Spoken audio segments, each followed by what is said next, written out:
All right, little mic check 1 2. Ladies and gentlemen, welcome back. I'm gonna push it live right now. Welcome, guys. Welcome back to the stream. Good morning, good day, good evening. Little mic check. Can you guys hear me okay? Got a lot of people in here already, dude. Already 130 people. Didn't even start yet. What's up, everybody? Tuska, Catastrophic, Nicholas, Vincent. Good to see you, my friend. Appreciate all the warm wishes, guys. Yeah, appreciate all the warm wishes. Yeah,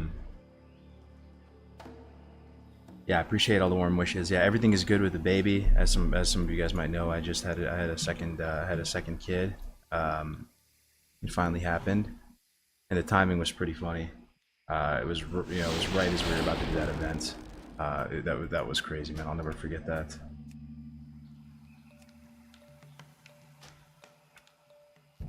The rain stopped. Yeah, I know, right? What's up, Matt Shepard? Good to see you. What's up, Jack? Yeah, everything is good with the baby. She's fast asleep. I know a lot of you guys are parents as well, so the first like week or so is actually pretty chill. They cry, but like not that much. They sleep like the vast majority of the day, and they just wake up and cry and like want to feed, and that's about it. It's not too bad. My oldest one is in preschool now. I got back from the hospital around 5 or 6 last night. I was there for like 2 days straight, pretty much. But yeah, we're just kind of stabilizing and adjusting to what life's going to be like with 2 kids now. But so far so good, man. So far so good. No health issues or anything like that. But yeah, good to be back with you guys. Winky with the clutch stream. Yeah, 100%. So the main thing we're going to do today is we're going to react to that the new developer interview. I'm not sure if you guys watched it yet. I watched bits and pieces of it. I was kind of like skipping through it. But yeah, we're gonna watch it together and react to it. There's some stuff where they talk about Classic Plus. They talk about hardcore. They talk about a bunch of stuff. So that'll be fun. I'm also seriously considering doing OnlyFans. I know I was kind of shitting on OnlyFans a bit, but it turns out it's going to start October, like late October, which is actually still a ways out. And it's going to be a side thing for me. Deviant Delight is still home, but it's just something I'm considering. A lot of my friends are going to play in that, and I listened into the call that Grace was on, and I don't know. It's rare. It's rare when you can get the whole Classic community to mobilize and do something. And you know how I am with like these community types of events and community metas and all that. It's kind of like my bread and butter, you know. So I'm considering it. I want to talk about that on stream today too. I wasn't part of the first OnlyFans or anything like that. I think that all happened when I was taking a break from the game. So it's basically like a content guild to a fault. They're gonna do hardcore. Soda Poppin's leading the whole thing. No one knows the server exactly. Everyone's leveling fresh characters, and they're just gonna kind of full send it. MC, BWL, and I don't know exactly where they're gonna call it, or if they're just gonna go all the way. But yeah, it's something I'm considering doing. I think I can level up a hunter pretty quick, and just kind of like park it on whatever server they're on.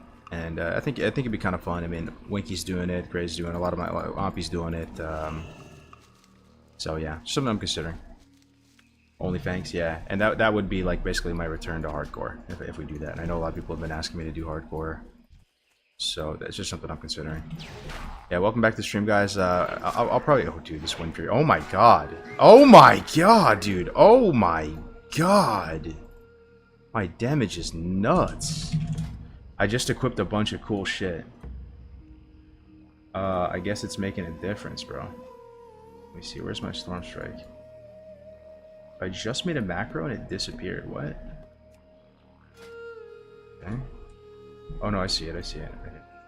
Start attack, cast sequence. Oh, it's missing. Cast sequence, reset 3, Storm Strike. That should fix it. Storm Strike, 1 word. Yeah. It should work. Let's see. But What the fuck? Why is it not working?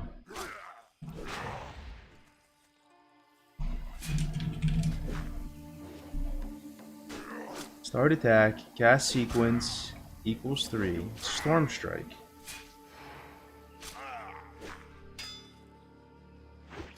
Make that something.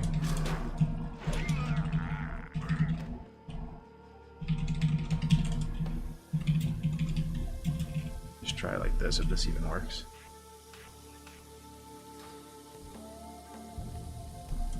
I mean, what? Oh, there we go. Okay, I mean that'll do. That'll do. So yeah, I just equipped a bunch of really cool. Oh my gosh, I just equipped a bunch of really cool gear. We're level 40 on the shaman, and I feel that this is when it gets good. I feel like this is when shaman leveling like really takes off.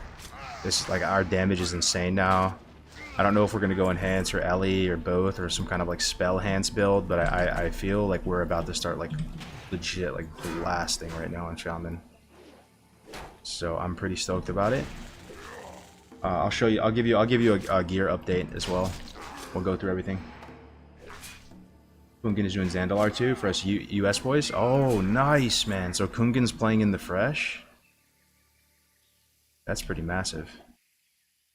Argos, I started a duo leveling with 9-year-old son on Classic for first WoW experience. I let him pick the racing class. He picked Human Warlock. Do I keep him or disown him? I think that's a good sign. Human Warlock, bro? Did he go BT1 or BT2? Also, yeah, bro. I think it's only a red flag if they go no. I think if they just choose gnome, they're like a little troll. Which is not the end of the world, but like you just have to know that about your kid, that they're gonna be like a little goblin. They're gonna like fuck with you. We already have 220 members and 70 online in Kungan Guild in EU. Nice. BT1? Alright, bro. Now you're cooking. He says, son, I'm proud of you. Good choice. Good choice. BT1 Warlock. Nice. I have unlimited PTO, so I can't wait for fresh. Hopefully it's not too far away. Unlimited PTO? What do you do, Matt Shepard? You just a stay-at-home dad? Yeah, my wife's on maternity leave now, so she's pretty stoked about that. Yo, 6 months, dude. Imagine 6 months of maternity leave, bro. Can you imagine? Yeah, but our character is insane right now. Like really insane. So I'm stoked for the world PvP. Let's see how it goes today. Just started a rest or Druid on the fresh vanilla server on EU. Best feeling ever. Oh. Sir. I'm happy to be back with you guys. Another week in the saddle. Playing on Deviant. Playing vanilla, my favorite game. You'll love to see it. We'll be leveling our shaman this week. We'll be trying to get SGC still on my warrior. My warrior is probably about 50 runs deep now.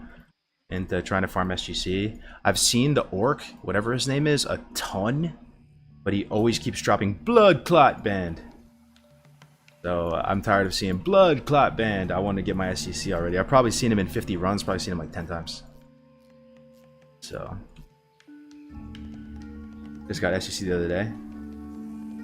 No, I mean, I can take as much PTO as I want, although I never do, lol. I did a 5 months of parental leave for the birth of our last baby, though. Yo, you had that paternal leave? You had that paternity leave? Sheesh. DD poppin', Zandalar poppin'. That's the spirit, yeah. What's up, Progress? Glad to see the stream back so fast.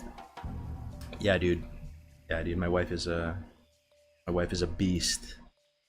She's a beast. She's got her shit together. And my mother-in-law is like visiting, and she'll be here for like the next month or two to just help us with the baby. So that's massively clutch, right? If she wasn't here, I'd probably be in shambles. But oh, okay. I just realized. Okay, so we're living in a Storm Strike. We're living with Storm Strike now. Oh, guys. Okay, you ready? You ready? Oh shit, boys! Oh god, this is gonna be a fun day. Chain Lightning. Oh, I'm ready for the World PvP and STV. Let's go. I know he's a 32, but you know what? He gives honor. Let's have some fun today. I'll play Shaman World PvP, bro. 40 plus. You guys want to see the gear? You want to peep the gear? Trying to peep this gear right now? Look at this. So we got the Aegis of the Scarlet Commander. Requires 39. Ton of block, but plus 7 stam on it. Just a cheap enchant. We've got Gut Ripper with Crusader. Requires level 40 on the nose, bro. This is a cheap legendary or a cheap epic. Need something? But yeah, I mean, it's good, bro. Look at the proc on it. It's just literally a chunk of damage. Those are like the best type of procs you can get instead of like some bleed or something like that. So this is going to be blasting. And then look what we have in the bank for later. I had this on my warrior. But I never used it. So we could use this at 44. You guys down? Are you down? Even if we were Ellie, like, we would still just use this, right? It doesn't matter, like, if you're Ellie or what. Like, if you have a Kangs at 44 with Crusader, like, you just fucking right-click people and disintegrate them. So we have that in the bag as well if we want to go that route. So Gut Ripper, Crusader, Aegis. I don't know if I've reached the point though where Crusader has a high proc rate. It's not proccing that much. It's not proccing that much. So I still might be the like below the level I need to be for Crusader to proc a lot. Ellie is a lifestyle you wouldn't understand. So here's the thing. I don't know if this is spell hands. I've just heard the term spell hands a lot. But what I'm considering doing, guys, and it might be Biss, no joke. Yo, where's my shaman players at, dude? Tap a 1 if you're a shaman, man. Like, I need your help here. So I'm considering doing this. I think you can only do it at like 45 or something because you have enough points. But I'm going to go down to Flurry. So I still have Imp Ghost Wolf, which is goated for leveling, right? And just like, it's just so good, right? But we go down to Flurry. Maybe take Parry because that's 1 point. But that's it. And Enhance. And then we go here. Elemental Devastation. So your offensive spell crits will increase your chance to get a crit by like 9%. So anytime we crit with a spell, and we'll also get Clear Cast with this, right? So we'll have cheaper shocks, more damaging Chain Lightning and Lightning, whatever. So we can be kind of a caster, Andy. We have Elemental Focus. I don't know if we have points to get crit as well. But you know what I mean? Like, you get this. This is like a melee talent, you know? Elemental Devastation. And then you go Flurry. And then you probably proceed a little bit more Enhance for the rest, I would imagine. I feel like that's a good balance. I feel like that's a good balance between being a caster Andy and being a melee Andy. Let me put you onto heal hands. Do some good burst damage. I had the blue axe with percent. The baby Kang, it was so fun when you get Winfrey and one-shot everyone and everything. Yeah. But bro, like, if I ask the chat right now what I should level as, Enhance or Ellie, most of you are going to say Ellie, right? Because Ellie's nasty. But you have to compare it to full SM gear with Kangs, bro. Like, and then there's also kind of an in-between. Like, what's truly more fun? I don't really know. Like, what's more fun, dude? Ellie or Enhance? Or both? Like, that's what I'm saying, bro. I think if you're this kind of... Because, dude, like, so if you get down to Flurry, and you get 5 crit, and then you have Flurry, dude. Flurry's a huge talent. Increases attack speed by 30% on next 3 swings after dealing a critical strike. And that's on a slow two-hander like Kang's. Like, I feel like you've gotten most of what you need in terms of, like, melee bonus damage from an enhanced tree. Like, you're kind of done, right? You could get parry for 1 point. And then you go down here. Like, okay, my question is, how good is Elemental Devastation? It looks amazing. Anytime I get an offensive spell crit, so just any time a shock crits, for 10 seconds I have 9 crit. You understand how insane that is? And clear cast. So what you probably do is you probably are just like downranking your shocks and just using shock every cooldown, right? Just use like rank 1 or shock or something just over and over again to save mana and just trying to get this to proc. And then imagine you have Flurry with 9 crit, 5 crit, stacking Agi. Aren't you blasting? You have NG on your shaman? Nah, I don't. I mean, I just have Herbalism Alchemy because this guy is supposed to be kind of like a support character. But I've been thinking about going just Resto, like Ellie Resto at 60, and just turning this guy into a PvP character. So it's possible I drop Herbalism and just go NG. Because I really want to experience healing in PvP. Like, it's really fun. I mean, I did in Wrath. Like, you know, I mained Holy Pally in Wrath, right? A lot of you guys don't even realize that. You probably, 99% of you didn't know that. But in Wrath, I literally mained Holy Paladin. Like, in Arena, in Raiding. So like I do have some experience with it, and I have all my binds set up now. So like I put my most high impact binds on targeting shit. I feel like that's what all the Giga Chad healers do. And it's not really a thing you do in like vanilla that much because you don't have arena, right? And you don't have like focus and stuff like that. But pretty much my Naga mouse, I'm full sending it with just targeting. So because mouse overs are kind of shit, bro. Unless I'm missing something here, I'm pretty sure mouse over macros are dog shit. For PvP, not for PvE. I think it's good in PvE. You can just do whatever. But like for me, right? Like I have Razor 1, 2, 3, 4, 5 is just targeting. Like myself, party 1, party 2, party 3, party 4. And that's, I love that feeling when you're like just smoothly targeting people in your group and healing people and like just maneuvering. And I'm excited to like learn to PvP. Mouse over macros keep breaking for me when they change clients for Classic. I got level 40 mage. I'll come duel you later. Hell yeah. I played with you in 5s in Wrath. Oh, nice, dude. I'm excited to HPAL on DD. Hell yeah. Yo, welcome back to the stream, though, guys. I really appreciate you guys being here. Thanks for all the support, all the warm wishes. This, for me, it's you know, it's not a full-time thing, streaming, but it's full-time in my heart. Like, this is my favorite thing about, I mean, I have a couple businesses right now, but, like, it's just to pay the bills, right? Like, this shit, like, being able to stream with you guys and play vanilla, have a platform, get, like, a little tiny iota of a taste of being, like, an e-celeb. It's just kind of fun, man. I enjoy it a lot. So I appreciate you guys giving me that opportunity. But yeah, man, let's get some levels on the Shaman today. Do some nice world PvP on this guy. We got the Hunter. We got that Hunter we got the Hunter on QRF, dude. This is our quick reactionary force, you know. We don't need it. We don't need it. Like, we just take honorable 1v1s. But, you know, if the Alliance, sometimes they become honorless dogs, right? Sometimes the Alliance, you know, their low testosterone gets the best of them, right? And like they just become honorless dogs, and we just need to clean it up, right? So we have the Hunter on standby, on Overwatch, ready to you know, rotate in should the need arise. Congrats on the new baby, man. You're back already. Yeah, we'll see. I told wifey, I was like, I can stream with no cam. Let me know if you need help with the baby anytime. If you want me to feed, you know, whatever. I got you. Just let me know. But she's like, yeah, she's a beast, man. Like, she's off now, right? She's on maternity leave. I got my mother-in-law staying here with us, and you know, my big one, he's at preschool now. But dude, I'm shocked how quickly like young kids can pick up on being on a baby.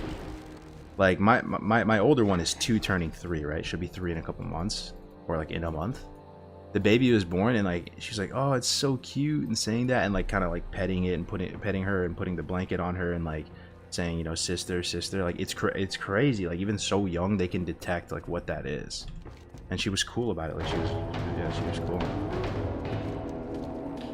All right, we're in Swamp. We're gonna crank out some Swamp quests while we're here. And the most important thing of why we're here in Swamp is we need to get our alchemy up, because look at my fucking inventory, bro. It's just like filled with herbs. And the trainer is here, so I'm hoping I can go like all the way to 225 here. Open, bruv. All the way to 225. So we're probably gonna give it like 2 hours. Let the stream fill up. Get maximum. We'll milk the title for maximum amount of views, shamelessly, and then we will watch this developer interview together. I think it's like an hour long. I'll pull it up on the stream. We'll just keep leveling and chilling. It's both of the guys. I've met them at BlizzCon before. They're both like 2 OG devs who've been there for like since pretty much like vanilla. It's a Gren and this other dude, I forgot his name. And they just did this random like interview with just like a small creator. It's kind of out of the blue. Like I never heard of this guy. But yeah, I'm stoked to watch it. I skimmed through it a little bit. But yeah, I haven't really watched it in its entirety. So we'll watch that and react to it, make a video at the same time, you know. Tim, yeah, I'm pretty sure it's Tim. Yep, that sounds familiar, Danikina. Congrats on the little alt. Yeah, dude. Got a new level 1 alt. Level 1 alt. Perfectly healthy. I'm stoked about it. Like I'm telling you, my wife was a monster, bro. She set, I think she set like a, you know, set a record or something in terms of fast delivery. We've been joking around about it, but it was like 3 global cooldowns. Baby was out. Doctor was like, push, 1 global. Push, 2nd global. Push, baby out. Insane. I told her she had a new personal best. She was like absolutely blasting. Ford broke the ZG wall last night, Sag. I heard about that. It was Fury Prod Academy, right?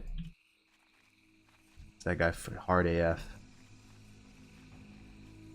I feel no I feel no type of way about that. If you want my honest opinion, I want to go into ZG. I'm gonna keep it 1,000 with you. I want to go ZG. I just don't want to go first because I know there's motherfuckers always hanging on my every word, and they're just looking to put out like, you know, a video about me or some kind of hypocritical thing or whatever. So like, I'm down for ZG. You know, I think it'll be fun, bro, just to go through everything. But I didn't want to go first, and I think it's cool that people are doing that. But like I said, on my Hunter, I'm going to follow the phase schedule with Ompy. I'm following his lead, General Omp. Following General Omp. But on like my Warrior, I wouldn't mind, dude. I wouldn't mind doing some ZG, some AQ20. But I think that's kind of how it is. It's just like on a character by character basis, what you want to do with it. That's the cool thing about Deviant. You just... Alchemy supplies. This guy might have a recipe for... Nope. Okay. Okay. Where is the alchemy trainer? You guys ready for some riveting alchemy skill up content? Yo, Hammer Dance is a great dude. Glad he got that interview. Oh, what's up, Winky? Is that who it was? I thought it was a different name. Let me see. Wasn't it Ebonheart? I thought it was Ebonheart that got the interview. Master Alchemist. No. Wait. No, dude. Did I go to the wrong place? Please, no, dude. Please, no. Have fucking mercy on me, dude. Oh my god. Is this the 300 Alchemist? Speak, friend. My inventory is in shambles. Please, bro. Why can you not train 225? Warlock Trainer, Demon Master. No Alchemist is here. Out of all the creators, how did he land that interview? So Blizzard is very deliberate with who they like work with. I swear to God, they like risk profile every creator and like see how like unhinged they are, and like they select people that they feel are not going to be like a brand risk. And even though that was an interview, guarantee you all the questions were like pre-screened. It's all smart business practice, though. It's not bad. I don't think this is bad at all. I think it's just like them, you know, doing their diligence and like crossing their T's and dotting their I's. But like, they do kind of like invest in their golden boys. They have their golden boys at Blizzard, I promise you. And they, you know, I don't know this dude. I'm just saying, like, this is someone like me or some of the bigger creators and stuff like that. Like, it's, I think we're just like too. We just don't pass the vibe check for them. Like we could say some unhinged stuff, and so they're a little more conservative. And I also think the optics around like getting a smaller creator to do the interview, it looks like more wholesome in a way. Wait, where? So there is the trainer here? Yo, where's this trainer? Please tell me he's here. Sub blood and thunder. Zug. Otolite artifacts. Victory. Any links to the interviews? I'm looking on Discord. I don't see any. No, I think I'm cooked, guys. I think this is him, and he doesn't train me. Is there a 225? Is there a 225 alchemist here? Be safe. My skill is 150. 225 is TB. Oh no. My poor inventory, bro. Oh shit. 225 is UC? TB? Undercity up to 225? May your blades never dull.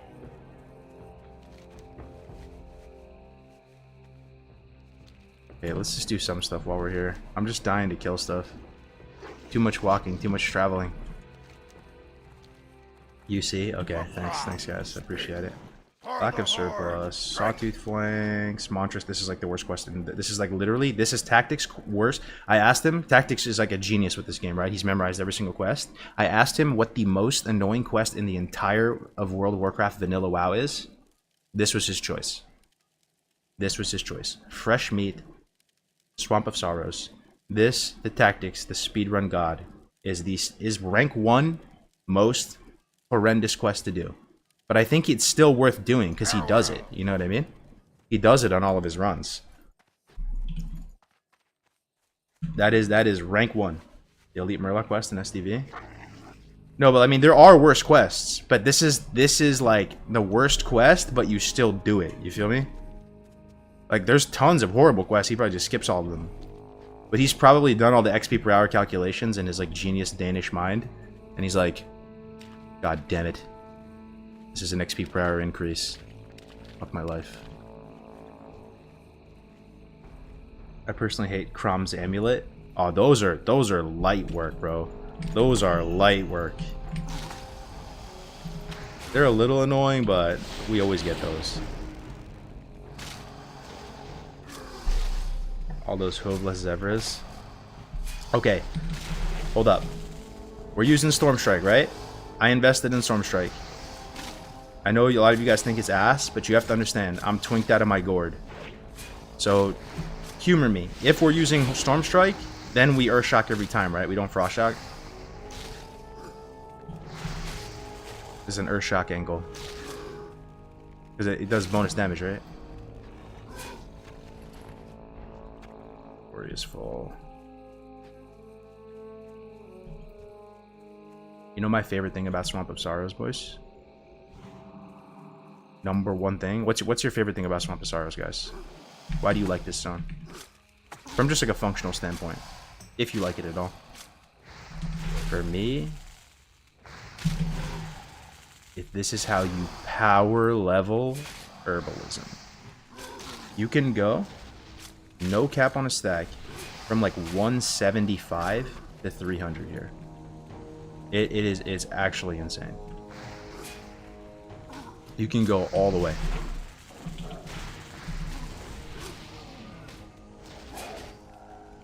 The green swap bumpers drop hella blues. This blindweed farm. Yeah, blindweed, but you can't do blindweed for a while. Blindweed is like how you go from 260 or something all the way to 300. Because there's ridiculous density, ridiculous amount of nodes, man, of blindweed. But you start with, I think you start with Goldthorn and Fade Leaf and all that type of stuff. No, you start with Khadgar Whisker and Fade Leaf. Then it becomes Goldthorn, and then it becomes, yeah. Then it becomes Blindweed. Okay. There it is. Yo, what's the hardest herb for you guys to pick in the game? Like for you to see on the ground? I think it's Sungrass. It looks like wherever Sungrass spawns, it spawns like right next to grass that looks exactly the same, you know? Brachorotus. Brachorotus, eh? JL and Brachorotus.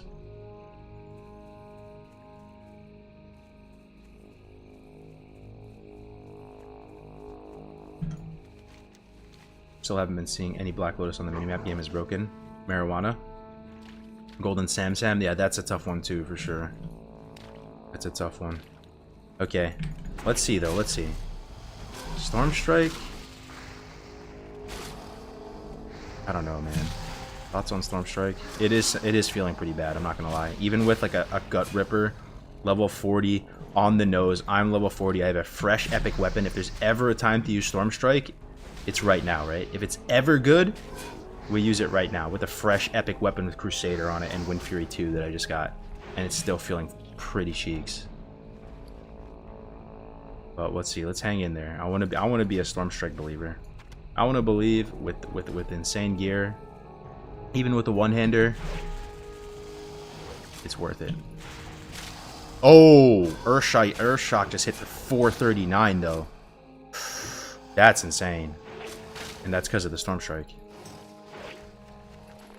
That's because of Storm Strike right there. Life Root, Windweed. Yeah, we got our mount already. And we have Chain Heal too. I'm stoked to use Chain Heal. I haven't even casted it one time yet. I thought you dual wield with Storm Strike because it hits with both weapons. You can't dual wield in vanilla, bruh. This is inside. This is just vanilla. What's up, Clutch Boy? Good to see you though, bro. Yeah, I can't dual wield in classic.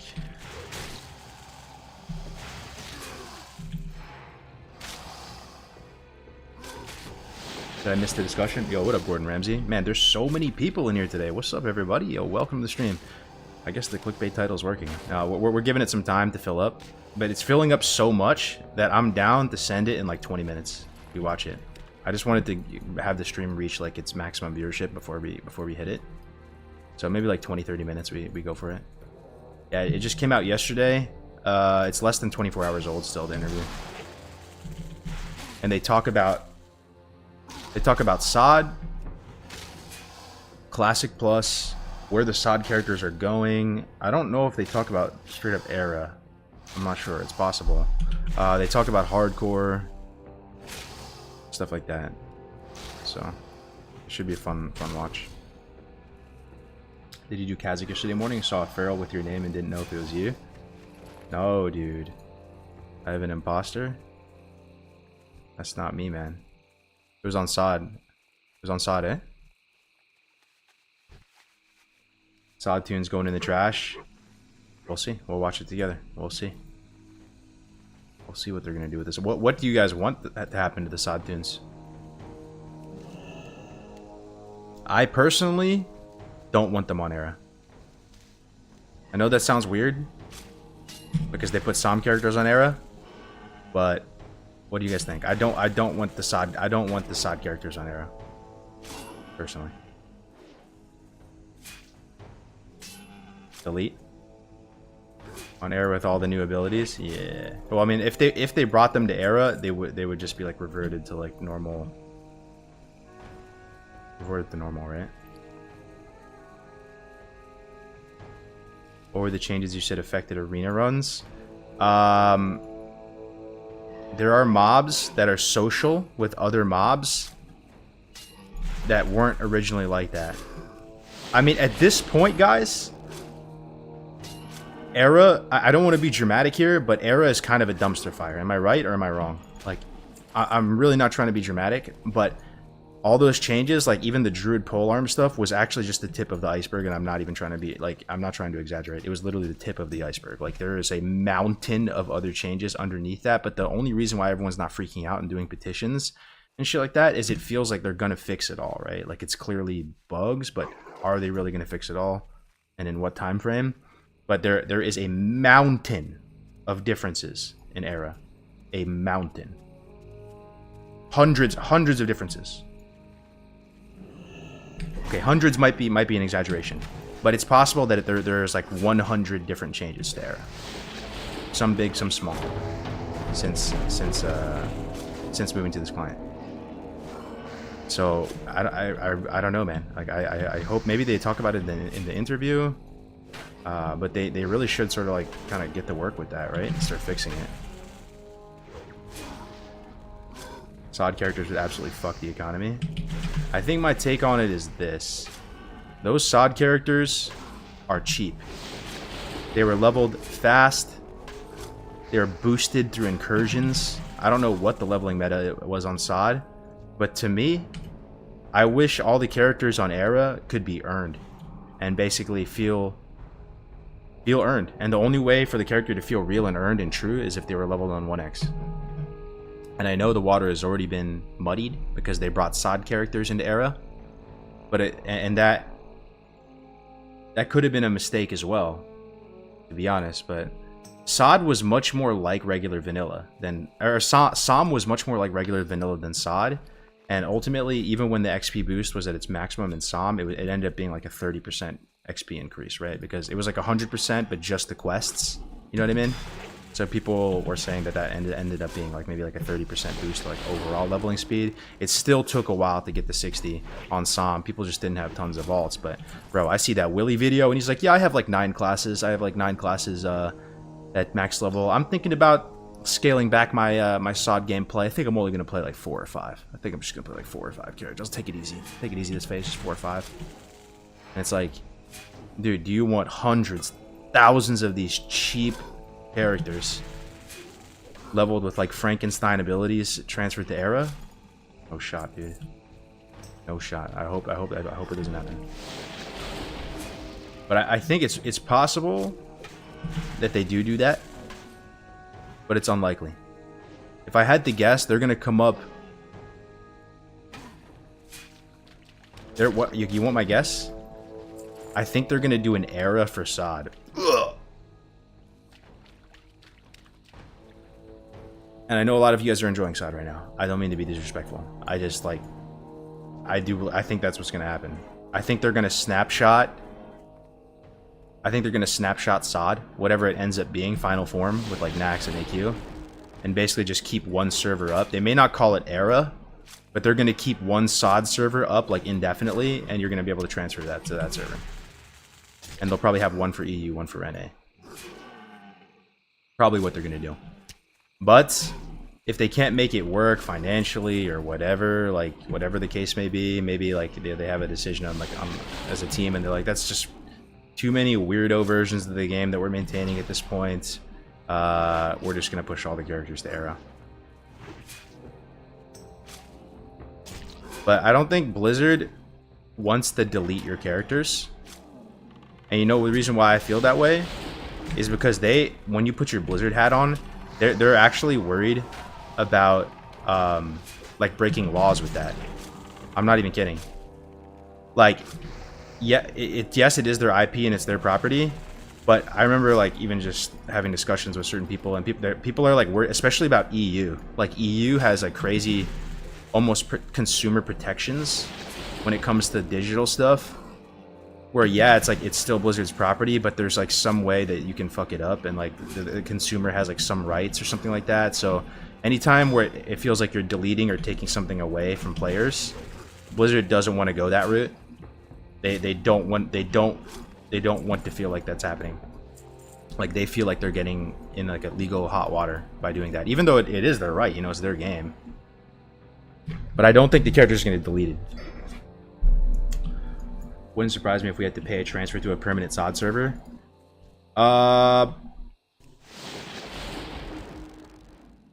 It wouldn't surprise me, but I don't think that's likely. Because the reason why they were able to get away with it before is that the characters in vanilla were going into TBC regardless, right? So you weren't losing anything, your character wasn't getting deleted, it was still going to be playable, and it was just positioned to roll into TBC. So if you wanted to double your character, get like an additional one, like duplicated essentially, you paid that fee. So, but you're right. Yeah, I don't think it's impossible. Possible. But if I look at the landscape and I'm trying to read the room and trying to like not be like a brainwashed vanilla guy, my take on SOD right now is I think it's doing kind of well. I think there are people hating on it for sure, and that number is not nothing. But I think it's doing kind of well, and my like thought process on this is I think Blizzard also believes it's doing well. But they could be deluding themselves into thinking that it's doing well, because what I'm feeling is that this new team, basically they have a new team at Blizzard, and it's been formed. And this team is going to do Classic Plus. You can hear me say it right now. You don't have to believe me, but I genuinely, on God, believe Classic Plus is coming. I can't tell you exactly why. I believe it's coming. I believe SOD and all this stuff right now is like basically a testing ground for this new team and what they're capable of. I think this new team has got more budget and are able to basically get new art assets made for the game, and are going to be given a lot more like ability to cook in the kitchen, and they really need SOD to be a big success. So they really, really need SOD to be a big success to get like green light on more Classic Plus stuff. So I don't know what's about to happen. I still, bro,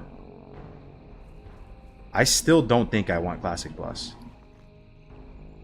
I really mean that, guys. Like, feel free to ask me why and like psychoanalyze me or whatever. But in the same, like, I feel like Classic Plus's existence, it could be a Frankenstein abomination, and I do think the masses will enjoy it. But I'm honestly not the masses, and I'm not trying to be an edgelord here. I think this is just like a fact, right? Like, you see me, I'm kind of like a brainwashed vanilla guy. I'm hard stuck in 112. I try to hold it down for this version of the game. I'm not the masses. And I really think they are going to do Classic Plus. Most people are going to eat it up. Most people are going to fucking love it because they're like half retail, half classic at heart. They're not really true like vanilla guys. It's going to be kind of an abomination. They will have some cool shit in it. They probably will do some more dungeons in a new zone. And that's going to mask the overall dog shitness of it because there's going to be some new shiny stuff, but most people are going to like it. And it's highly possible that that version of the game becomes like the thing that like almost replaces vanilla. Like, a lot of people will be like, oh, we can't go back to just regular vanilla after this, dude. We can't go back to over regular vanilla. And there will be some truth in it because there will be some cool zones. There will be some cool like art things that they've done and new dungeons. But ultimately, I don't think it's going to be like a better experience. Like, I don't think they're going to be able to like meaningfully add to the sandbox. I mean, I think they're gonna miss the mark on some shit, bro. I don't mean to be a doomer, but like, I would rather just have like hardcore fresh. I'd rather have era fresh. I'd rather them, you know, keep doing their thing with the seasons, but not full on send Classic Plus. I'd rather them do an era for TBC, an era for Wrath, like a fresh TBC, a fresh Wrath. Doesn't that shit sound way more appealing than some like basically fucking Frankenstein that they come up with that's kind of like SOD? Like, I can sense it in the water right now, boys. Like, I'm telling you, there's a new team in place. They have a lot of energy. They have a lot of motivation.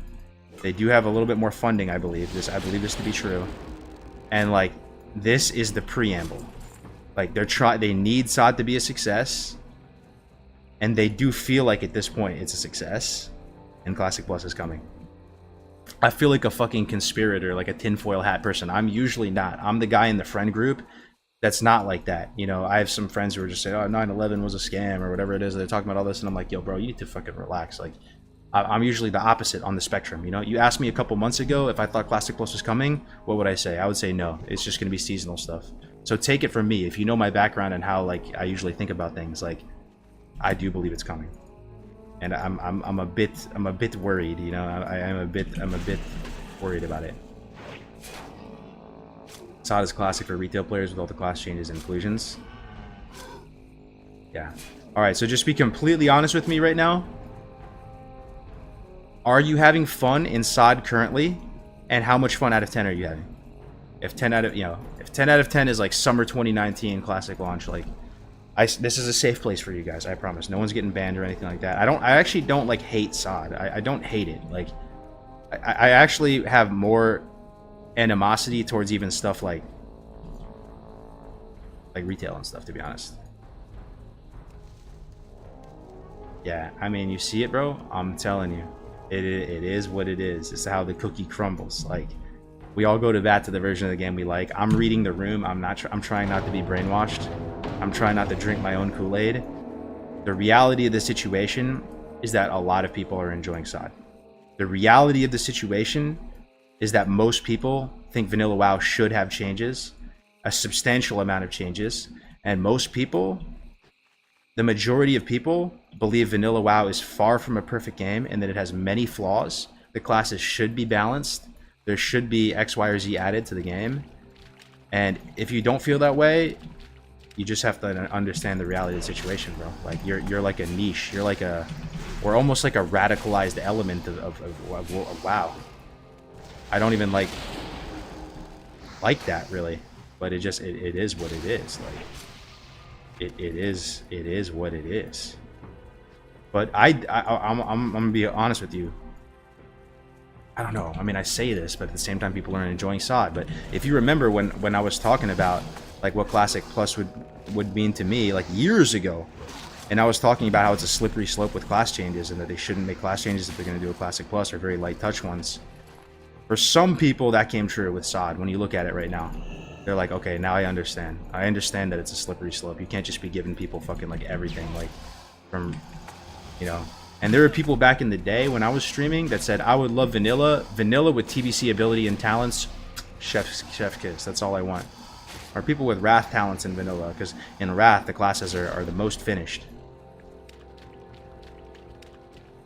SOD 10 times better than Season of Mastery? No, I like Season of Mastery way more than SOD.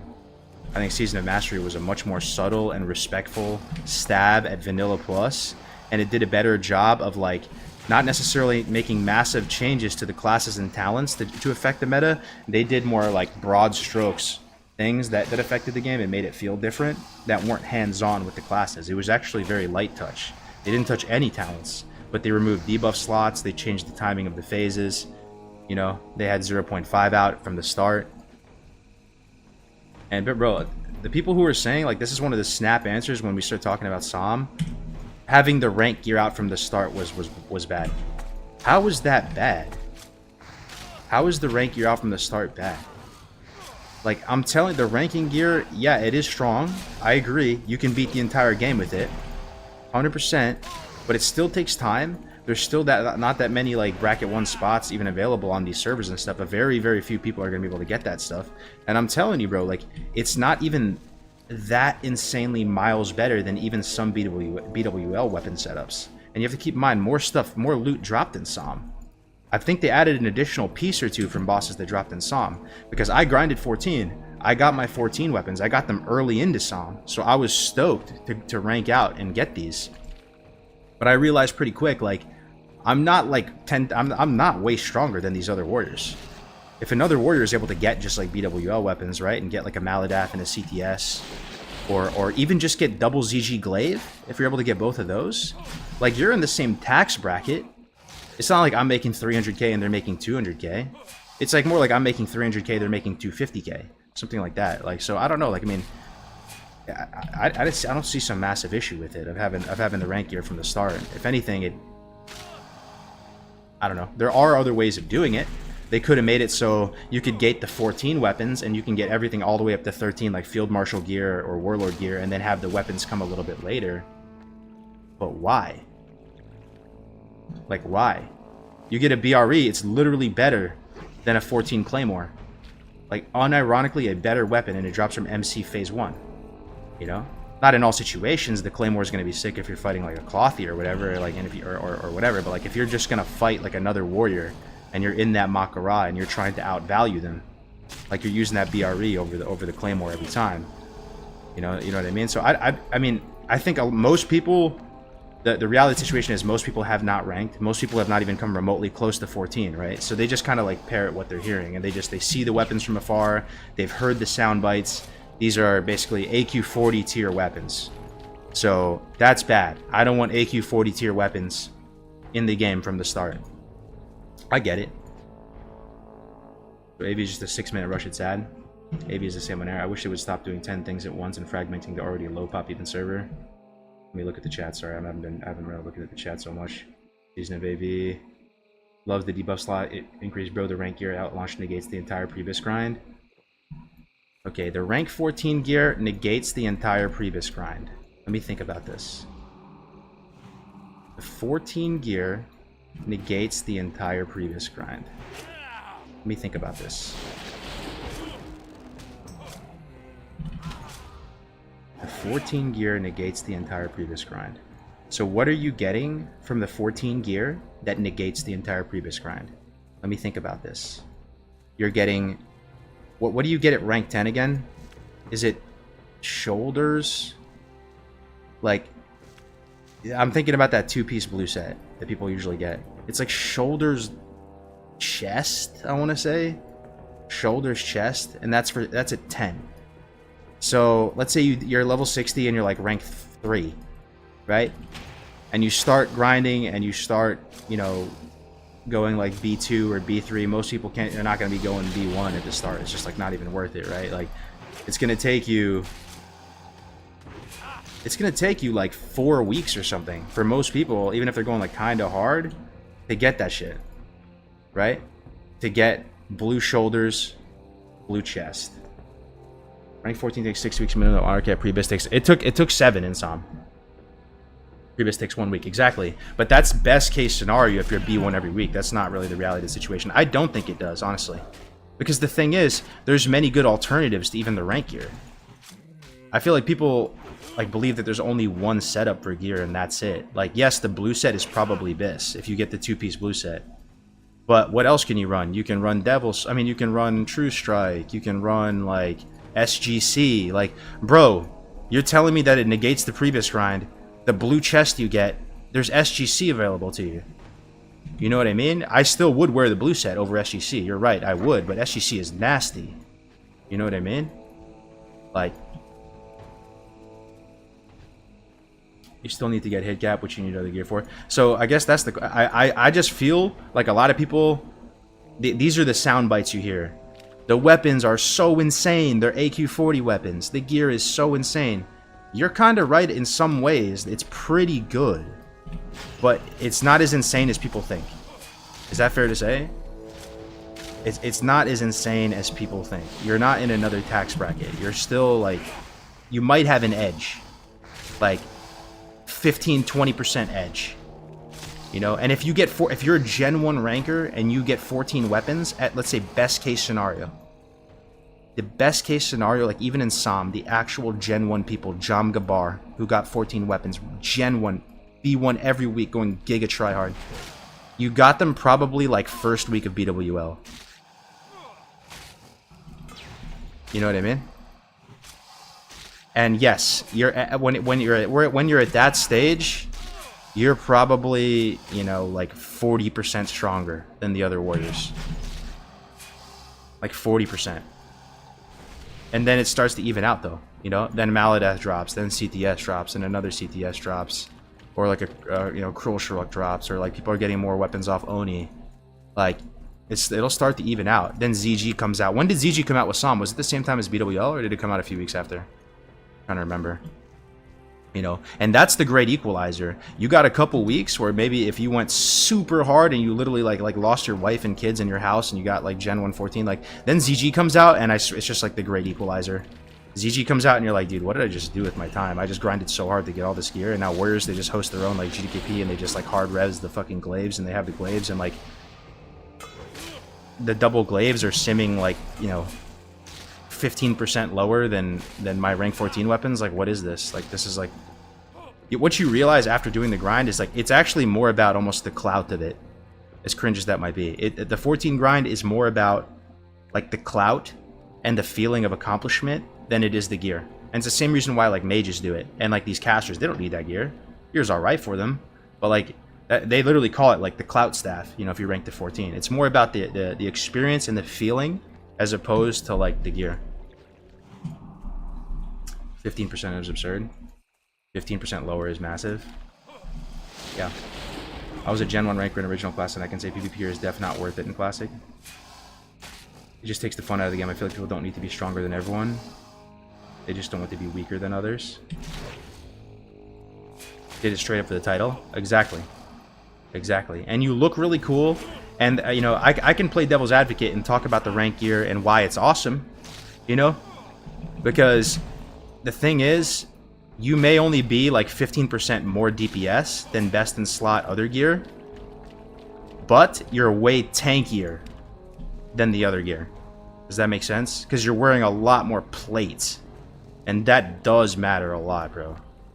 You know, as a warrior, like you can basically like main tank and full. You can main tank shit in just like PvP gear, right? Like you're, you know, and yeah. And then the other thing is like, yes, you're not that much stronger, but if you do rank out, what happens? The guild's gonna like basically give you first pick of the litter when it comes to like trinkets and weapons and like AQ and beyond, right?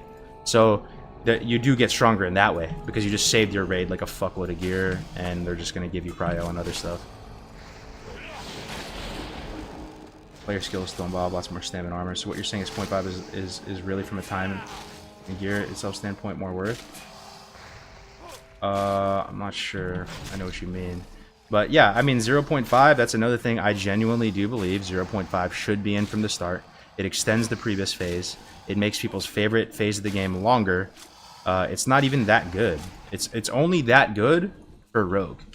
There's no other class where it's that good for. It's like, it's good and it's worth it, but it's like minor worth it. But people still do it because they just love playing the game. You know what I mean? Bop, you got your 0.5 set just for that cool like set bonus, right? Like just, it's like a little quirky fun thing, and it's cool being able to go into like the first raids and like have like, feel like you're in a set. Feel like you're rocking 4-piece this, 2-piece this, like it's kind of fun. But you are right though that it is so good for rogues that it does.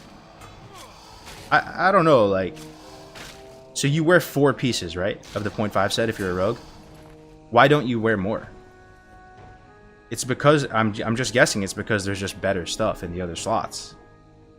So yeah, it's really good, and you might think it spoils the previous grind, and maybe it's going to invalidate some pieces of gear if you play a rogue and you get 0.5, but that's only 4 slots out of like, what is it, 14? 1, 2, 3, 4, 5, 6, 7, 8, 9, 10, 11, 12, 13, 14, 15, 16, 17.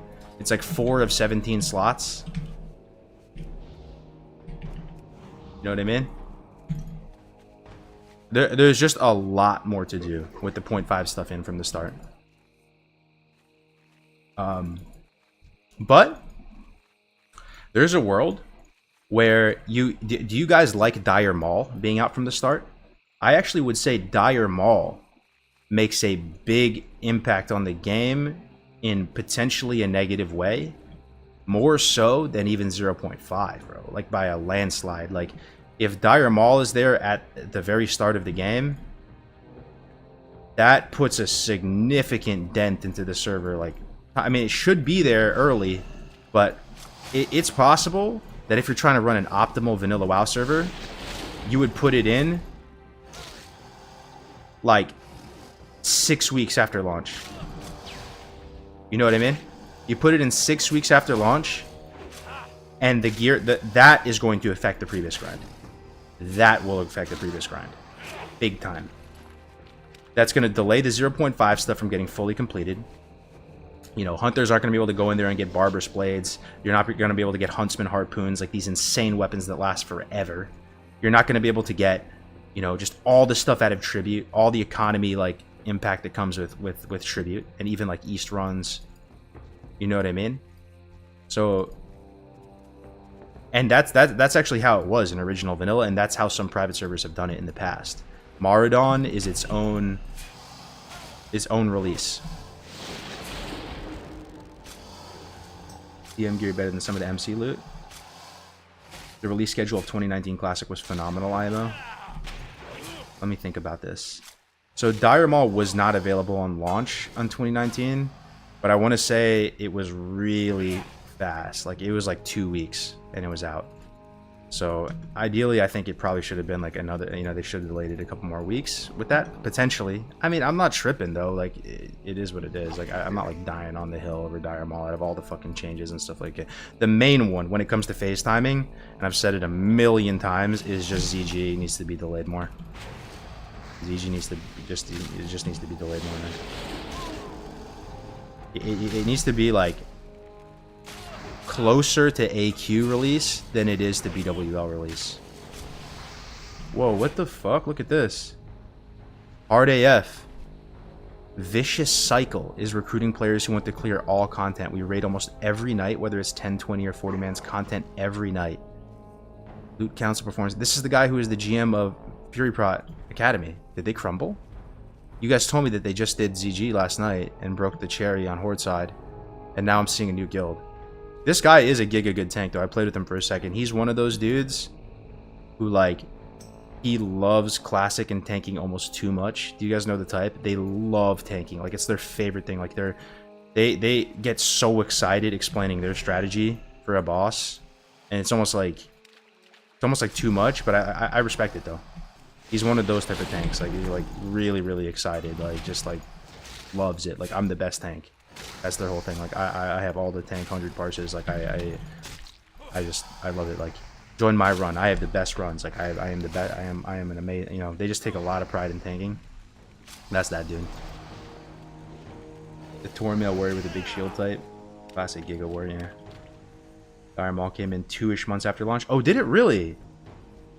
Dire Maul came in 2-ish months? Oh, man. Okay, that's pretty cool, bro. That's pretty cool. That's pretty cool. But there was no 0.5 on launch, yeah. Let me think back though. So, Classic 2019 launch, the PvP system was not out at the start, correct? You could not rank at all at the start. You literally didn't have a rank, so there was no point to even get kills in World PvP, right? Thoughts on that? Was that a mistake or was that good? I don't think it's good. I don't know why it would ever be considered good. How is that good? I guess what you would say is they're delaying the rank gear. That's why they did it. They want people to not be like rank 6 or rank 7 by the time they hit like level 60 if they're taking their time and stuff. So okay, I see that. I see that point. I see that point. I see that point. Actually, maybe it is good. I see that. Because the question is, will people world PvP even if they get nothing from it? I think they will. It's just fun. Like, just killing people out in the open world, the PvP is going to happen. So yeah, maybe it is good not having it in from the start. But what they could have done as well as another option is they could have like had the PvP system, but you can only get to a max rank. You know, there was other options, but people were no changes about it. So you have to understand, like back then, 2019, we were built different back then. The community was different. It really was hardcore, no changes. People wanted spell batching, and they wanted a long ass batch window. This was different gravy. And now it's like shocking when you look at the community right now. Like somehow they brainwashed everyone into putting in Cataclysm. Like there's literally Deathwing, there's WoW token, there's boost in TBC. Like it's. I know people are enjoying it. I'm trying to be respectful here, but it's just hilarious when you think back to like the no changes, like crowd and vibe and all the energy we had back then, to where we are now. You know, it's why like people are right now resistant, like myself, to like any kind of change to era, any quality of life change, anything they want to put in, because it's like a slippery slope, right? You add a little sprinkle here, you add some sprinkles here, you add some sprinkles there, and then your vanilla cupcake is just like covered in sprinkles and you can't even see the vanilla anymore. You know, do you guys want to watch this developer interview now? We have a lot of people in here, guys. I thank you very much for tuning in. I know I'm fully aware that I'm kind of like an extremist when it comes to, my wife tells me all the time, my friends tell me all the time, like, why can't you just have like a more like balanced take? Why is it all in or all out? Why are you hot or cold? Like, why can't you just be like more like, why can't you play multiple versions at the same time? That would be the analogy for WoW. Why can't you just like all the versions of the game? I don't really know, dude. Like, I can't really help it. Like, I probably could. I could probably play SOD and enjoy it. I could probably play retail and enjoy it. But like, I just love vanilla WoW. I believe in it as a game. I believe the classes are in a good spot. And I do feel like that culture that we originally had going into 2019 is like getting deleted. Like, it's long lost. Like 99% of the people are already gone. So I want that voice to be in the arena, you know what I mean? Of just not losing that. You know, because the average classic player, is it fair to say the average classic WoW player probably plays retail, Kata, and SOD? You think they play all three, just the average player? Probably, dude. And I don't know if Blizzard planned all that, but it's possible they did, right? That they would try to almost groom people into the direction of wanting to enjoy all the versions of the game, for people to lose their fierce loyalty to the version of the game that they like, and make it more, oh yeah, you just play a little bit of everything, you know? We got everything. We got different strokes for different folks. Different strokes for different folks. You know, if you prefer, you know, you prefer the slow pace of content in vanilla, and you know, there's a lot of people who talk. Oh shit, I'm getting holy fired. Oh motherfucker, bro. Oh shit, he's skull. Oh, this is some honorless dog shit, bro. This is some honorless dog shit. Oh, baby. We got another one on the kill on sight list. Oh, baby. I'ma fucking eat that ass, boy. Unsquashable with the crimson felt hat. Oh, shit. This is why we got the QRF right here, bro. We got the quick reactionary force. Put me in, coach. Yeah, you better fucking run, bro. You better fucking run, you female dwarf priest. Oh, buddy, you better run right now, man. You better fucking put the carrot on the stick on. We got the QRF rotating in. What are the chances he's there though? What are the chances? And let me tell you right now. Hunter versus priest duel. Who wins that? A 1v1, Hunter versus priest. I will tell you right now, 100% the priest should win. I have done so many duels over my life. Priest wins, and it's the saddest thing ever when you fight a priest. I'm not kidding. You just die to a couple Shadow Word Pains. They just have to live through like the Shadow Word Pains, even with health pot and stuff. Like you can't kill them fast enough, and you just wither away to Shadow Word Pain. So he should kill me. I promise you. If I'm starting 40 yards of range, if I'm starting 40 yards away, Viper Sting, I send my pet in. That's a different animal. But if it's a fair 1v1 20 yards away, Priest wins that every time. With unlimited range, yeah. If I can open from a distance, then it's totally a different animal, 100%. Let's see. If he doesn't have Rocket on boots or Nifties, he can't win. Yeah, we'll see. I'm headed over there right now. What is his name?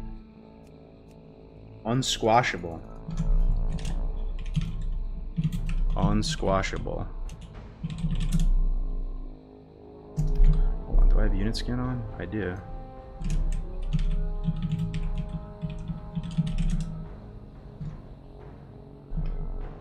Unsquashable. Oh, I need to get some onks, dude. Because I should have been able to come back there. But what do you guys think? Honorless dog play? If you're a level 60, if you're okay, is it an honorless dog move to kill a gray player to you? I don't care what level you are. Killing a gray player. What is our like customs? What is our traditions as vanilla WoW players? Like what is that seen as bad behavior? Kill them all 99% of the time, right? If it's red, it's dead. I don't believe in that. I don't believe in if it's red, it's dead.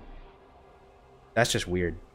Because the thing is, what I realized back during 2019, anybody play Skyrim here? I was more like that back in the day. If it's red, it's dead. But you realize over time, when you play this game, that you need the other faction. If the other faction all transfers off, you have like a really... the server is like dead. It turns into PvE server. And like during Skyrim, I regret that. Like we went too hard on the Alliance. We were too like edgy, like we had too much to prove. Like that's what it felt like. We had to dominate, blah blah blah blah blah. And it definitely did demoralize a lot of the Alliance. And you know, Blizzard opened up the ability to transfer off, and they all transferred off. And it's like, well, fuck. And I remember, you know, there was a guy in my guild at the time named Zkaz. He still pops in here sometimes, and he was like, dude. He was like, Cargos, I love you, but what you're doing right now is really fucked up, dude. Like, it's not good for the server. And I was like, bro, relax. Like, I don't understand this take. Like, you know, we're just PvPing. But I get it now, bro. Like, there needs to be some like monicum or whatever of respect. I don't know. I killed J Tulo last night and he's level 40. Winky is an honorless dog though. Winky honorless dog. Let's see if he's still here. We're gonna spawn. We see. Maybe he moved on in your pastures. If he dipped interview time. Yeah, yo, we have a ton of people in here. Did we get hosted or something? Like, why is there 800 people in here watching me play 1x vanilla WoW? What? Thank you guys for being here. It's got to be the title. You guys hype this? Yo, one's in the chat if you want to watch this interview together. Cargos, I'm sorry, my guildies told me it was you that I killed. I'm just farming herbs. I'm sorry, my man. Is that really you though? I feel like he's just saying that. No shot, it's actually him. I mean, either way, we got I'm sorry, it's out of my hands now. We have to fight now, bro. We have to fight now. Let's find him real quick. Let's find him. We have him on unit scan now. He's farming herbs. Possibly. I think that guy's just saying that though. Okay, if you're farming herbs, let's start at my shaman.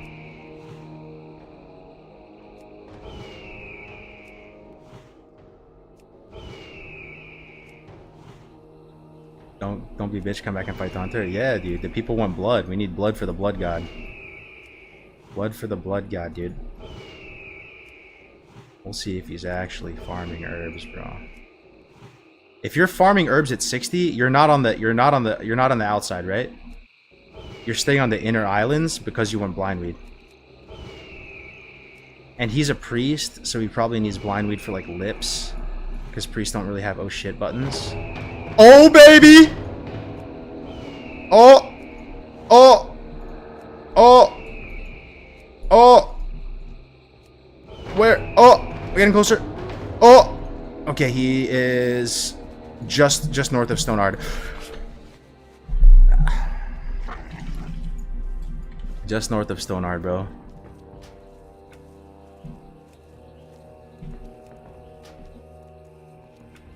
Just north of Stonehard. We have health bots too, which is good. Just north, bruh. Okay! Okay. Go here. There's the pain. Oh, I saw a rogue stealth, bro.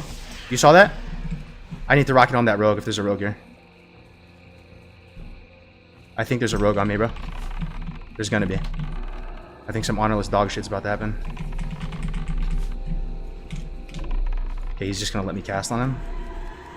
We can reset. We won't put a serpent sting on him, so we can reset with Helm too if we need. He should be toast though, bro. Viper stings. He's cleansing it. We feign for a second. Get the spider off of this.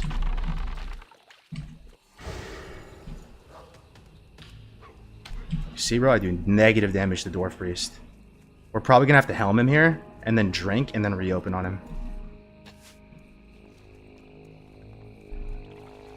We do this. There we go. Okay, we need to drink. Oh, how did he get out of it? How the fuck did he get out of it?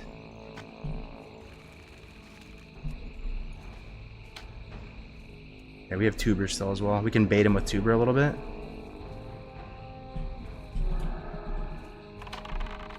I think we're looking good though. Just straight up like auto shot damage. We're out of range of his shit too right now. Viper Sting, most important thing to keep up. He's just on a clock now at this point. No mana, Viper Sting ticking. Yeah, dead, nice. But you see what I mean though? I don't know if you saw how the math was going. Just with a little bit of damage from the priest, like you're cooked. Like you just died to Shadowward Pains. They just have to sustain and keep pain up on you. I'm not even kidding. Viper into Helm. Does Viper break Helm though? I don't think it should. I don't think it should break Helm, because the thing is, Viper doesn't deal any damage, and it doesn't like you can have something like, you know, in DM, like when you're doing tributes, right? Like Shogal is like running by and you just Viper Sting him. It causes no threat or anything. You know what I mean? But it must have been. It must have been. You're right. It breaks everything. Okay. Thanks. I actually didn't know that interaction. Yeah. All right. Thank you for that. All right. I feel better.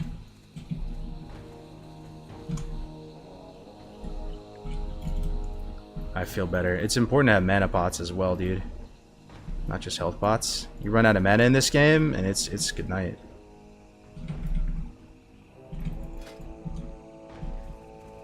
Okay, quick reactionary force standing by. We'll go to Stonehard. All right, let's watch this interview, guys. We're gonna watch it together. We got a ton of people here watching. Thank you very much for keeping me company today. We're going to watch and make a YouTube video out of it as well. We'll make a video together. The new Classic WoW dev interview. It's less than 24 hours old. Apparently they're just talking about everything Classic. It's with the Grend and this dude Tim. So yeah, let me get it going. Go capture. Let's see. We're gonna do a little audio check to make sure the audio is good, and then I'll restart the video and we'll actually start make a YouTube video out of it. I'm a senior game producer on WoW Classic.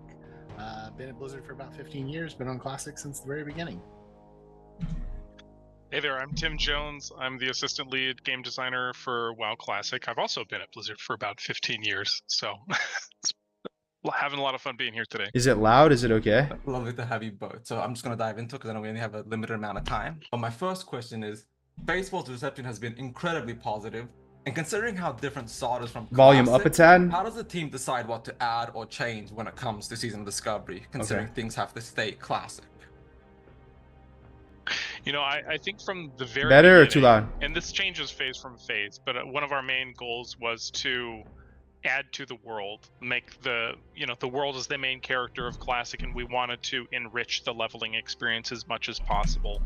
And one thing that we thought would be really interesting were the idea of level up raids and how people would integrate those into their leveling experience. And I think that Louder than that this? was largely successful. Dude, it's like literally People- breaking my people eardrums. Leveling up are still incorporating Black Fathom Deeps and Nomergon and Sunken Temple into their leveling experience, as well as they were interesting at the time for being an Bro, he NPN buffed you with activity. stamina?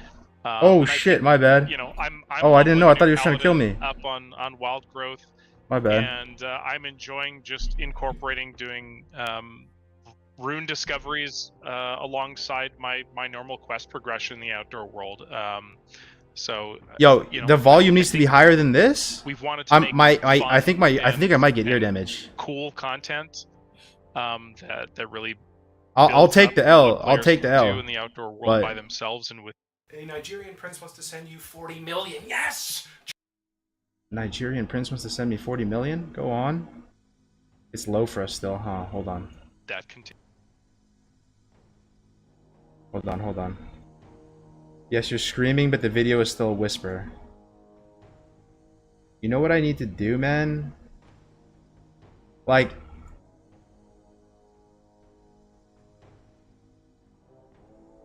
I think I need to just make it desktop. Here. Okay, we do this. Continues. You want to add anything, Josh? I mean, yeah, pretty much. Is it better now, guys? We definitely have kind of a sliding scale, like Tim alluded to, that has sort of changed over time, like what we feel is like appropriate or not. I think one of the things about Season of Discovery Okay, that hold on, we there we really go. like It's is gonna that be- it's it's a gonna be great good now. test bed, not just to see what works, but also to kind of see what doesn't in the kind of original WoW vanilla framework.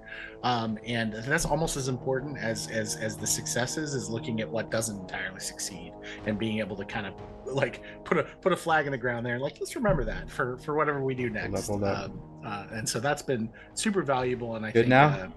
I think that's one of the best parts of working on Okay, this. let me put the chat on the screen as well. Oh, Sorry, thank man. you very much. That doesn't make sense because I know I SOD just want to make a video out of this as well. We can all say hi YouTube and So my next question is, with Demonfall Canyon, it's a Chat completely new box. dungeon, and nobody would have expected that to be added to the game. People might have expected Karazhan Crypts or like other dungeons like Scarlet. do we Crusade. watch on 2x, What made the guys, team decide to go make it with faster, Demonfall or do we Canyon as a enjoy? new Do we enjoy dungeon and or just a like new take it as thing is? being added to Season of Discovery? Go ahead, Tim. Oh, you can go. You Milk sound it? like you're about to say something. All right. Demonfall Canyon is an interesting one because like how that kind of All right, I'm so sorry. We're gonna have to watch that again. Okay, Vincent, here we go. Make sure you guys can see it, okay? All right, 3, 2, 1. Everybody say hi, YouTube. Greetings, ladies and gentlemen, and welcome back to another classic WoW video. My name is Cargos. Thank you for joining me. Today, we're going to be reacting to a dev interview, a new dev interview with the Classic WoW team over on Eben Hart's channel. This is less than 24 hours old, and they should be talking about Classic Plus, new content, SOD Phase 4, really everything Classic WoW. The devs made a new Twitter account as well called Classic WoW Devs, so there's a new open line of communication to the developers. So we'll see what they have to say. I've had my opinions about things recently, yeah, I'm excited to listen to this with you guys. So let's get going. Thank you for joining me. Here we go. For coming and taking this interview. My name is Eben Hart. Today I'm being joined by the devs from the Classic Dev team. Would you guys like to introduce yourselves? Sure, I'm Josh Greenfield. I'm a senior game producer on WoW Classic. Been at Blizzard for about 15 years. Been on Classic since the very beginning. Hey there, I'm Tim Jones. I'm the assistant lead game designer for WoW Classic. I've also been at Blizzard for about 15 years, so it's having a lot of fun being here today. 15 years, so Well, not we since have you vanilla. both. So I'm just going to dive into it because I know we only have a limited amount of time. But my first question is, Baseball's reception has been incredibly positive, and considering how different SOD is from Classic, how does the team decide what to add or change? First thing, Phase 4 SOD has been incredibly well received. Go ahead and type if you believe this is true and how much fun you're having with SOD in the chat right now. This is all part of the video as well. So if you're watching this on YouTube, you can kind of see like in real time how people are feeling about SOD. If they're enjoying it right now, if they're having a good time, if they're having a bad time. I've been playing Classic Era and kind of just like watching from the sidelines. So we get a lot of people who don't like SOD coming into the stream and stuff because they miss the good old days and all that. So. Discovery, considering things have to stay classic. You know, I think from the very beginning, and this changes phase from phase, but one of our main goals was to add to the world, make the world as the main character of Classic, and we wanted to enrich the leveling experience as much as possible. Wait, what? They said they wanted to enrich the leveling experience? Wait, did I hear that right? They want to enrich... I need to run that back. Make the world as the main character of world Classic, is the main character? to enrich the leveling experience as much as possible. Enrich the leveling experience. And... Yo, guys, is the leveling experience enriched in SOD? Are you feeling rich? You guys rich?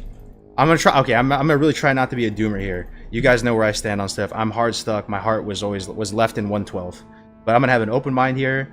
But that right out of the gate is like, that's not what I've been hearing. I don't play SOD, so it's like it's tough for me to have a lot of takes that mean much. But I did play it a bit. I mean, I leveled to 50 on my warrior, and I mean, the leveling experience seemed extremely cheapened, right? Like that was probably people's main criticism with SOD is the incursions.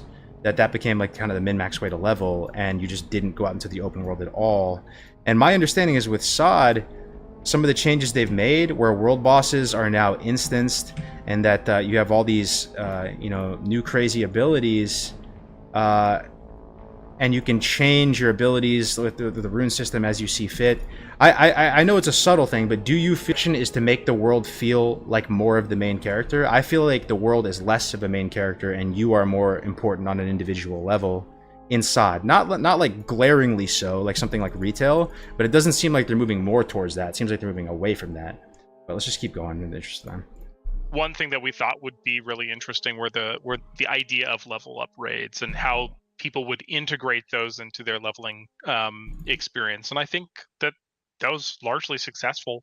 People leveling up are still incorporating Black Fathom Deeps and Nomergon and Sunken Temple into their leveling experience. I mean, I actually don't know. Is that true?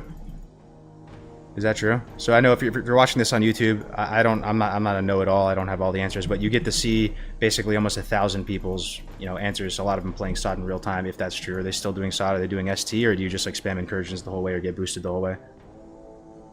They were interesting at the time for being an endgame activity, and I think I'm leveling a new paladin up on Wild Growth, and I'm enjoying just incorporating doing rune discoveries alongside my normal quest progression in the outdoor world. So I think we've wanted to make fun and cool content that really builds up what players can do in the outdoor world by themselves and with each other, and that continues. You want to add anything, Josh?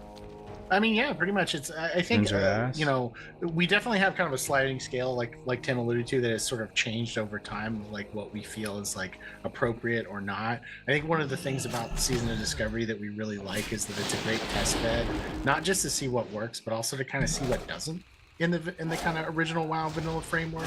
And that's almost as important as the successes, is looking at what doesn't entirely succeed and being able to kind of like put a flag in the ground there and like, let's remember that for whatever we do next.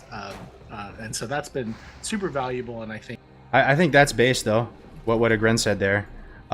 It's good to hear that type of communication from Blizzard, where it's like you see their take on how things are going, and like they're basically saying that some stuff is amiss, and like Season of Discovery. Remember that was a debate raging in the community for a while. Like, is Season of Discovery Classic Plus, or is it like the beta test? Is it the proving ground that will lead into Classic Plus?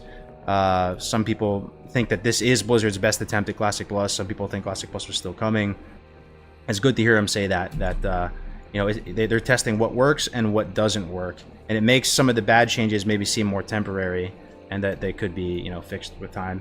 And I see the chat saying now that they nerfed incursions, and that has made a difference and made leveling feel a bit better. So, you know, I think that's one of the best parts of working on this. Oh, kind of. Thank you very much. That doesn't make sense because I know Sod had a lot of ups and a few downs here and there. So my next question is, with Demonfall Canyon, it's a completely new dungeon, and nobody would have expected that to be added to the game. People might have expected Karazhan Crypts or like other dungeons like Scarlet Crusade. So what made the team decide to go with Demonfall Canyon as a new dungeon or a new thing being added to Season of Discovery? Go ahead, Tim. Oh, you can go. You sound like you're about to say something. You know, Demonfall Canyon is an interesting one because like how that kind of the genesis of that is we had, you know, one of our designers was working on one of the discoveries for priests, and he wanted to have it integrate with Demonfall Canyon, have you go there for a reason. He's like, well, I'm going to create an instance version of this so I can put higher level creatures there without like jarring phasing or anything like that. And then kind of pretty quickly we're just like, why don't we just make a dungeon? Like, let's just do that. And it I think worked out really well. You know, it just made sense at the time. I think a lot of things we do, like our team, one of the benefits of kind of being able to move quickly and pivot quickly is that we can kind of make a quick decision and be like, okay, let's act on this. We're excited about this. Let's just go ahead and do it. That's kind of one of those things that it just sort of made sense in the moment, and we decided to go ahead and push forward with it. And it was also to just kind of see, like, let's sort of float this out there and see how people react. And I think it's been super successful. The dungeon's pretty popular. I've enjoyed it. A lot of my friends have enjoyed it. A lot of players that I play with. Yeah, I mean, we're kind of an insatiable community. Is that fair to say? Like us, like WoW players in general, classic WoW players. I feel like no matter what Blizzard puts out, like there's going to be a huge swath of people hating on it. Visually, I mean, I haven't done the dungeon, but like visually, it looks really cool to me.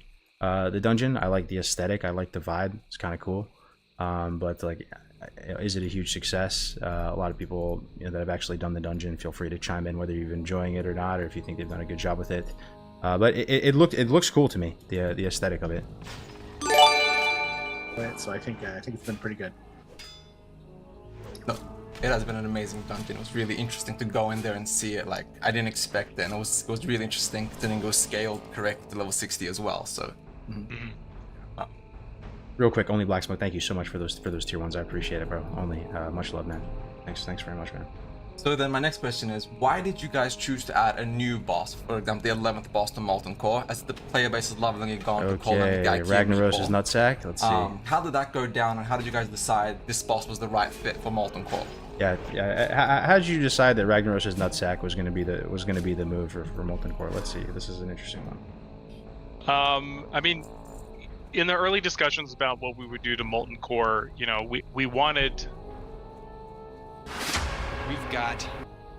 My bad. One of these days I'll do it. I'll spend the $10 a month and we'll never have to worry about ads again. We wanted to preserve people's original experience. There's a lot of people who have gathered up all these abilities who want to go into these places that they are now very familiar with. These are not new places or reimagined places in the same sense that, like, you know, Blackfathom Deeps and Numergon, where they have a much more established headcanon than those dungeons that were sort of chosen because they weren't as popular while leveling up. And so you know, we wanted to make an experience that was familiar, that had some mechanics that were new. That's why we brought some of the Season of Mastery mechanics. It might be too. Season of Mastery MC, by the way, was good. I enjoyed it a lot. Again, we were working in an environment with no debuff slots, but they did increase boss health so that the fights weren't like, you didn't have like 7-second Lucifron kills and stuff like in Era. It was pretty cool. Like Baron Geddon, you know, had like an enrage type of mechanic where like it just. Every boss they added like a few things where the overall feeling when you're doing Psalm MC was like, yeah, I think this is kind of just a little better than the normal boss.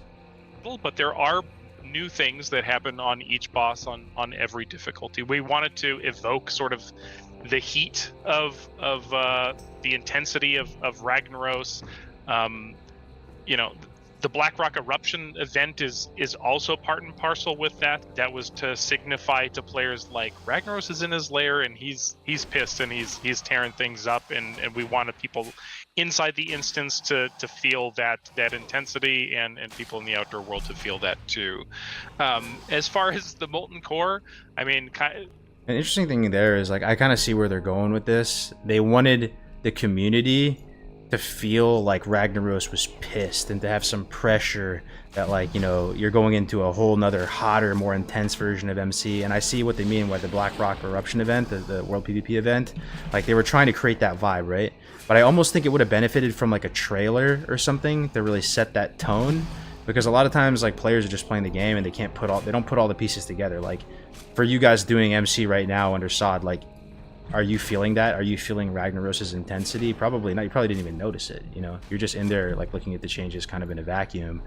But it's one of those things where expectations versus reality. They're sitting in the boardroom and they're talking about what we're going to do with SOD, and they're thinking, like, thematically, oh, we want this MC to feel way more pressure and intensity and harder, but, you know, did it really come together? And are people really feeling that?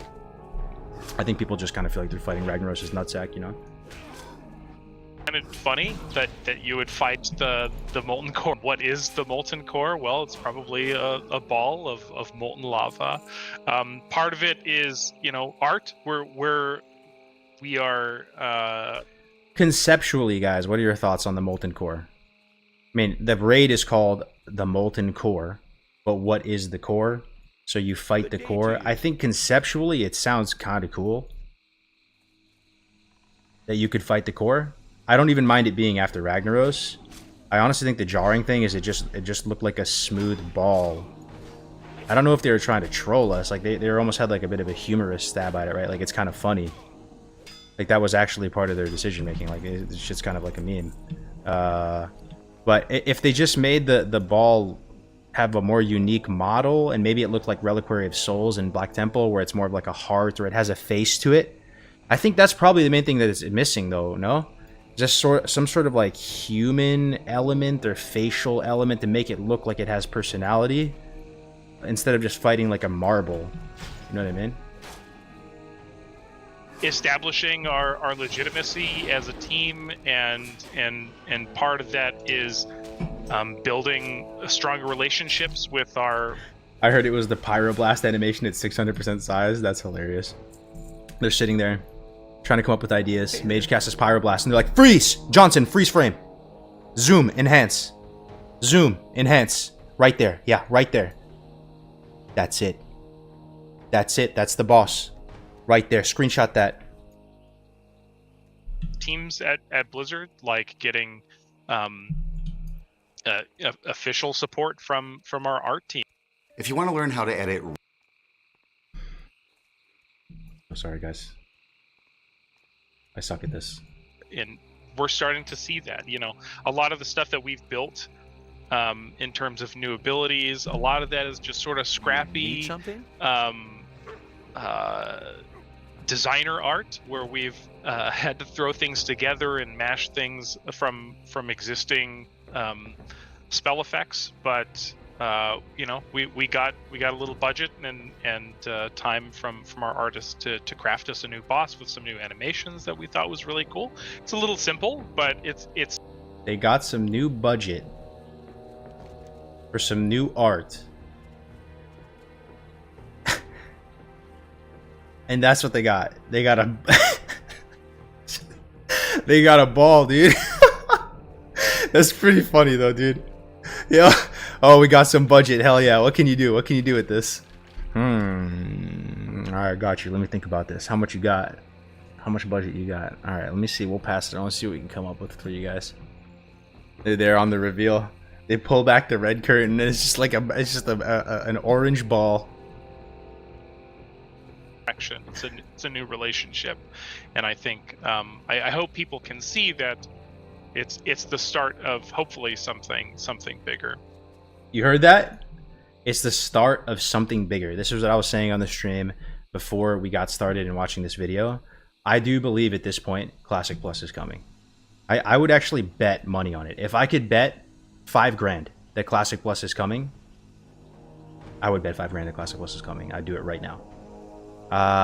But I'm worried. Like, I don't know if I'm actually excited for it or not. I've been talking about this on stream a lot, where like I for me it would be more exciting, and I think it would be more of like a time-tested formula that would be, you know, that would really be in the spirit of Classic and get a lot of the existing players excited. Is if they did do Classic era fresh and announce that they were going to run back the trilogy, do era servers for both vanilla, TBC, and Wrath, that you'd be able to, you know, turn your character into a TBC character and move on into that, or you could, you know, retire it and transfer it to white main, and then after TBC runs its course, you know, there would be era servers for that, and then moving into Wrath, and then they still do some seasonal stuff. Like that environment, that Classic ecosystem is more appealing to me, and it's like less risky.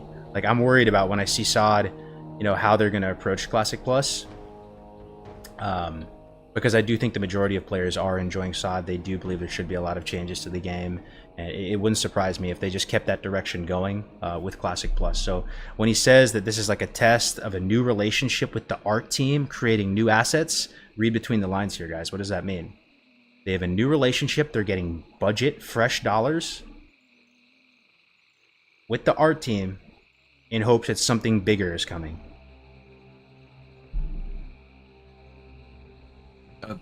That makes perfect sense, because I did wonder about like the Classic DevTech art team and all that stuff. So it does make sense that you guys now have that official support. So we'll get better and better models and things in the future.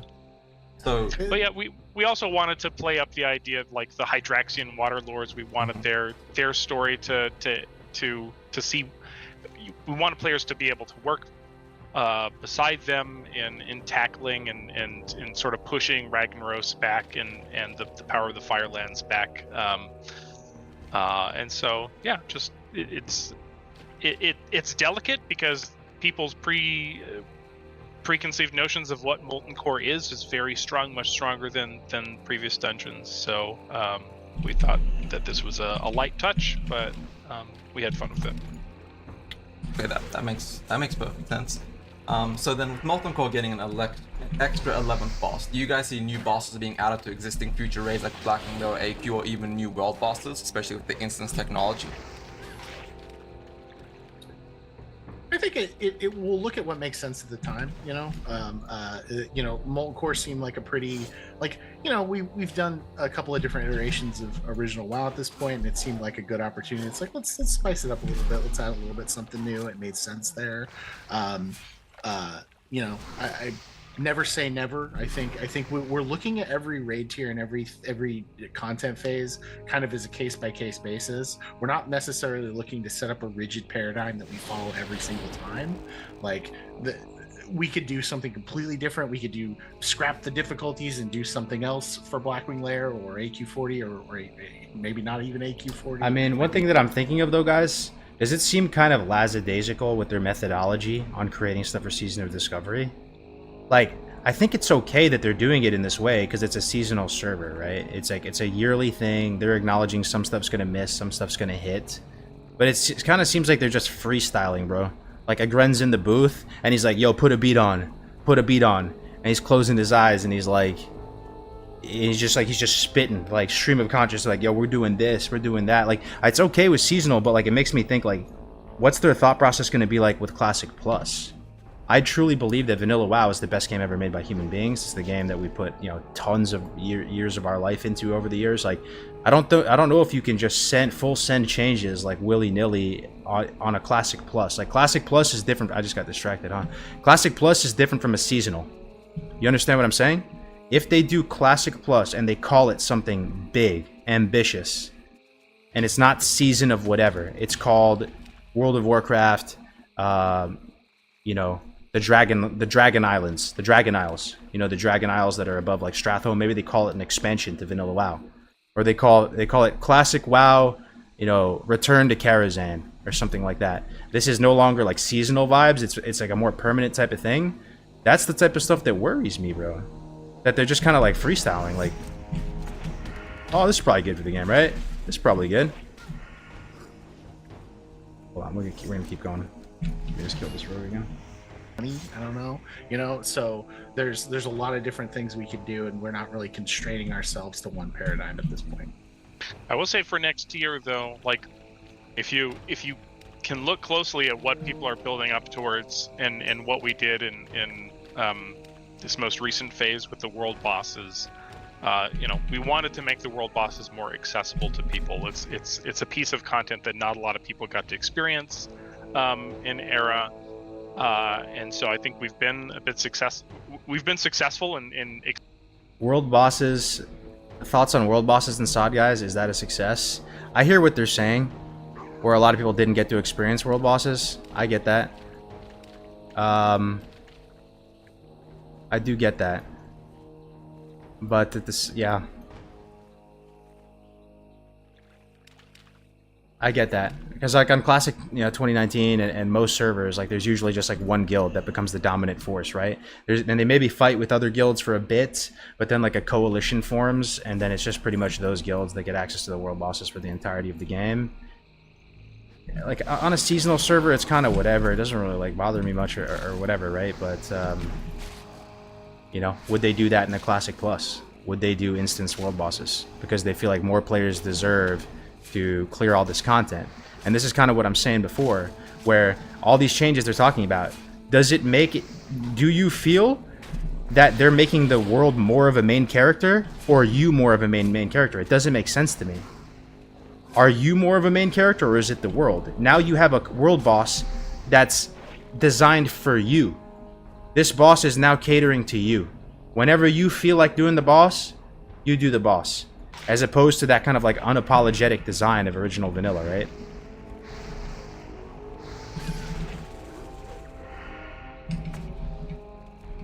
Hold on, let me kill this guy. I think we're doing fine here. Disarm.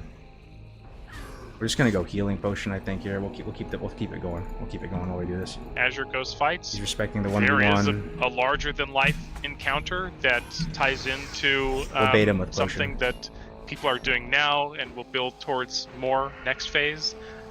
Well, could that Honorless dog, bro. could we apply the line of thinking that we had for our world bosses to whatever encounter that is, to let more people experience that and be rewarded by that? Maybe. I'll let you figure out what I'm talking about. No, I have quite a few ideas there. Gonna Okay. be videos in the future on that stuff. So now that we are in phase 4 and going through the end game, in a blue post you guys mentioned that Blackwing Lair was going to come out within a few weeks. Is it just Blackwing Lair that's going to be accelerated, or is the whole of SOD going to be accelerated? Yeah, I think there may be a little bit of a Check this out. I'm gonna show you. Jesus Christ. misunderstanding there. I'm not exactly sure. I'm not sure what that blue post, where that came from. Like a few weeks thing. Like we're not going to put out raid tiers every month. Like we're not going to do like a 4-week cadence. They're going to have some time to breathe. Now, will it be like the 2019 cadence? No, it won't be. It won't be that long. We're not going to do 4, 5, 6 month raid tiers, but we're definitely not going to do 1 month raid tiers either. Okay, so we just said it's not going to be 1 month and it's not going to be 4 months. So it'll be like 2 months, 2.5 months before they. Actually, before we they put a do lot WL. of effort into sort of the difficulty levels and the new gear. We made 1,000 new items for this patch. Many of those were in Molten Core, like revamped items in Molten Core or new tier sets. We want to let you get a chance to get that stuff and have it and enjoy it for a minute before we kind of shuffle you into the next thing. And so, like, you know, we're gonna have a good amount of time in the raid tier. It's not going to be like 3, 4, 5 months, but it's not going to be 4 weeks either. That's actually good news. I was actually kind of worried about that. I was like, 4 weeks, damn, that's not enough time. No, there's so much to do right now. Why would we rush you through it? Like, it doesn't make much sense. Thank you for clarifying that. And SOD is a very popular game mode, even with its ups and downs, like I said. But people have been curious about the future of the characters. And I know every interview, every time you guys talk to people, they ask what happens to the characters at the end. Do you guys know if you'll be able to tell people or expand upon what happens at the end now that we're in phase 4? Like, will it be era characters or things of that nature? This is big. We're in a little bit of a tricky spot because the sheer scope of things we've added for Season of Discovery will probably continue to add, especially in terms of like itemization and stuff like that. We can't put you on an Era Realm, right? Because like that's just too. He said okay. He said they can't put you on an Era Realm. Okay. That's a bridge way too far to let you take your 8-piece enhancement shaman set that doesn't exist in Era over there, right? Like, but. We don't also we're growing attached to our characters too. I've got several characters, 2 in particular, that I just love playing, and I'm not in a hurry to shuffle them off to a retirement home. And so I think that the thing that we've kind of been telling folks is that, like, if you want to make an Atiesh, you should feel secure that you're going to get to make that Atiesh and enjoy it for a minute before this whole thing ends. We while we're still trying to figure out exactly where you will end up at the end, we don't have any firm plans to just say, okay, 3 months after Naxxramas comes out, the server's done and we're making you move and we're shutting it down. It's not. I don't think it's really going to be that way. We're gonna let it run. We're gonna let this exist for a while, and I think there's a contingent of folks I think that will want to keep playing this in some form or another. No matter what we do after it. And full transparency, I did see this part of the interview before. I watched this part, and this is kind of what I was saying earlier. Like, what he's about to say is that there's going to be a contingent of people, like Sod will have like a cult following once all the raids are out. That he believes that people are going to enjoy just playing Sod, like, that will just enjoy being in a Sod environment like indefinitely. So that's like my guess, right? Like, they're going to do like a Sod server. They're just going to keep a Sod server specifically up after it's all done. I don't think we really want that. So it's a little bit of a wishy-washy answer, but at the same point, like, we want to let you have time to enjoy your characters and where they end up, and we also want to make sure that wherever they do end up eventually is a place that is cool and it's a good ecosystem. Yo, Dopeker, thank you very much for that subscription, bro. Thank you very much. All right, so yeah, that's honestly, he answered it pretty good. Like, you know how sometimes Blizzard has like legal talk and it doesn't feel like they're really saying anything. They're just like, their lips are moving, the gums are flapping, but there's nothing really being said. Like, he did give some nuggets there, right? So he said no Era Realm. So that is off the table based on what he said. Sod characters will not be on Era. And is that a W or is that an F, guys? We've been talking about this earlier before the stream. That's a W for me.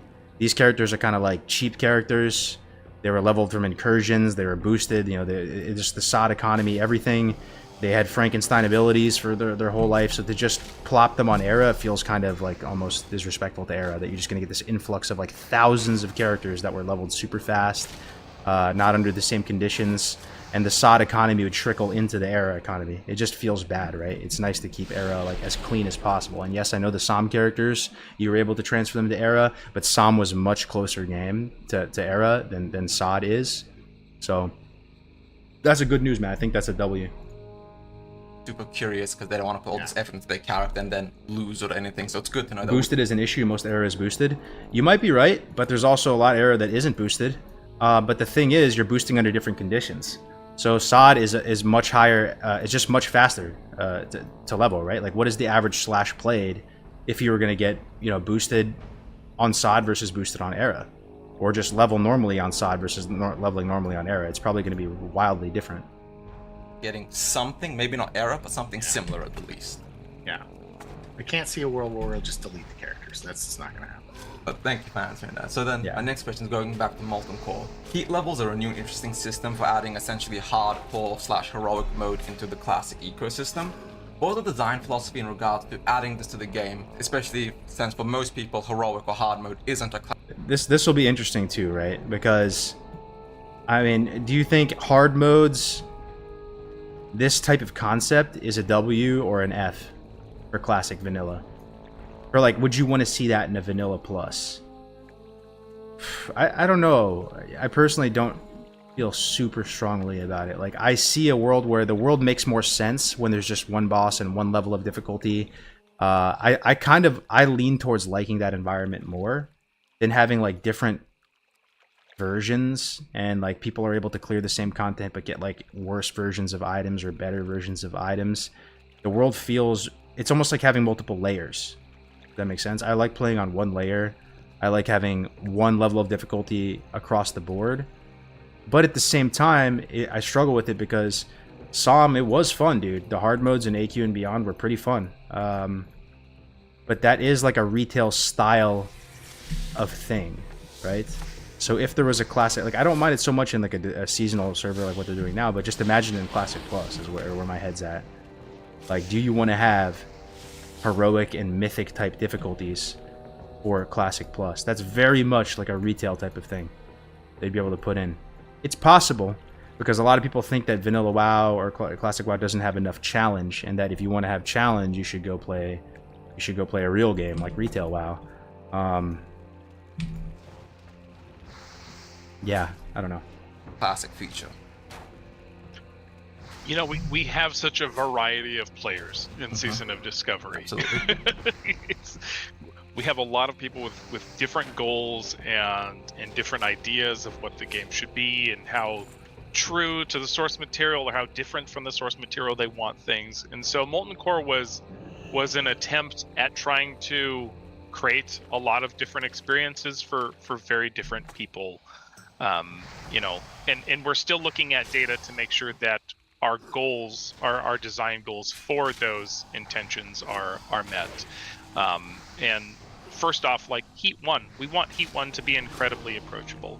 We don't intend, like if you can get a group together, if you have a decent amount of pre-bis gear. To be honest, bro, I don't really just like that language in general. You can call me a fucking snowflake or whatever you want to call me, but I don't really like the word accessible. Like, I know you're gonna be like, so what do you like? Gatekeeping? That's the initial response, right? What do you like? Just gatekeep content? Kinda. I mean, yeah. I mean, I don't know. Like, it feels retail to me. It feels like, again, the world isn't this unapologetic punishing beast that it is in vanilla, where you feel very obtuse. Like you're a circle trying to fit through a square. The world doesn't care about you. Feel free to participate how you want. Clear the raid if you want. If not, the world doesn't care. You're not the main character. You're actually a peasant. You're actually a piece of dirt, and nobody cares about your character. Yeah, it's a step away from that. And like, no, the world is here to accommodate you. You have these different difficulties, and there's one difficulty that's like very easy, and as long as you can find like, a few humans that have like working brains, you can just go in there and clear the content, no problem. And then, you have this nice steady progression up to Heat 2 and Heat 3. I'm kind of just talking out loud here, but it makes me feel like, yeah, there should just be like one difficulty. Moderately, then we don't want you overwhelmed by the mechanics of the fights. The reason why we're talking about it all, Jay Bravo, good to see you, by the way, is because I think most of us here, I mean, a lot of you guys do play SOD, so this stuff is interesting to you right here and now because you're playing this game and you want to see the developers' thoughts and you're excited for BWL and AQ and beyond. But for a lot of us here, I do genuinely believe Classic Plus is coming. Like I said, I would bet money on it. So the style in which they do things in SOD, do you believe that's going to trickle over into Classic Plus? Like, absolutely, bro. Like, they have this new relationship with the art department. They're getting new funding, fresh dollars. They're trying to prove themselves with SOD. They see Classic Plus as a more ambitious project coming down the line. What we're seeing in SOD is kind of what we're going to get from Classic Plus. The team is not going to be radically different. It's going to be this team.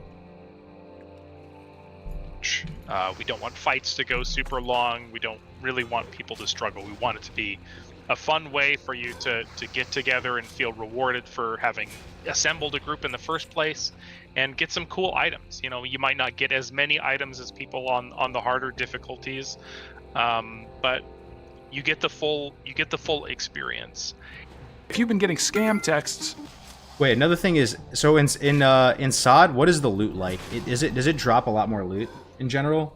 Somm dropped like 1 or 2 pieces more per boss. To the harder difficulties, then there is that opportunity. Because that's another thing, right? Like, if more loot's dropping from the bosses, is that a W or is that an F? I feel like when Blizzard talks about seasonal servers, they make it seem like everything needs to be expedited because it's like a 1-year server. It ends up not even being a 1-year server, bro. Look at Somm. How long did Somm last? How long did they keep those servers up? It was like 18 months or something, bro.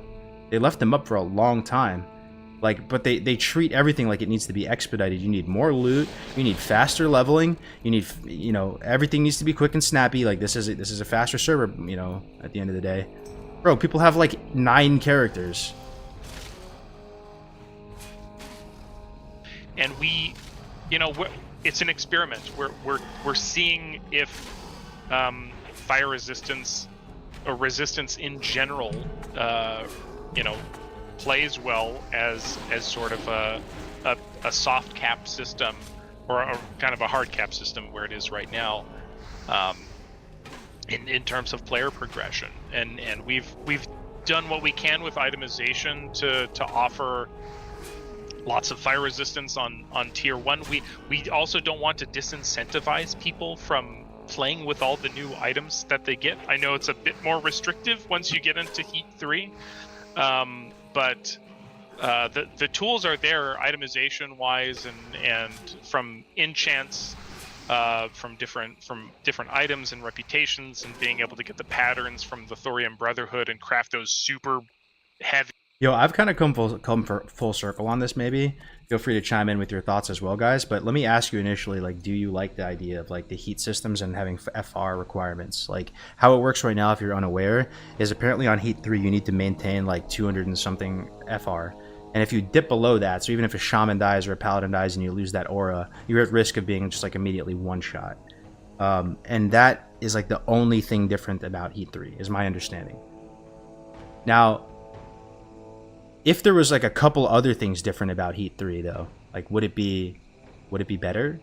Like but basically where I'm going with this is like, do you guys like resistance as a stat in the game? Do you like having to get a certain amount of resistance? Is that appealing to you? It actually is kind of appealing to me in a way, because it's almost like the same thing of adding no debuff slots to a boss.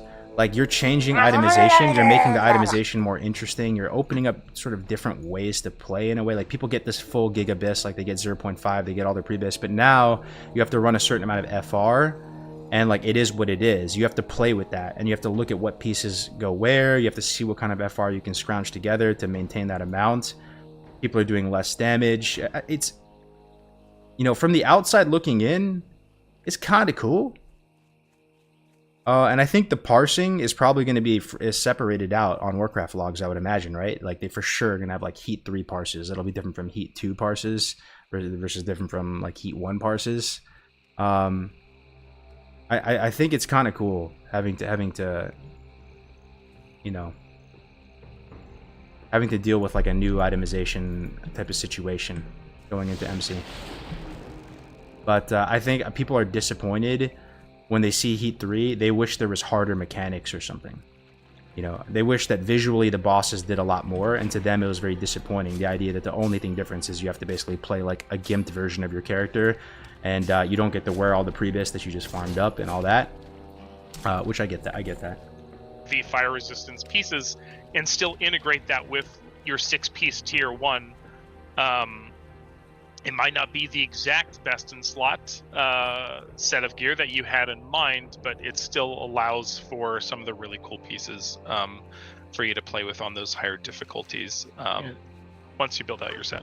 I think to kind of expand on that too a little bit, like one of the things we do quite a bit on the classic team is we try and think of we try and evoke the feeling that you had, without necessarily we can't recreate the place where we were at in our lives or every piece of the experience that we experienced in 2005 or whatever. But what we can do is we can try and hone in on like what's the feeling and like what's the vibe of kind of like how you approach this, and see in what ways can we emulate that. And a lot of the fire resistance stuff, it's like that was just kind of a part of what you did in 2005. It was like a preparation aspect that you got together with your guild, you pooled resources, you invested in trying to develop your character, and then you grew out of that stuff. Like you made a bunch of Dark Iron gear to survive Ragnaros or whatever, and then eventually you're like, yeah, you know what, we got enough gear, we have enough DPS, we can just kind of back that up a little bit. And that's one of the things that we tried to build on with like the tier sets. Like, I did Molten Core last night. I got 3 pieces of my tier. I got really lucky with the drops, and I already have, but just with that and an Arcanum and like one other item, I'm already at enough passive fire resistance to be good to go in Heat 2. And that's what we wanted. Like the negative aspect of fire resistance was something that was like, I can't wear my best stuff. It's like, well, let's just put fire resistance on your best stuff. And yeah, I mean, so like I just tanked an MC recently, right? Last week, I don't know if you guys watched that raid. I died so much. Like I thought my gear was serviceable. I'm used to, you know, playing in environments where, you know, a lot of times you just ignore the mechanics and you have enough gear to just blast through stuff, right? But it was actually like a really humbling thing. Like I was trying to main tank an MC and I thought it was gonna be a piece of cake. Like I didn't have I didn't have you know, Titans or anything like that. So there was that too, but I kept dying to fire damage, man. Like fire blossoms were just like two-shotting me. I was just so scared. I was using a shield the whole time. We ended up clearing all the content, but I probably died like 12 times in the run. And you know, even in Era, like FR is a real thing, and like you do need to wear it sometimes. And I do like it. I like being humbled by the game. You feel cocky. You're wearing your Lionheart helm. You're wearing SGC. You're wearing leather. Whatever. You're like, we just go face. We got this. It was kind of cool getting put into the dirt and going like, man, I needed to like respect the game a little bit more. Get FR enchants, make some Dark Iron stuff like he said. So I like that aspect where resistance does matter. Like that's my question to you guys. Would you rather play a game where resistance is like a complete non-factor, or it's a real factor, and you have to balance, you know, damage with survivability? That's cool to me. It's one of the reasons why I like Warrior in general when you're playing vanilla, because the itemization is so interesting. You have to make these choices, and you can fly really close to the sun if you want, or you can be really safe. Yeah. Working out pretty well. I think it's gonna end up working out well. Now, will we do resistances? You know, is Blackwing Lair going to be the Shadow Raid? I don't know. Maybe not. Probably not. Like, that's not necessarily something we want to do every time and have you have just like. I mean, you heard it here first. So like, yeah, no point to get Shadow Resistance. He just said it. The way he said that, there's no way they're doing Shadow Resistance on BWL. Oodles of useless resist gear in your bags forever. But it seemed like it made sense for Molten Core that was just sort of like a iconic part of sort of the over. I really like what Don Pepe said, 2811. Mr. Pepe said, resistance is good. Saying you need exactly X resistance or you get one shot is not. Interesting. Yeah, I see what you mean there. Where you can play with different levels instead of it just being a light switch, both on or off. But at the same time, it's kind of more punishing when they have it like a light switch on or off. And maybe they're not able to make it get to that level of severity if they soften up the way they apply the damage to people. Who knows? But I think it's a good point to be made. Or if there was some way to do it where you don't need literally X amount, or you get 100 to 0'd, maybe that would have been a better way to do it. Preparation that players did to tackle that in earlier iterations of original WoW. And the way that we structured rewards too, I think the intent was for people to start at lower difficulties. Obviously, we provided the flexibility of being able to do any boss on any heat at any time, except if you want to do the Molten Core. Whoa, interesting. I didn't know that. So you can just switch the heat difficulty mid-raid? You're just at the boss? Like, how does that work? There's the raid leader has a command, you know, /heat 1, /heat 2, /heat 3. Weird. Yeah, I mean, it's just a minor thing. I don't know if that's good or bad, or I guess it's good. It gives player more control, more functionality. But again, it's like what they said. Like, all these things that they're saying does not seem like the world is more of a main character. It seems like you're in the driver's seat. You're the hero. You're the champion of Azeroth. Like, you're not just like, you know, a guy with a stick. You're like a champion of Azeroth, and the world, you know, beckons to your will. So. But, you know, people Yo, what up, who Shelby? try to do Heat 3 right off the bat, it's going to be hard. It's because you're skipping steps. So because you've skipped steps, you know, itemization is going to be really awkward because you're not putting in the effort to get the piece. Yo, can I ask a question? So what are the rewards of Heat 3? Are there better versions of the items? Like, you know how they have like a heroic version or a mythic version of like a weapon? Or is it more gear? Like, you just get an extra 1 or 2 drops? Yeah, what is it? What is it? Recolors, Molten Cosmetic Glow. So it's purely cosmetic? More loot and cosmetic. Interesting.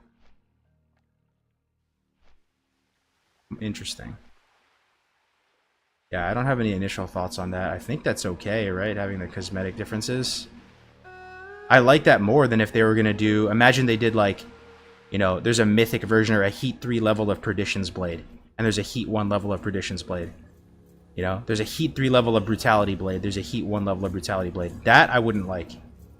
I don't know if I can articulate why I wouldn't like it, but it just sounds gross. Like the different versions of items is just kind of is gross to me.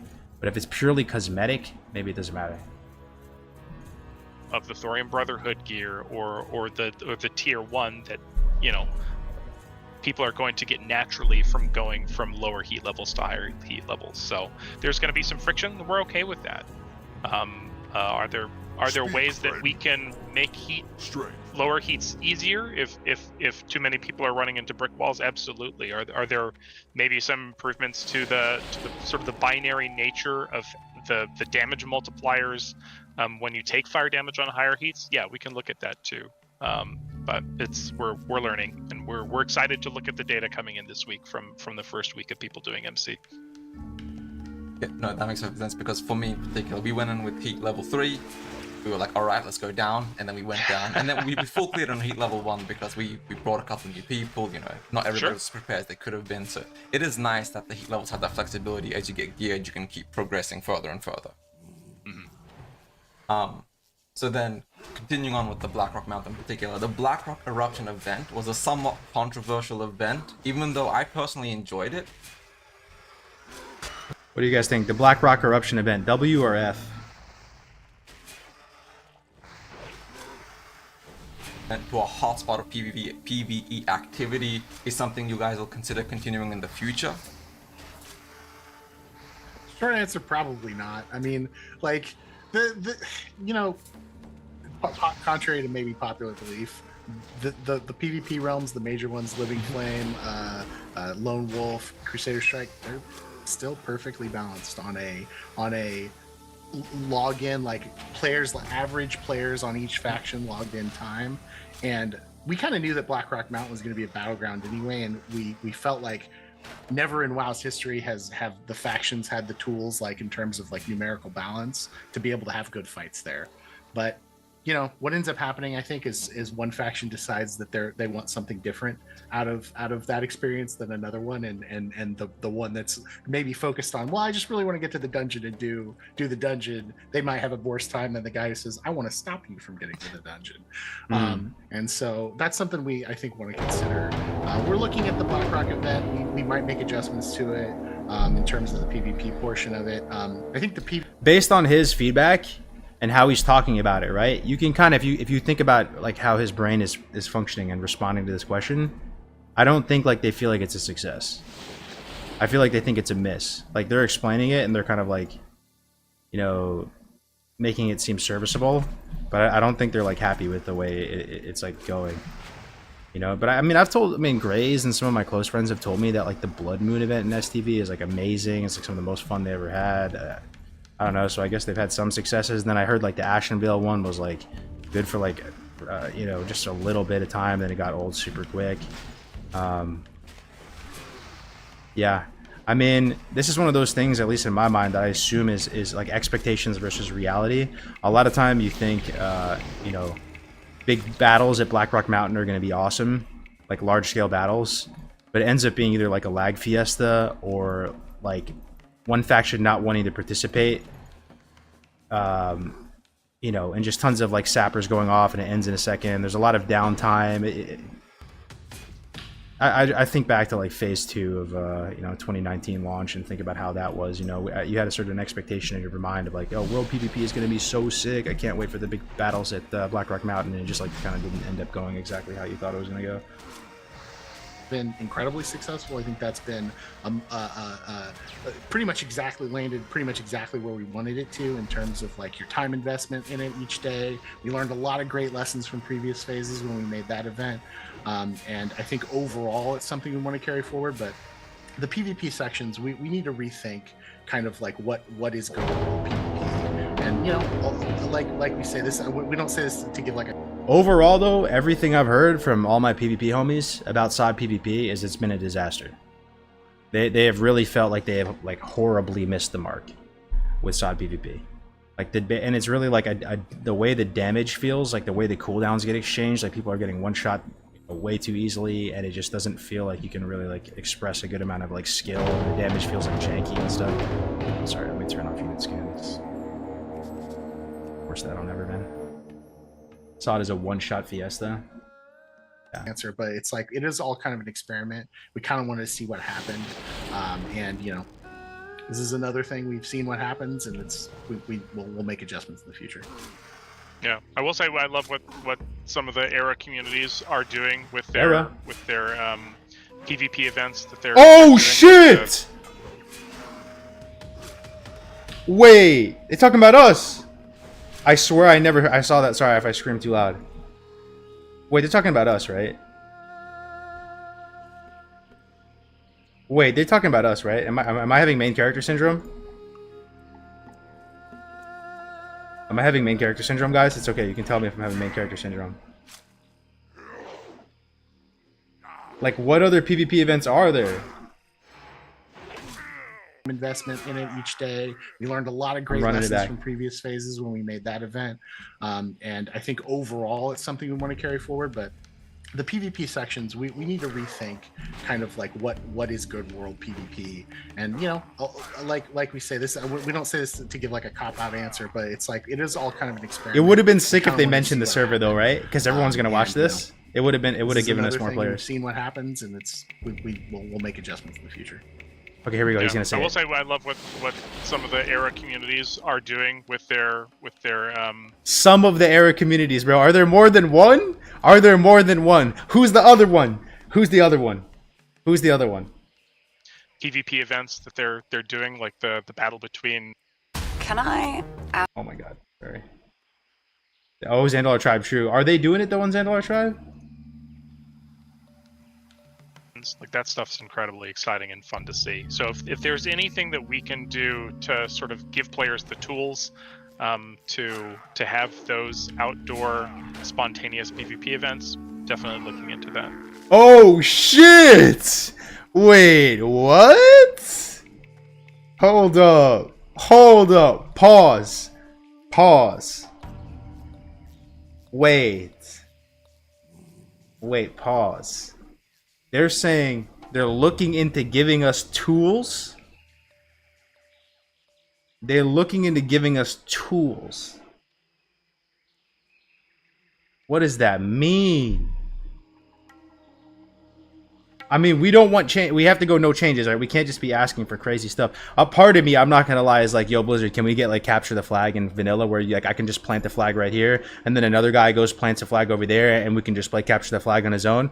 I'm gonna be completely honest with you. Stuff like that is racing in my mind. You know, you get an item and you plant it down.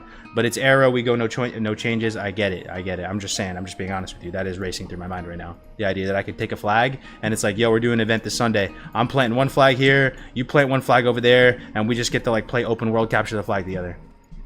But that's the type of shit Classic Plus though. That's giving the community the tools to play in the sandbox. You know what I mean? That gives the community the ability to run events and do fun stuff and play in the sandbox. And I do think we've been, over the years, one of the biggest, most active forces in doing stuff like that. You know what I mean? If left up to its own devices, I don't think people take a lot of initiative a lot of the time to do fun events like that. You know what I mean? So look at the arena community in TBC, in Kata, in whatever. I was always shocked that they never hosted more dueling tournaments amongst themselves. They never did more arena tournaments amongst themselves. Why is that? You know, there actually is functionality in the game. If you're a rank 1 arena Giga Chad, you know, if you're like a, you know, like a Mir or like a Pepe or like a Minpoike, or if you're like a one of those types, how come they don't organize their own arena like PvP tournaments and just set it up with draft picks, make it fun? Remember the one Asmon did for TBC? Like it, so. You know, I do think it's partially on us too why Blizzard doesn't put that type of stuff in the game, because like we don't actually just make use of it. But thankfully, I do believe, like, you know, our group for the most part, you know, people like Grays and Winky and myself and stuff, we've always tried to do fun stuff in the sandbox. So when they're saying they're going to give us tools, what does that mean? What kind of no changes tools could we get to do PvP events? I wonder, bro. Maybe they could open up a PTR or something, and people could spawn in with like templated characters at 60, right? That's no changes. PTR, you can spawn in and we can just cook on the PTR and like do a big epic world PvP battle somewhere. Anyway, let's just keep going. But I that's awesome. I swear I never heard that until just now. The fact that even in this interview, we're mentioned. We're like in the footnotes, guys. We got a tiny little shout out by this guy. We actually met that guy at BlizzCon. Remember, Winky?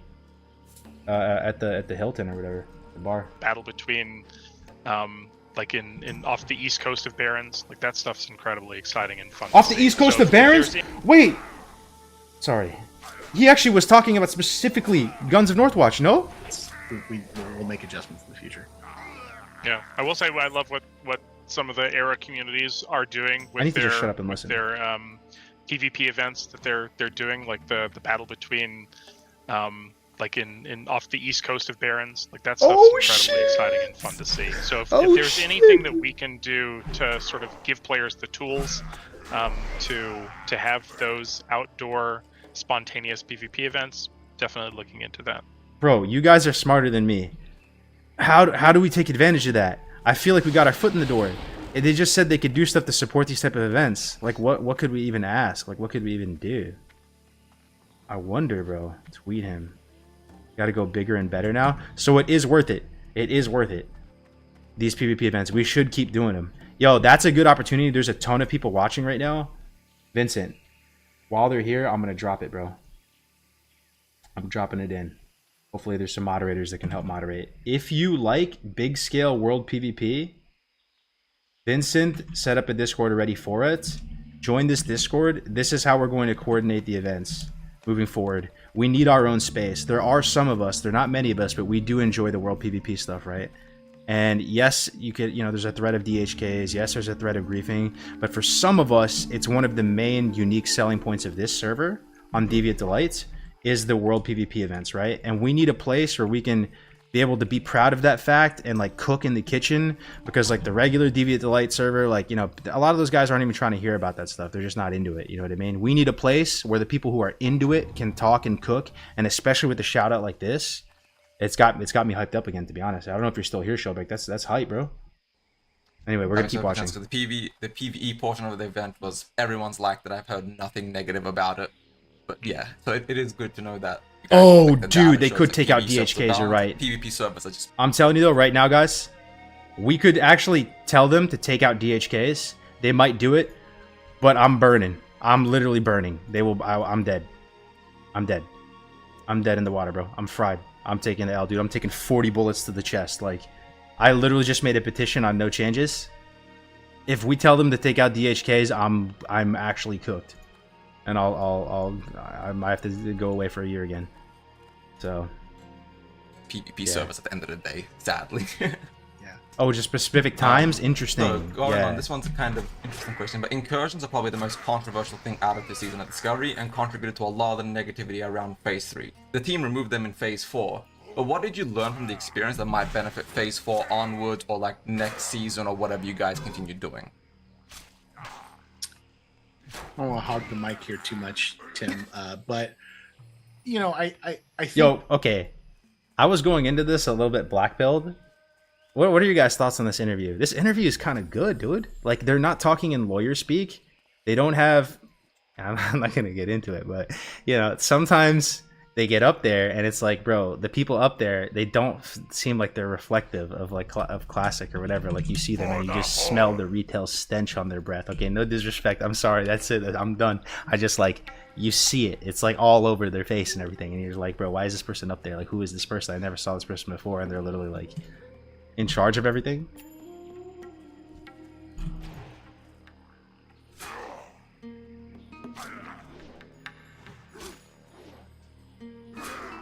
We wanted to look at like the Cenarian expedition or Cenarian circle sort of like missions that we had, and like make that a little bit more approachable and user friendly, because like those were kind of like a proto form of like daily quests, right? Like they were kind of repeatable quests, but they were very cumbersome because you couldn't like share them, and there was this like really weird long lead time intro where you had to go and do this like kind of task and then bring it back, and it was a whole thing, but it felt very old school. We wanted to try and emulate that, but unfortunately making it so repeatable and honestly way too lucrative, which was just a miss on our part. He's talking about incursions, right?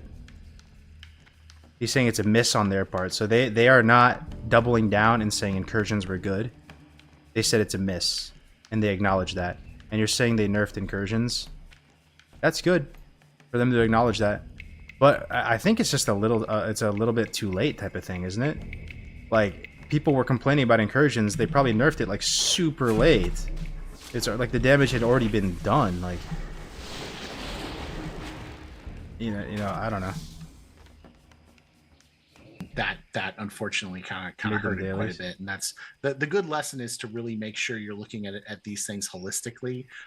Like, I think there was probably, I could get into a whole thing just on this, but there's a couple really good lessons we learned there about making sure that whenever we're looking at these types of events, we're looking at sort of not just like how does it feel to do the event itself, or how does it feel like, what do the rewards feel like, but looking at it all together. And I think we could have done a better job with that. And I think the Eruptions event, it was informed a lot by that, and that lands a lot closer to where we would have wanted, I think, incursions to have landed. And you know, we were able to apply the lessons. Wait, they wanted the Blackrock Eruption event to be what incursions were? Isn't that a totally different thing though? That's a PvP event. And you know, make meaningful adjustments to the next thing we did, and that's the goal. And again, like, well, it goes back to what I was saying, that it's almost as much about seeing what doesn't work as seeing what does work in this kind of seasonal experimental environment. Or it's kind of based. He said it multiple times that incursions were like a miss and it didn't work. That makes perfect sense cool. Because incursions, controversial, BRE so much better. So it is good that those lessons did start making the further events and stuff already better. Yep. So my next question is, like, the Tarnished Undermine Real is a really good addition to the game, makes people go into dungeons and grind, just keeps the world active and players incentivized. Do you plan on expanding on this currency in the future, for example in Phase 5 and people in Blackwing Lair or onwards, like if you guys add dungeons or things like that? Will there be a new currency, or will we continue with the Tarnished Undermine Real? I have no idea what this stuff is. This is like some SOD currency. I don't know, chat. You got, you know, for the people on YouTube, help them out. Do you like it? This is cool currency. You're good, this is man. another thing that I worked on. So but like, you know, the currency. There's a reason we cap them at 100, so you can't bank them forever. And I think it's. I don't want to say for sure, but I think it's, if we wanted to just continue to use that currency for future things, it could work. We could add more. We don't really want to, like, we don't have a currency UI in Classic at this moment, so we don't want to bog your bags down with all these different things. And so that's just something we got to think about. But I think it was built to scale a little bit, to that if we wanted to add more things to it, we could, and we'd feel okay about it. So I will say though, you know what I hope what they address in here, but I have a feeling they're not going to address, guys, is what we talked about at the beginning of the stream. We made a petition the other day, right? Because of some changes that leaked over into Era from SOD and Kata, that whole transition to the new client. And Blizzard, you know, after a week responded with a blue post. And they did like a good, like, it was like a good move, you know, like they accepted some responsibility and were saying, like, you know, we missed the ball with some of this stuff. And like, they said a lot of good stuff in there, how they're going to communicate and they don't have any plans to change Era, blah, blah, blah, blah, blah. We have realized that those changes were just the tip of the iceberg. There's actually like 100+ things that are different about Era right now, like straight up items that are different, that have different stats. You know, dungeons are functioning differently. Like I said, I've been trying to do an SGC farm on my hunter for my warrior, and like mobs are social with other mobs that they're not normally social with. Stuff is pulling weird. A lot of changes in Era, and I don't know if they're going to address that in here. But like, I just want to hear from Blizzard that, like, yes, like, keep giving us a list of all these changes that are affecting Era. We're going to work on them. You know, they have like a pretty high priority for us because, like, we understand, you know, like, it's that same thing they said, like, we're trying to honor that commitment so you can play under original, like, you know, conditions, blah blah blah. We'll see. Anything to announce, but it's in the back of our minds. It's something we could expand on. I also think in future phases, like, yeah, the changes were unintended, but shouldn't that be a priority? Like, so if you have two things, right, you to work on a feature or to fix a bug, what do you choose? Like, you have to triage, like, the bug, right? Like, if that should honestly be like top of the stack in terms of like stuff to get done developer wise, because one version of your game is like just is kind of got you know, got heavily affected by this transition. Tier 0 said is going to be valuable. Like they're good pieces of gear, and people will continue to be incentivized to run dungeons. And I don't foresee us doing a thing where it's like, well, we're gonna once tier 2 is out, we're gonna put tier 1 gear on the Undermine Real. That's not gonna happen. Yeah. We want to. Can some of you guys in the chat explain to me, like, just in one sentence, like, what is this Undermine Real? Like, why is there even a need for a new currency? Like, what does it do? Is it good? I'd like to know, even though I'm not a sod Andy. And on Ixia to be the avenue that people go to get that gear. So I think dungeons will continue to be good content even in future phases. It's a currency for the New World PvP event. Thank you very much. Makes perfect sense. Well, that doesn't really matter. We'll move on to the next question because we don't have much time left.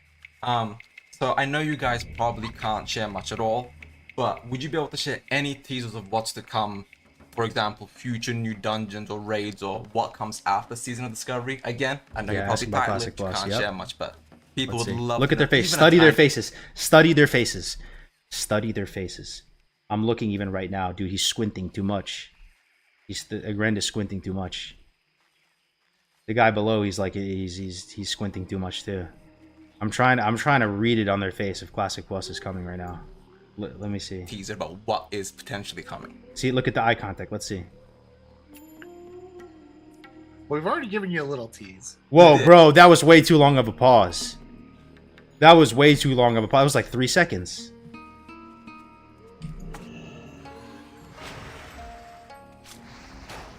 They're like not really making eye contact. Watch the VOD. And Tim isn't talking first at the bottom. He's letting Agren talk first, right? Because that's kind of his boss. You know what I mean? He's not trying to... He's trying to let him... Bro, I'm telling you, Classic Plus is coming. I've been saying it. It's coming. And are you guys excited for it? Like, do you guys hear at least my devil's advocate point? That, like, they're just kind of flying by the seat of their pants with the way they're doing SOD. They're, like, freestyling. Some stuff works. Some stuff doesn't work. Like, the abilities just being put into the classes is kind of freestyle with all the runes. It's been Frankenstein to a certain extent. Like, do you have confidence in this team? To not do a seasonal server, to do straight up like WoW Vanilla 2, to do Classic Plus, and everything is gonna feel like it was always in vanilla to a certain extent. See, I don't know if that's the direction they would even go. I don't think that would necessarily be the direction where it's like we're gonna try to finish the game, finish the zones. Everything we're gonna do is gonna make it feel like it always was in vanilla, and it's genuinely just like, you know, a nice like icing on the cake type of change. They might try to like fix the game or something like that, right? Or like this is the opportunity to like rebalance or rehaul the game. Like it's I have like I'm like 1 part optimistic, 9 parts like cautious and doomer pilled. You know what I mean? To get your noodle cooking a little bit, but you know, I don't know, Tim. What can we say? Get your noodle. I need to run that back, dude. So I know you guys probably can't share much at all. But would you be able to share any teasers of what's to come? For example, future new. Look at he's fidgeting in the chair, bro. Look at the eye contact. Look at the bottom guy. Again, he's like, like, you're probably tight-lipped, you can't share much, but people would love to know even a tiny teaser about what is potentially coming. Well, we've already given you a little tease. He did. You go watch the VOD, rewatch it. Get your. Dude, okay. Classic Plus is coming. What are the you see it, right? What are the you guys understand? We're on the same page now, right? Classic Plus is coming. On God, it is it's like I don't want to say it's 100%. Just it's like 98%, bro. There are 2 other interviews that came out yesterday. Really, Tuska. Can you DM them to me or put them in chat? I want to watch all of them. This is like fun content to do. You're talking about Kara Cripps. Well, let's see. Let's finish it. Let's see what they have to say. Cooking a little bit, but you know, I don't know, Tim. What can we say here? What can we say here? They're laughing and shit. Would they be laughing if it was just Kara Cripps? Dude, all I'm saying is like I can't say exactly why I feel that way too, but I have had other communications and like it's not Kara Cripps. I'm telling you, bro.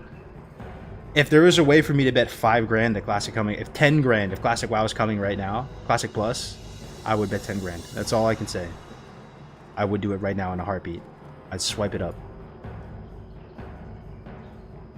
I mean, I think if there's anything to take from this last phase is that we want to do as much as we can, and obviously, like we're getting more support from our art teams. Hopefully, that manifests itself in cool and exciting ways for players to be excited about. That's the most lawyer speak ever. Like, we got new stuff. We have an exciting new relationship with our art team, and hopefully that manifests into exciting and new features that players can get excited about. It's like saying nothing, you know. It was a really fun experience. One thing Josh didn't mention was how fast we put it together. It was a really great exercise in seeing like how quick our team can respond to an idea from a content designer. And bro, that's the thing. Like, was it fast? It wasn't phase 3 like 20 weeks or something? Like, I feel like they straight up just like they probably didn't work on SOD at all. Like, there was like some retail shit out or something, right? Like Panda Remix or something. And like they were like, oh dude, everyone's getting antsy, like phase 3's kind of flopping. And then they just like came together and got it done really quick right at the end.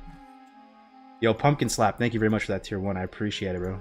Yeah, it was Kata release. That must have been it. SOD was literally on the back burner. They just like didn't care at all. So they probably just didn't even think about it. And then they were like, dude, people are freaking out right now. We're into like SOD numbers plummeting off a cliff. And they're like, you know what, boys? We send it. Don't even worry about it. We're going to call it Molten Core. It's just going to be a circle. It's going to be a circle. I'll literally go into the Pyroblast animation right now. I'll clip it out. You know, you just put some lava on it.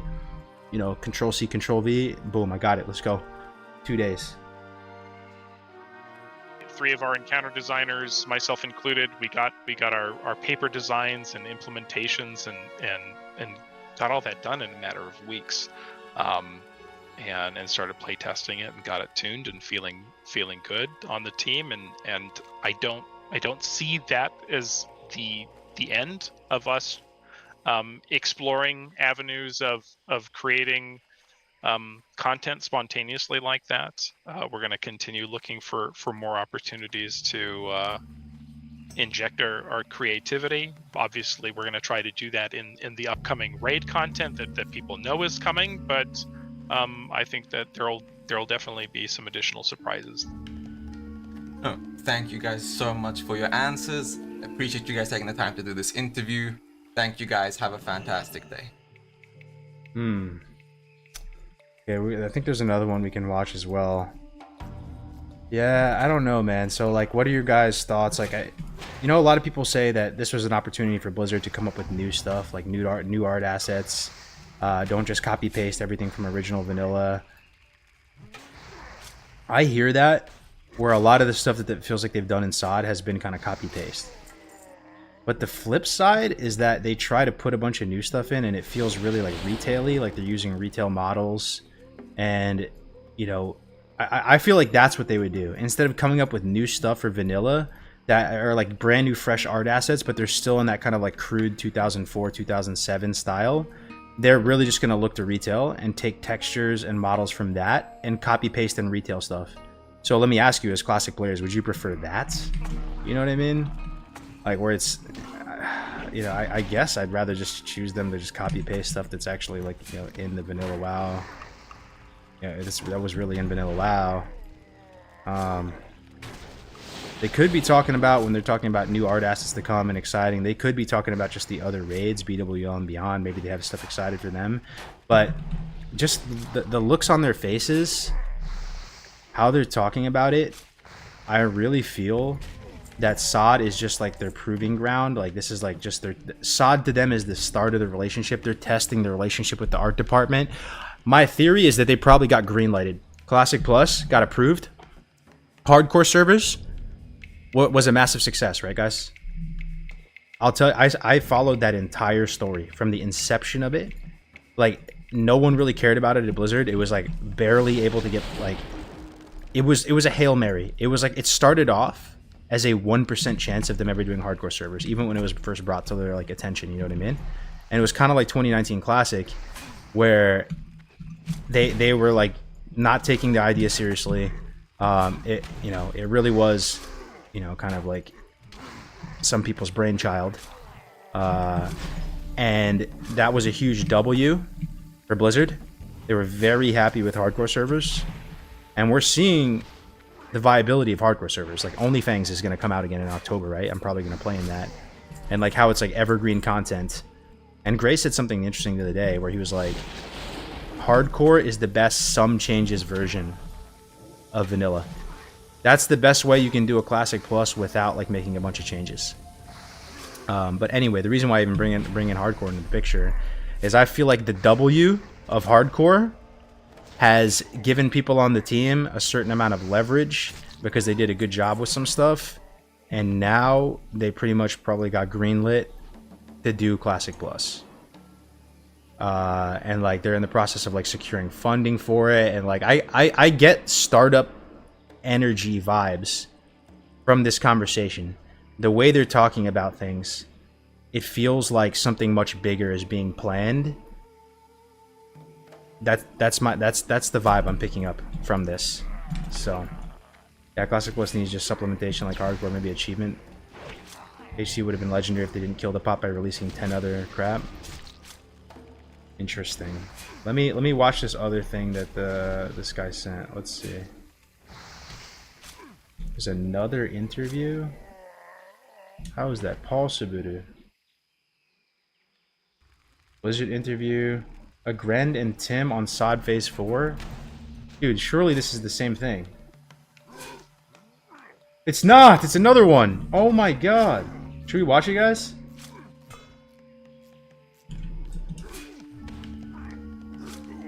Alright, it's that time again where I'm lucky enough to be able to sit down with two fantastic members of the Classic team. These guys are probably sick of me by now, but quite frankly, I'm okay with that. Grand, mate, how are you?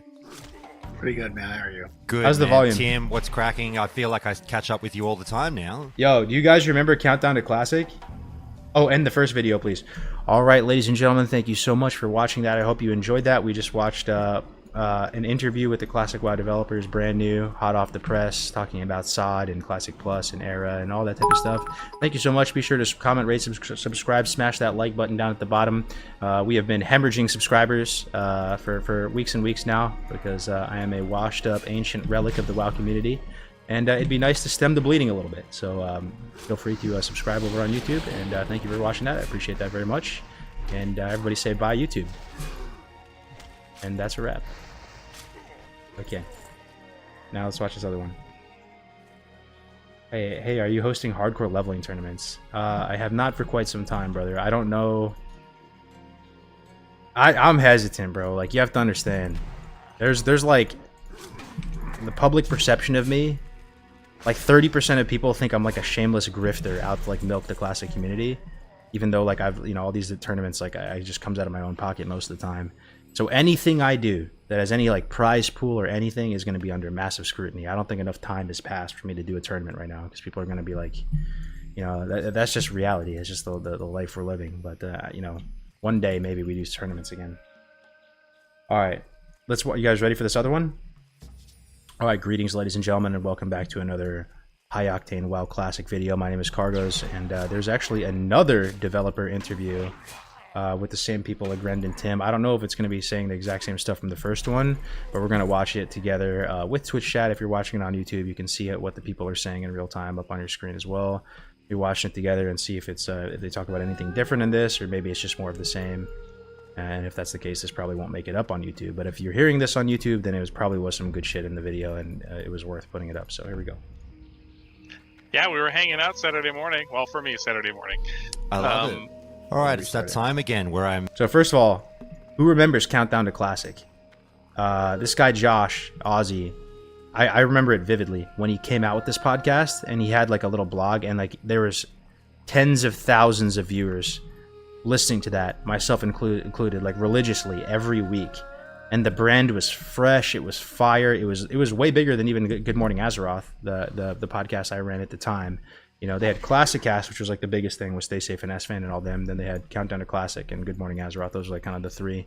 But it's good to see him still making content, man. It's just called Countdown now instead of Countdown to Classic. But you know, Josh is an OG. I've met him multiple times at Blizzard. He's really good at doing this podcast. So here we go. Lucky enough to be able to sit down with two fantastic members of the Classic team. These guys are probably sick of me by now, but quite frankly, I'm okay with that. Grand, mate, how are you? Pretty good, man. How are you? Good, man. Tim, what's cracking? I feel like I catch up with you all the time now. Yeah, we were hanging out Saturday morning. Well, for me, Saturday morning. Yo, they're wearing the same shirts. Like, I feel like they just did the other interview right before this, and he's kind of gamer husking right now. How you doing, Josh? I'm alright, bro. I'm chilling, bro. Thanks, let's go, bro. But yeah, it's good to see you, Josh. Have you seen the Bigfoot conspiracy theories surrounding your post in the Countdown Discord already? No, Oh, they're brilliant. They're brilliant. The blurry photos getting thrown around. People asking, is this real? Is this real? It's so good. But anyway, mate, let's get started, guys. How's the volume, by the way? We're Is it loud lucky or enough. good? Thank you to the PR team for gifting us 45 minutes this time. So, guys, I can actually 45 chill minutes. out a little bit and we can take our time sort of with these questions. And I want this to be, you know, super conversational and get your thoughts on kind of the making of P4 and things like that. Guys, let's kick off with Blackrock Mountain. Sick of eating crap that doesn't fill you up? Sorry. You, because you mentioned that you were actually... Look, I always laugh, Josh, because... Yeah, you guys sick of I'd eating probably crap? throw this out to you and Tim, whether you guys get the shits or not, that the whole community seems to think that this is Josh's game. You know what I mean? You see it all the time, like, classic lead dev, Josh Greenfield, a grand, and I'm always like, he's a producer, he's the you know, one of the... Yo, I will say, the rise of a Grend is just like a very interesting thing to me. I like the dude. I think he's a vanilla guy at heart. That's where his heart is. It's not on the retail side of things, and that's like very refreshing to me. But like, I just like watch this man's rise into being like a massive like wrecking ball, like big, like he's a big influence at Blizzard now and in Classic, and like I think it's good, bro. Like he has more like humanity to him when he's talking about the game. Like it's not as much lawyer speak. He gets in there. He actually watches a lot of even like small channels like who has criticisms about the game. Like he puts his ear close to the ground, maybe almost too much. You know what I mean? Like, but it's, I mean, think about who came before him. Brian Birmingham, right?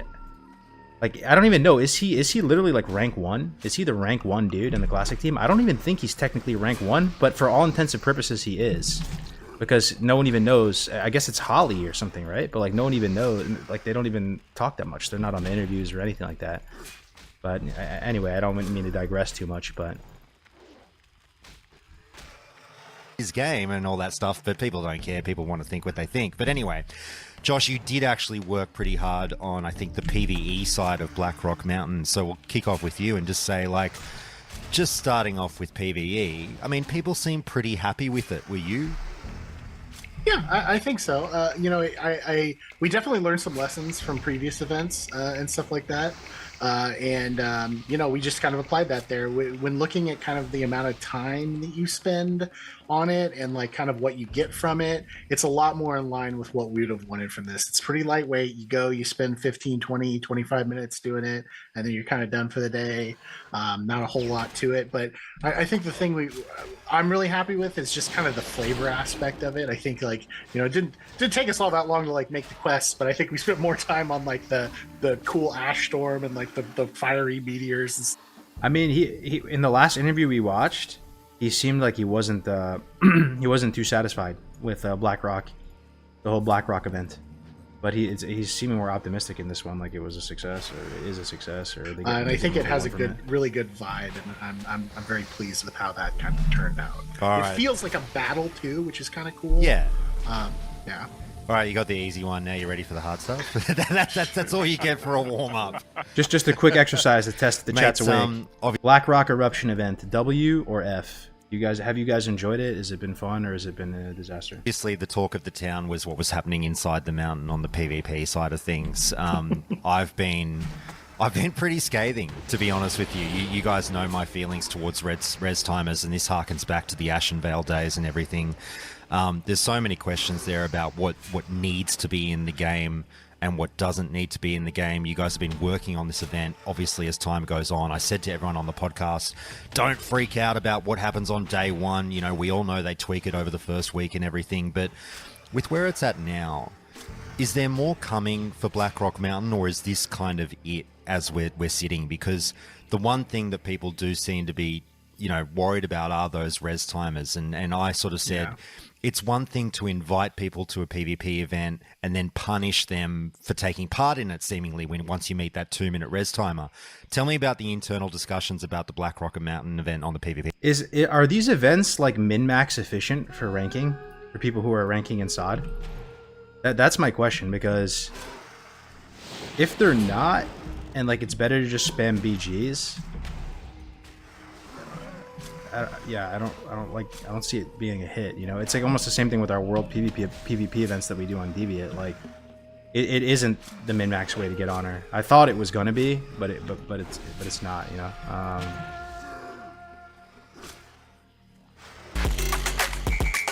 You can farm like 40k in an event. You can farm 40k honor in just like 20 minutes. This with him, or you want me to? You can jump on it. Okay. Yeah, I mean, it's honestly like, I think we all sort of go into these things with like a lot of hope that you know, we'll be able to set up a thing and give people the tools to kind of have good fights in these situations. And, you know, going into it, I don't think we would have done it. Looking at the data, like, you know, I contrary to popular belief, the servers, the major PvP servers like Lava Lash, Crusader Strike, Living Flame, they're still pretty much literally Insane perfectly honor. balanced in terms of daily average. That is one thing that I think SOD.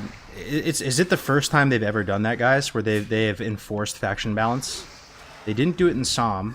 I don't think they did it in 2019. This was a new thing for them, to enforce faction balance. And I don't know what they set it at, 50-50, 60-40, 55-45, but it was good.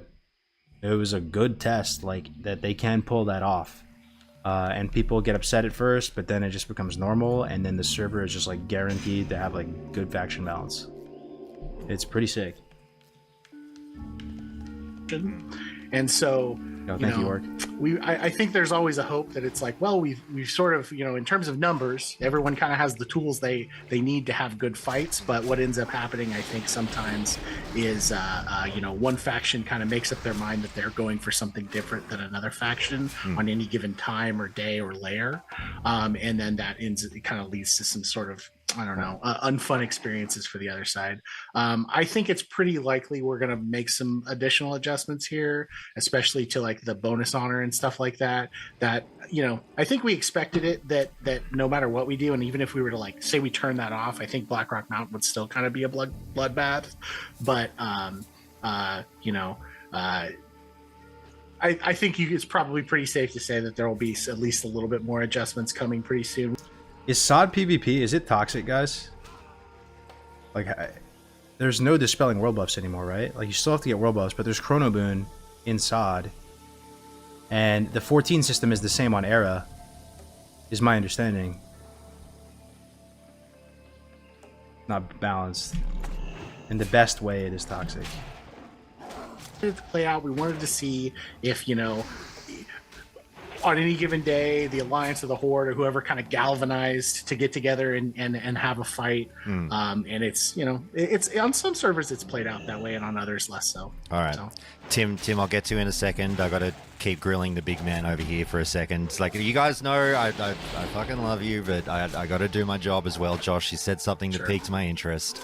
Look, on the server balance thing, I've been one of those voices again amongst many out there in the community, you know, tilting their heads and questioning the server balance, because you and I behind the scenes have chatted about this before. I will say about Josh, this podcast guy, he used to be at the start of Countdown to Classic, if you guys remember. He used to be way nicer. I don't mean this as like a bad thing. I think he's kind of based now. But he actually has a lot of almost like negative or doomer takes about the game now. Where at the start, he was like just way more like kind of like positive and chipper and stuff. I don't think it's bad that he's like that now, because he's just kind of like, he's like, and I'm probably the same way too. Like, you kind of just like after a while know what you like, know what you don't like, and you kind of like full send your opinions. Life's too short type of thing. But I say that because in this interview, it's likely that he's gonna press them. He is gonna press Josh and he's gonna press Tim way more so than the other dude. I could see him coming at him with like some like snappy thing. We'll see. Yeah. Understand how disgruntling it is for you guys when you've got the data there in front of you, and you very well, I have no, I've said this to you privately, I have no reason to disbelieve that you're staring at figures that you're like, you know, tapping the sign on the bus going, it's literally 50-50, like, guys, get off our backs. However, the question has been, how is that data comprised? Because obviously the lived in experience of many players, and this might be a layer to layer thing, or, you know, what level percentage of the figures you're looking at are made up of level 60 characters. Wait, so what Josh is saying is basically it's bullshit. Josh thinks that on the player level it doesn't feel balanced, but Blizzard is saying that it is balanced. I don't think that's something Blizzard's gonna lie about. Like, I don't know. Call them active level 60 characters. Yeah. Can the data lie to you guys? Do you know what I mean? And that's something, honestly, I've kind of Tom Ellis, who sometimes talks about populations and stuff. He's one of our live ops engineers. Yeah. Live ops producers. Sorry.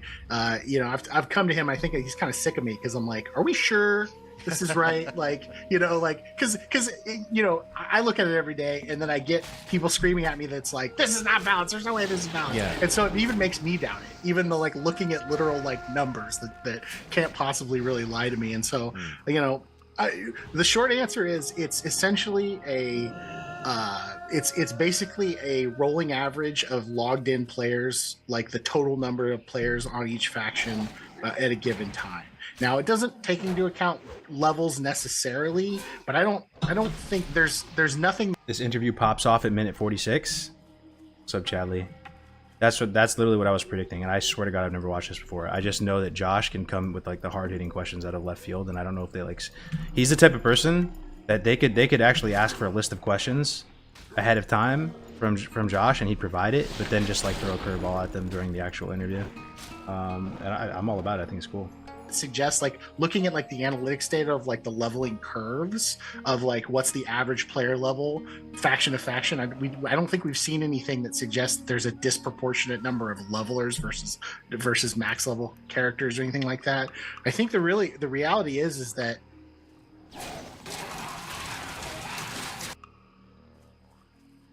Yo, I need to get YouTube Premium.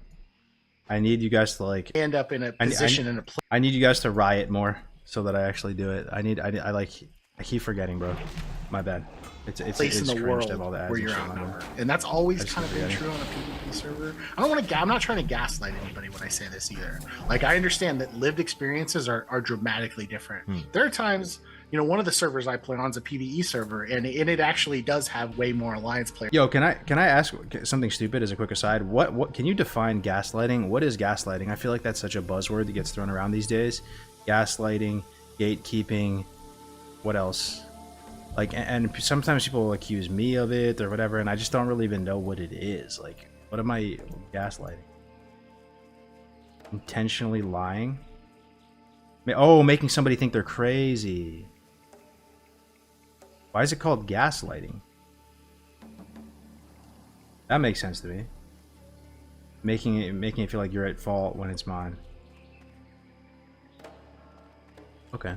There's sometimes where I feel like I see nothing but horde. Like, I'll wait for like five spawns to get a Tectonis tag because the horde just keeps tagging it over and over. But it's like, I know for a fact my faction is much more populated than theirs. It's just, you know what gaslighting is? Shut the fuck fuck up. I swear to God, I am. And if it was a PvP server, I would have a bad time.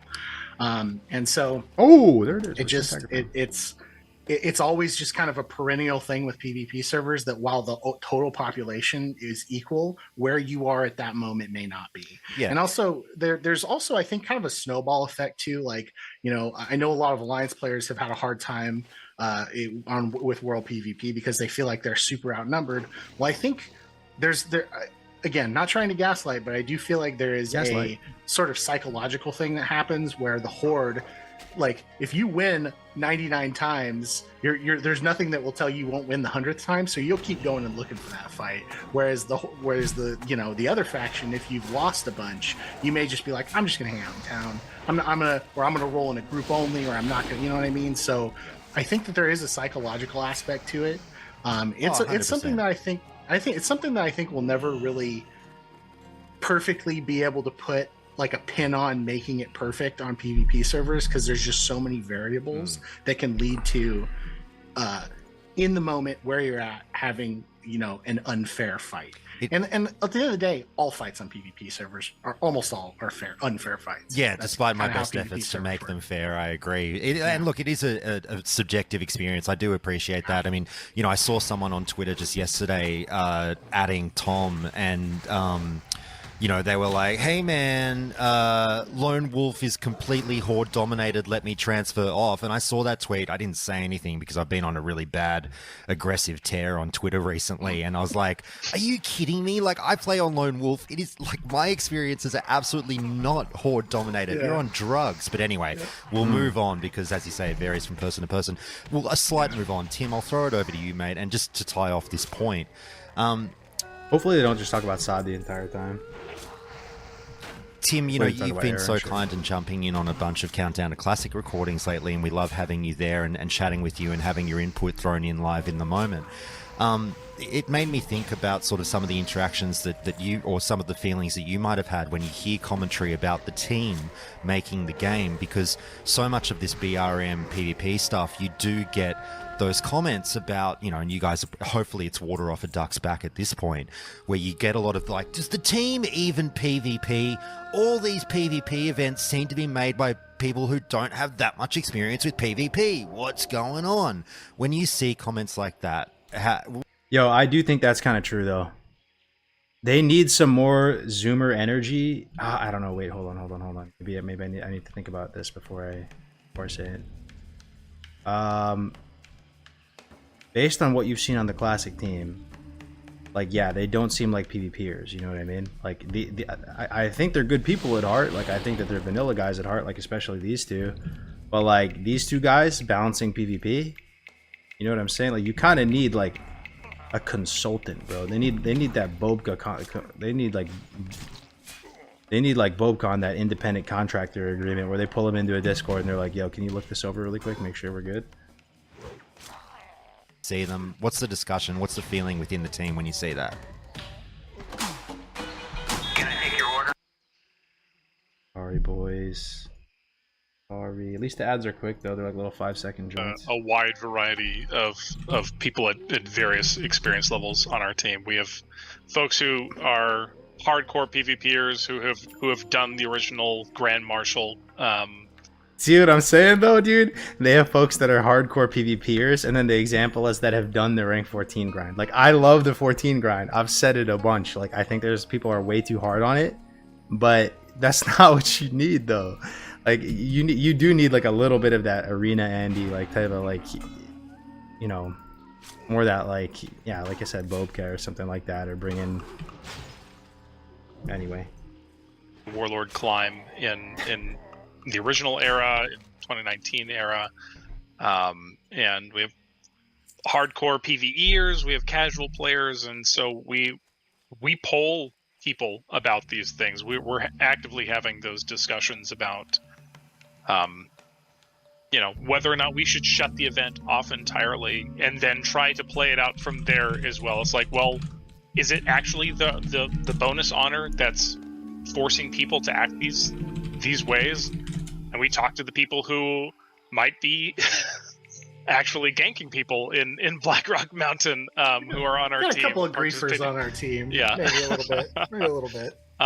And in coming to the conclusion that we could turn off honor entirely in Blackrock Mountain, but that probably wouldn't solve the issue. I think the real issue is just, you know, Blackrock Mountain it's a very unique place in World of Warcraft where there is more sort of it's one of the largest sort of centers of content from 5-man content to raid content Well, in sorry, the entire game. on that especially in point, Classic. Tim, if I can be Yeah. rude and interrupt, just to Sure. point you down this side street while you're almost there. And I promise we're finishing the Blackrock Mountain stuff soon because I don't want to talk about it the whole time. But I was one of the critical voices saying, why the choice of Blackrock Mountain when so much organic traffic goes there anyway? It seems like an odd decision. Well, I mean, they've done a lot of other zones, right? Like they've done an STV one, they've done a Nationville one. Yeah, there's other places too. But if the raid is going to be Molten Core, like if that's the main thing of the phase, it makes sense. Like they're trying to build this like theme where like it's like, you know, Ragnaros is pissed and like, you know, hell is raining down from the sky. Like I get it. It's To probably what pump they're up gonna the say. PvP event around this location when there's so many other places that we could have sent players. So tell me, What I'm getting, if Josh plays SOD all the time, that's his main game. There's probably, what I'm guessing is that on SOD, people are just like pissed of Chain dying trying to go into Blackrock Mountain. That's my guess. People are just like corpse hopping their way to the mountain. They're just like, this is like frustrating. why the choice was made for Blackrock, and if you guys are still happy with that choice, and then also to layer on top of that to do the honor bonus inside the mountain rather than outside. Are you guys still happy with that choice? I think the inside the mountain versus outside was more that we wanted people to be able to complete their outdoor objectives, and so giving people a bonus to PvP inside the mountain was more of a more of that equation where we wanted people to have safety outside. We all remember the patch. I don't remember the exact patch in Yo, do you think they would do an interview with me, guys? What do you think they would say? I don't think so. I think I was too unhinged with the petition stuff. You know? But they are thinking about like the Deviate the Light events that we're doing and stuff. You know what I mean? You need to play more SOD? No, it wouldn't be about SOD. It would be an interview about like Era and hardcore. I don't think they would. I don't think they would. It was impossible to even run from Thorium Point into Blackrock Mountain. And I know we're seeing Phase 2, yeah. similar, in Phase 2, we're seeing echoes of that, and we don't want that. Like we want people to be able to do the content that they want. Obviously, there's things that folks have to experience on a PvP server, but I don't know. Did you want to jump in, Josh? Yeah, one of the things that we did, a lot of what we did with it was informed directly by what happened with Nightmare Incursions early on, where it was really difficult to get in the portal. It was really difficult to pick up your quests at the quest giver, and that was why it's like, let's just try and push people away from the PvE part of it. So if you want to focus on your dailies and rep and stuff, you can do that, and then get people into a different area for the PvP stuff. And we figured, again, Blackrock Mountain, it was going to happen anyway, so why not play it up? And one of the things we tried to do was adding that graveyard in the middle of Blackrock Mountain. Like, obviously, if you had to run from they added another that's what kind of graveyard? makes it miserable. Wait, they added another graveyard in Blackrock Mountain? Interesting. Like one that's closer? We thought that would help. We really quickly realized, like, in actual practice on like scale, that it's like just the graveyard isn't enough, right? And like that's just like a day one realization, and that's why we pretty quickly put in the kind of the bloodless thing from Blood Moon, so you can move quickly at least. That's probably still not enough to make it not a painful experience, and I think we could do more there. Did you feel, Josh? but- Sorry, I'm going to be keep being rude, guys. No, Did thank you feel, very much. Josh, that Thank you, Balster. Thank you so much for the tier 1. I appreciate that very much. Thanks for all the support, guys. And everybody watching right now, I appreciate it very much. Oh my god, am I gonna die? I'm dead. I think this was a planned assassination. That was a planned assassination. That was a planned assassination. I got assassinated. That was a planned assassination. What guild is that? I mean, they could just be off the beaten path, headed towards Booty Bay. Maybe they are. Maybe they were just taking the scenic route through the hills. Let's see. Okay. Rip headphones user, sorry. team got quite caught up Sorry, with my the bad. iconic nature of Blackrock Mountain, and it absolutely is iconic. It's epic, it's fantastic, and all those things. Did you feel that if you made it somewhere like in Azshara, that the base wouldn't have gone there for the content? Hard to say. It's- I mean, It's quite possible. I mean, in previous phases, the dichotomy between like where PvE content was centered, where PvP content was quite different. Maybe not. Maybe in Ashen Vale, a little bit closer to each other, but especially in Phase 2 with Nomergon being the marquee PvE content and Stranglethorn being the PvP content. It's just a funny thing to hear, man. Like, my ears are still not used to it. As like a non-sod gamer, like Nomergon is the marquee PvE content. You had that split in where people wanted to be at certain times during the day. And so yeah, I think we probably made a mistake. We made a mistake like encouraging Meet your next pillow. Why do we make our pillow? Yo, is this actually good, by the way? Pillow cube? Anyone actually buy one of those? I slept on a cube last night. Okay, I'm not gonna lie to you. I was getting dungeon boosted, and I was sleeping by my computer just for a second because I was so tired, and I slept on a cube, and it felt amazing. That type of PvP around the main PvE hub of the game. But again, we're learning. We're gonna do our best to fix those issues, to add the quality of life issues that Blood Moon Stranglethorn event had that we probably should have had right from the get-go in going into this phase.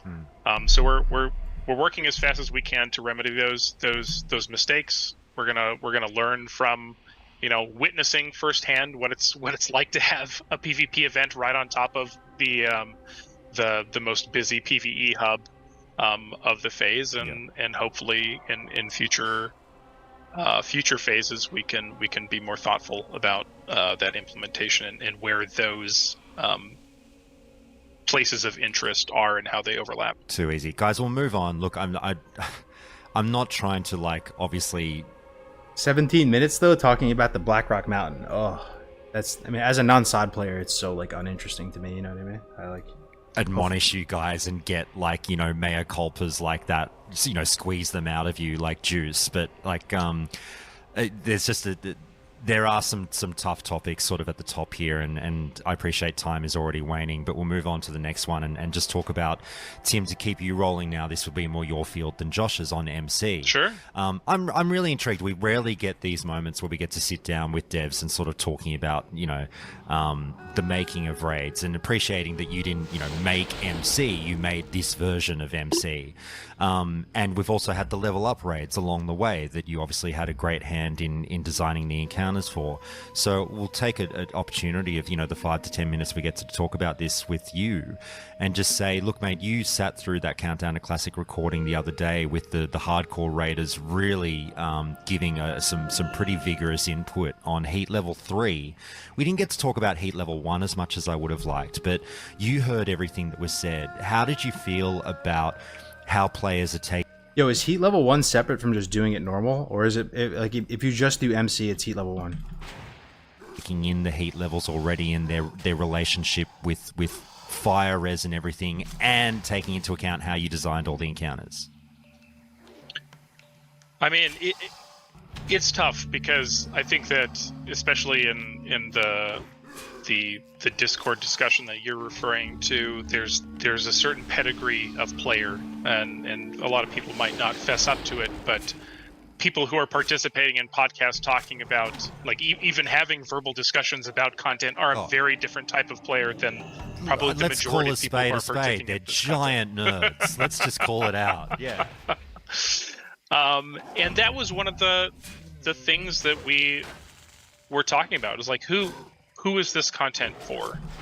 And how do we accommodate the broad spectrum of players that we have in Season of Discovery? Because we have a large variety of people playing the game for very different reasons, and that's one of the design challenges on World of Warcraft, is that there's not just one type of person playing this game. Whether you're talking about Classic or whether you're talking about modern World of Warcraft, it's people come from very different places, have very different skill levels, and want different things out of the game. And so one of the design goals that we had for Molten Core, on one end, it's also different from our level up raids in that people are extremely familiar with MC. In much different ways than people were familiar with Black Fathom Deeps, Numbergone, and Sunken Temple. Those were kind of like those instances. They had some people, they had some popularity, but they were kind of second fiddle to the the first string instances while leveling up. And so, how do you maintain sort of the I'm about to skip ahead, boys. Can I skip ahead? Yo, one's in the chat if we should skip ahead. the Like, memory, nothing's the really found photograph happening. of Molten Core that stays true to the people who want no changes, who just want to like take their newfound powers from leveling up and go through the Molten Core that they know, versus the people who want an extreme challenge, who want Yeah, I don't know. What do you guys think about that? Like the SOD player, the average SOD enjoyer, have already subscribed to a radically different version. It has the skeleton of Vanilla WoW, but it's maybe the skin of Vanilla WoW. That's not even skeleton. It has the skin of Vanilla WoW, but it's like so different, right? Like I feel like those people don't want no changes. They do want like a radically different experience. Like they do want mythic and hard modes and like all types of shit. I don't think the Major people playing design SOD, changes. people playing SOD like, don't touch my damn game. I'm playing SOD. with some of these bosses, and it's incredibly difficult to balance that. And we thought having sort of a heat system where the intensity of mechanics, the frequency that bosses do certain things, and fire resistance, the literal manifestation of how powerful like fire abilities can be, and how to counteract that. Could we play that up in different difficulty levels of Molten Core? And so that's kind of how the heat system itself came to be. Especially where we don't Alright, I'm gonna have skip ahead a little bit. we don't have explicit Skip to the big difficulty news. modes that you're selecting from a UI. We Let wanted me to let go players to 40 minutes. We'll go sort to of 40 minutes. choose. See how this is. It's time to Relaxing anime. I was obviously, I was heavily invested in what we did in the first few phases, and I would like to kind of keep that going. Kind of want to see, maybe even see what the shadowy figure's doing. I don't know. We haven't Very seen it good. in a while. Very good. Yeah. Tim, I think this might be you. You mentioned you made Demonfall Canyon, yeah, Tim? I worked on it, yes. There you go. All right. This one's from Waylander. Are you concerned with the seeming lack of interest in Demonfall Canyon? It seems that many servers have a lack. Whoa, see, this is a different take. The other interviewer, that's what I'm saying. The other interviewer, remember what he said? It was like, Demonfall Canyon, clearly like a masterpiece.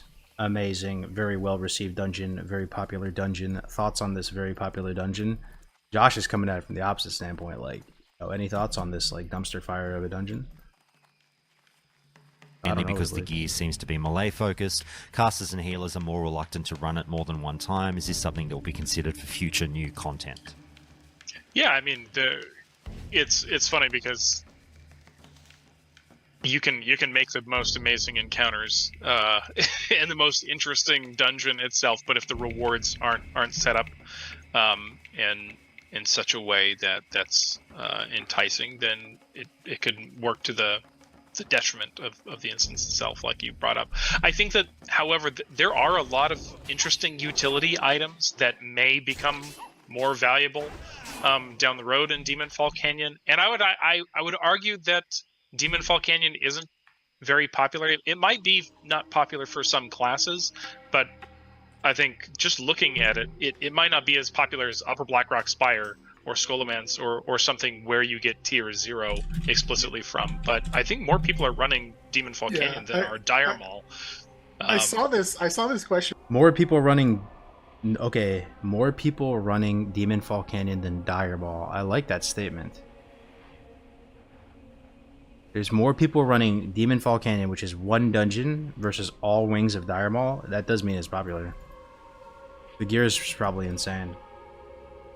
Discord, and I was like, Are they playing a different game than I am? Because I don't know. I feel like I run Demonfall Kane like almost every day. Well, and I feel like don't people generally have. a I hard feel like time people have getting clued onto it now, but the first couple of weeks there was very little Yeah. chatter about it.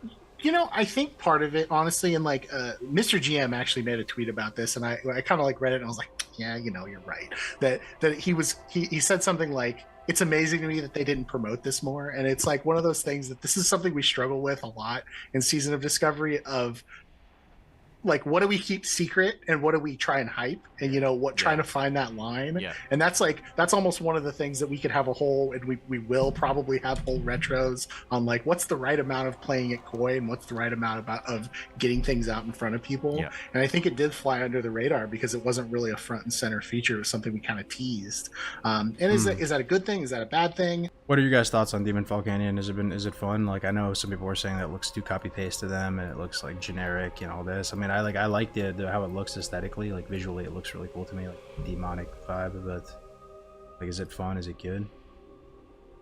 For the vibe of SOD, it was probably a good thing, but for the overall like kind of like, you know, making the most of like promoting new things, it's like, man, maybe we could have been a little less secret. My question is, does it feel like an actual vanilla type of dungeon, or does it feel like, you know, where it has that same kind of jankiness and it's tuned in that same way, or does it feel like a straight up like retail dungeon that's been put into vanilla as well? That's another thing I'm curious about. Like, are you dodging little swirlies on the ground and, you know, doing all that type of stuff?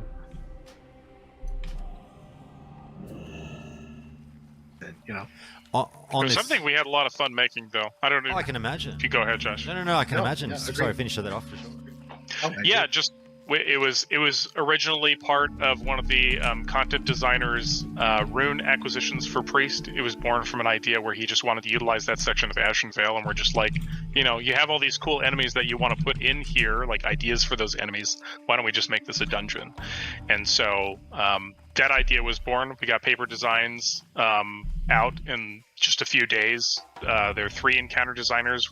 We built the thing in about 2 weeks, and I think it gave us a lot of confidence in what we're capable of doing very quickly in the scrappy manner that we do on the classic team. And I'm definitely hoping we get more opportunities to retail on a build more BlizzCon content demo? like Demonfall Canyon in the future. I was on vacation. The end of this interview talks about classic era. Oh, okay. You piqued my interest. Yeah, I'm not gonna lie. Like, as a non-SOD player, it's pretty tough to get like to be into all this stuff. I'm trying to have an open mind, you know. But In this in a dungeon, and I come back and I'm like, wait, we're doing a dungeon now? Okay. My producer brain, I got a little vein in my forehead may have stuck out, Well- but it turned out really. Well, on that note, I mean, I'm surprised to sort of hear that story, Josh, because you know, you guys teased at BlizzCon, you know, that there would be a new stuff, like a new dungeon or new raid, and everyone oohed and ahed at the slides that Tim presented at the end. So, you know, I always said that this was a foregone conclusion that something like Demonfall Canyon was coming our way. But, you know, really, really quick, like super duper quick, because I know you guys probably can't say, but like, is it fair to say, are you guys able to suggest or hint or tease or smirk or something about, are we getting a new raid? Oh god. Alright, I vow, I hereby swear, the next time I go live, I will have YouTube Premium or an ad blocker or something like that. I solemnly swear. Or you can all want some We stuff. want to. We'll see where it makes sense. There's definitely going to be content that's new coming next patch that people haven't seen before. Well, they've seen elements of before, and we made some hints as to that there's a quest line that people can do part of now that they won't be able to finish until next phase, and it'll hopefully whoa, what is lead he talking into AQ stuff? an encounter space that will be Oh, he for said next more phase. people than BWL's next phase. just a very few. So you can speculate on what that means, Josh. Whoa, but, hold up. Run that back? We need to listen to that again. see where it makes sense. There's definitely going to be content that's new coming next patch that people haven't seen before. Well, they've seen elements of before. So it's new content people haven't seen before. They've seen elements of before. So that doesn't sound like just like a modified BWL or something. That does. They've seen elements before. So you've seen elements before, but that makes me think maybe like, you know, Karazhan could be next phase, right? They've seen elements of Karazhan, but then you've done Karazhan in TBC. It could be like Grim Batol or something, right? Like, thing is, I do believe they're doing Classic Plus, and if they are going to do Classic Plus, they're going to save that for Classic Plus. There's no shot they blow that load on SOD, right? Like, that's a creme de la creme type stuff. That's like, you know, you're gonna really do the Grim Batol raid on SOD. Like, if you're doing a Classic Plus, you just do some copy paste stuff and finish as strong as you can and save all that stuff for it. And we made some hints as to that there's a quest line that people can do part of now that they won't be able to finish until next phase, and it'll hopefully lead into an encounter space that will be for more people than just a very few. So you can speculate on what that means, Josh. But Excellent. Yeah. Excellent. One boss encounter, a la Onyxia, 60-man raid, let's go. Guys, lightning round, then the big final question. Really, really quick, 10 seconds or less on these answers if we can. Look, word on the street is that Alliance and Horde tanks are taking different damage that's popped up today. Have you guys seen this? Do you know about it? Is it a thing? I have to look. We've been pretty underwater these last several That's days. okay. Look, it literally just popped up today on Reddit, and people seem pretty adamant there's like a 20% difference in damage that Horde's taking over Alliance. But if it's news to you guys, I'm sure that'll get dived into. It's definitely on purpose. We want Horde to take more damage because that's no. We'll look at it. Yeah, very good. Yeah. Very Let me guess. If it's Horde legit, taking I don't know if damage. it's bullshit or not. I'm convinced all the devs play Alliance, right? I swear they all play Alliance. As really quick, you've hinted that runes, you're looking into potentially making earlier phase runes easier to acquire. Is this going to be a thing, or are you hesitant to do it? I think it's definitely going to be a thing. Yeah. Short answer is yeah. We want to make some of the especially shared discoveries, like, you know, the Dark Riders thing. Like, you don't need to do that on every alt, right? Like, we want to try and figure out a way to do that. There are some things that are pretty unique to each class. There's storylines that are pretty unique to each class that we kind of want to, you know, it's like we feel like it's an additive experience, and especially if they're bespoke to that class. But so I don't think that you'll ever get to a point where you'll go to a vendor and you'll just, I'm going to go on my level 1 character and buy every rune from a vendor right away. I don't think that's going to happen. Okay. But there are definitely some things we can do. I think. Yeah, definitely like places where we require you to go into an instance and need other people, or like the Chaos Bolt rune where you got to thaw a frozen Murloc and there needs to be 3 unique fire damage sources. Yeah, things like that. Like we're gonna look at that so that, you know, you're not in a place in the game where you're surrounded by other people anymore. We're pushing people towards end game, so we want to make those sooner rather than later, I efforts easier. presume. Yeah. Is that sooner rather than later? Is it fair to say? It depends on what your definition is. So it looks like they're gonna do something to make getting runes easier. Okay. Might not come in a hot fix, but definitely aiming on making big improvements in the next patch. All right, 2 quickies, then the big grand finale. This one's from Uador. Has everything been discovered? Zoro.com knows. Jesus, bro. I think they put the ads on purpose right after a question. Algorithm too strong. Yes, I think in broad strokes, there's definitely a few aspects of things that I haven't seen people say, like, oh, that's a reference to this, or that's a, you know, there's probably a few little hidden nuggets there that haven't really been front and center. So there's no snickering over at Blizz HQ about, I can't believe these fucking idiots haven't found that sword yet, or something. I don't think so. I don't know. It's such. We've got so many of those things that it's hard for any one of us to kind of keep track of them. I don't think there's anything major. Okay, all good. Never know. Maybe there is. What are the plans to earn? This is from Vestige. What are the plans to earn AB rep in the coming weeks? Doesn't seem possible in the current meta of 0 STV event participation and 1 hour AB battleground queues. Yeah, well, this is something we talk about a lot. We don't have anything specific to report, but we want to really heavily incentivize Warsong and AB. That was a consequence of kind of how we handled those reps. We basically cap them early, and now AB is a thing, so no one wants to do it. We want to ameliorate that as much as we can, and that we want to hopefully address sooner rather than later. All right. Last question, guys. Thank you so much for your flexibility, Aramis. I promise this is it. We'll be done in a couple of minutes. All right, this is it. The final question. Everyone wake up. Let's hear it. This is Look, the final guys, question. I know ordinarily I would steer clear of saying what's next, okay? I know you can only say so much, and that so much is usually nothing. But, what can you give me in terms of, we've now gone through SOD and people feel how they feel about SOD. Is the next season going to, remain a halfway point between classic and that Kata Mop style feel that we kind of got with SOD? Are you leaning towards a more stripped down version of the next season? More like, not my classic plus. This is more my classic plus. You guys know what I'm talking about. Yo, is that shots at no changes? What did he say, dude? Hold up, bro. Hold up. We want to ameliorate that. This is not my classic plus. We want to hopefully address sooner rather than later. All right. Last question, guys. Thank you so much for your flexibility, Aramis. I promise this is it. We'll be done in a couple of minutes. Depends how these guys answer this one. Look, guys, I know ordinarily I would steer clear of saying what's next, okay? I know you can only say so much, and he's talking about so us. We is can take it. Nothing, but he was right. No, my classic. What can you give me in terms of, we've now gone through SOD and people feel how they feel about SOD. Is the next season going to, remain a halfway point between classic and that Kata Mop style? A halfway point between that Kata Mop style? Dude, that sounds fucking terrible. That sounds so fucking terrible. Feel that we kind of got with SOD. My God, dude, don't even fucking put vanilla in the same sentence as Mop, yo, please, dude. Anyway, version of the next season, more like, not my classic plus. This is more my classic plus. You guys know what I'm talking about. I can see his face as he's saying that.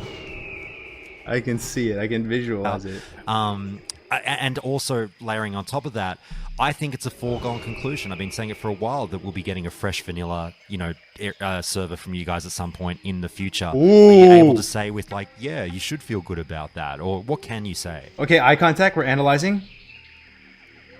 I'm sorry. I need to look at the body language here. Okay, squinting, normal, squinting. Basically, you cap them early, and now AV is a thing, so no one wants to do it. Thank you so much for your flexibility, Aramis. Is the next season going to, remain a halfway point between classic and that Kata? Okay, this guy's in shambles. He's already he's tapped out or something. Mop style feel that we kind of got with SOD. Okay, he's back in. Are you leaning towards a more stripped? Eye contact getting a little shaky. Down version of the next season, more like some screaming, double scream. Not my classic plus. This is more my classic plus. You guys know what I'm talking about. Ooh, Agren, yo, that was based. He made the little jab at the no changes people, and Agren, his body language was like, you know what? I'm actually kind of with the no changes people. I saw it, dude. He didn't respond. His body, his eye contact. There's no response to the classic. And also layering on top of that, I think it's a foregone conclusion. I've been saying it for a while that we'll be getting a fresh vanilla, server from you guys at some point. Looking at body language, a little bit of a nod. What does that mean? What is it like? He's starting to say that, and he's like, this guy's looking off. He's checking his inbox. In the future, are you able to say with like, yeah, you should feel good about that, or what can you say? That's a big question, and I'm going to try and answer as concisely as I can, and just say, going back, well, this might not be that concise. Sorry. Going back, Good, if you think about whenever we first announced Season of Discovery in November, and we put it out and everything, if we had called that a classic plus. Can I ask you? God damn it. I don't think.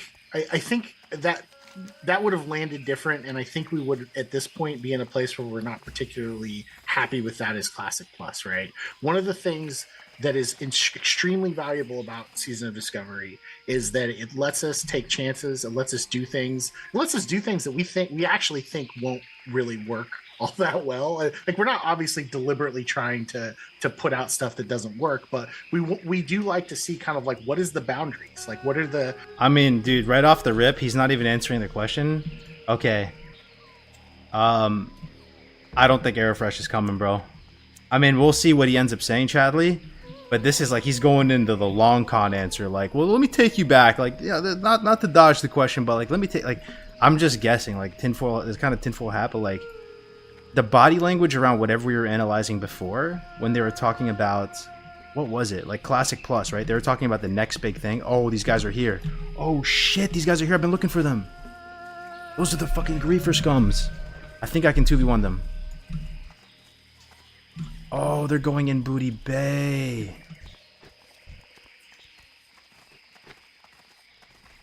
Those are these guys. These guys. It's Warrior Rogue. Bobka, this is why we need you, bro. These guys, I'm going to call them out, dude.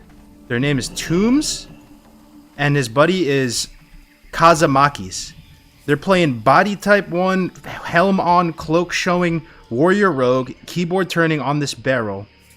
These motherfuckers are literally roaming up and down STV as a 2-man, killing gray characters. Like, I actually think it's their first time ever playing Classic WoW, and they're like, yay, I'm level 60, dude, I'm level 60, let's team up, buddy, we'll find... Red is dead, Red is dead, Red is so dead. Red is so dead. I played Rogue because I remember watching World of Roguecraft back in 2004. Like, they could be farming gold. They could be doing anything else. Fucking sitting on the roof, bro. Like, as a 2-man, like, Lobies are messaging me like, yo, they just killed me on the course. They've been doing that for like the last like hour, bro. As roaming up and down, just killing gray characters. Yo, should we 2v1 them? Message them. Who's on Alliance right now? One in the chat if you're playing Alliance TV at the light. This is what I need you to do. I need you to message them and tell them to come outside Booty Bay. And we're going to 2v1. Message them right now. They're down to 2v1?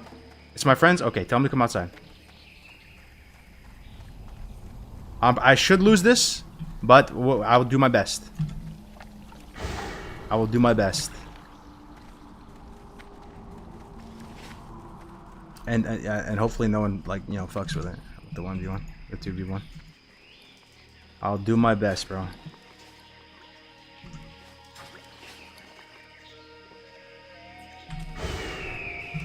Okay.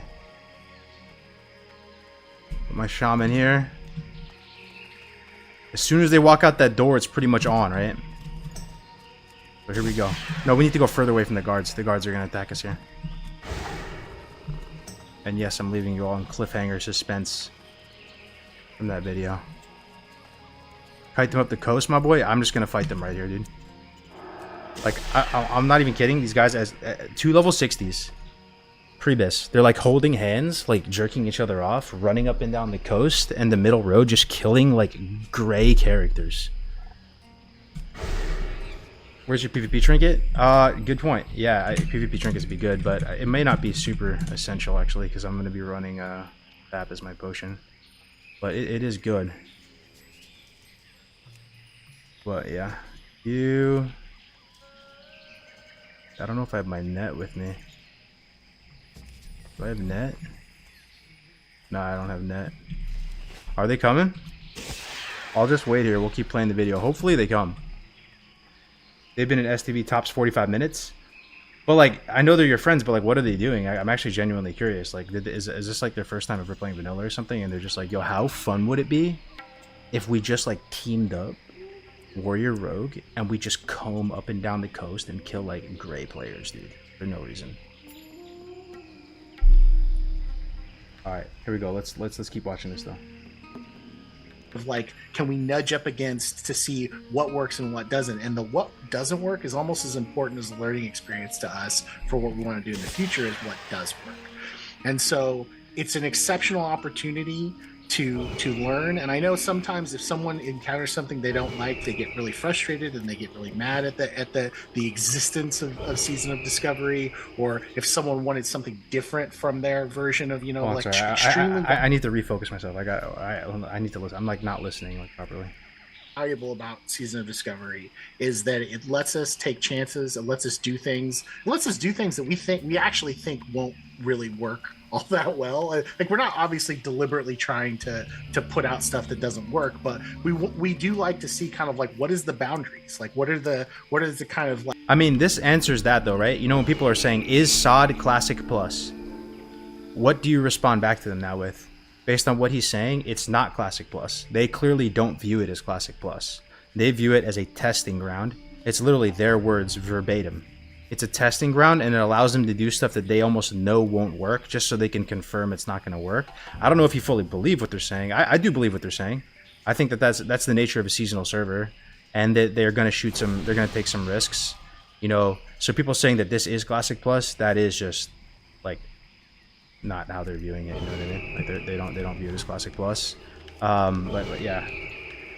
Nudge up against to see what works and what doesn't, and the what doesn't work is almost as important as the learning experience to us for what we want to do in the future is what does work. And so it's an exceptional opportunity to learn. And I know sometimes if someone encounters something they don't like, they get really frustrated and they get really mad at the Yeah, that's us. Yes, we get frustrated and mad. But this is what I'm saying. We need this communication from them, though. You know, that's a key piece, though. Like, if people see stuff that they don't like, and they also are of the opinion that this is your best attempt at Classic Plus, then they're going to be upset, and almost like justifiably so. Like, they need to communicate exactly what they just said right here. Like, more of these interviews would be dope, right? Like, this is actually really dope that they're doing this, and they're actually like talking like humans, and it's not too much like lawyer speak. And they're just saying that. Like, that's that's important. That it's a testing ground, and people know that if they're going to do a Classic Plus, it's going to be like, a bit different. But at the same time, all my initial concerns hold true. Like, do you believe this team is capable of putting out a harder hitting product than just 1x Classic Era Fresh? The existence of Season of Discovery, or if someone wanted something different from their version of, like a Classic Plus, they get frustrated at the existence of Season of Discovery not being that. But it's all okay. It's all kind of something that we're trying to learn from and to build for, whatever else we do in the future. I think the short answer is like Season of Discovery is about as extreme in terms of the changes to vanilla that I think we'll probably like ever see. Ooh, you heard that? You heard that, boys. Okay. We got the upper limit. This is I think they did hear some of that feedback loud and clear. This is the most extreme, the most Frankenstein, the most, retailified, whatever you want to call it, we'll ever see with vanilla. It's only like going to be less changes from here. That we're on the team. I think we're all kind of like, all right, we're ready to kind of like, this is fun. We're all playing the hell out of it, but we're ready to kind of, if we're thinking about what we want to do next, we're ready to pull back a little bit, I think. So I don't know. That's a little vague, little. I hope that kind of helps. No, it does. Wait, no, it doesn't help at all. What? What? You said that helps? Wasn't the original question, is there Classic Era Fresh coming? What? Hold on, what does this guy need? I swear the initial question was,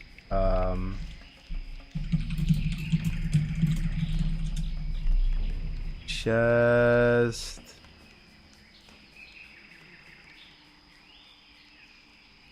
Three stats?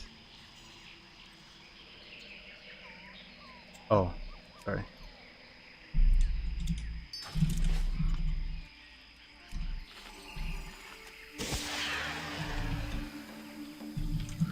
Wait, wasn't the question he was asking about Classic Era Fresh, right? He asked the Classic Plus part. I don't know, dude. I honestly, Classic Era Fresh looking grim. Classic Era Fresh looking grim. I don't think it's happening, boys. Cargo's watch. Keep watching. Would prod you towards the fresh vanilla question. I know you can't say anything, and whether or not you can give a fucking half wink or something. Like I said, I've been calling it a foregone conclusion. I think 2025 we will see almost like a reset on the era realms. Okay. Look at eye contact, moving, shaking, looking left. Can those enjoyers hold out hope, or what are we doing? little smirk, squint, and a pause. Redacted. I don't know. No, that's fine. Don't. You've said you've said more than you could say with that. It's all good. Wait, did he wink? I think. So I don't know. That's a little vague. Little. I hope that Yo, kind we need of to enhance. helps. No, it does. Hold It on. does. So just then I'll prod you towards the fresh vanilla question. You know, I know you can't say anything, and you know whether or not you can give a fucking half wink or something. Like I said, I've been calling it a foregone conclusion. I think 2025 we will see almost like a reset on the era realms. Can those enjoyers hold out hope, or what are we doing?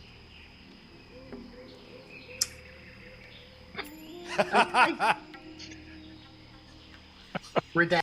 There's no wink. There is no wink, dude. There is no wink. We're doomed. We're doomed. I don't know. No, that's fine. Don't. You've said We're doomed. you've said more than you could say with that. It's all good. It's all good.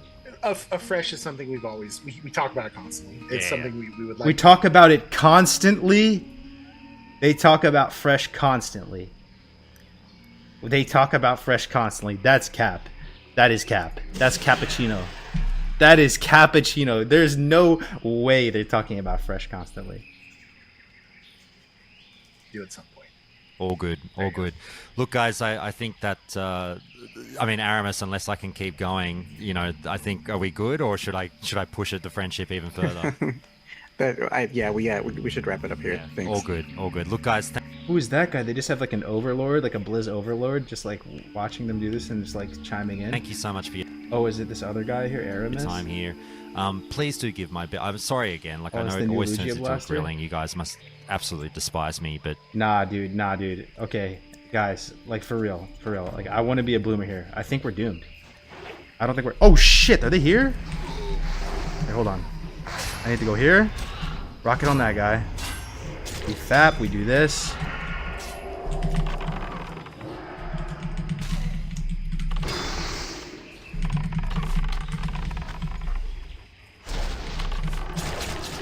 Bro, did they really just fucking 3v1? 3v. Oh my god, fucking Alliance honorless fucking rat dog, bro. Ireland, honestly, they show up with a mage too, bro. They show up with a fucking mage, and this guy's dead now. Hold on. You can get fucking trapped, you dumb fucking nerd.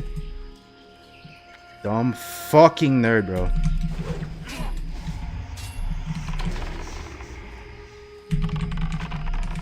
Yeah, die again. You die, you fucking rat, bro. You fucking rat, bro. They're all fucking dead, bro. Dead. Get fucking farmed. Get fucking farmed, dog.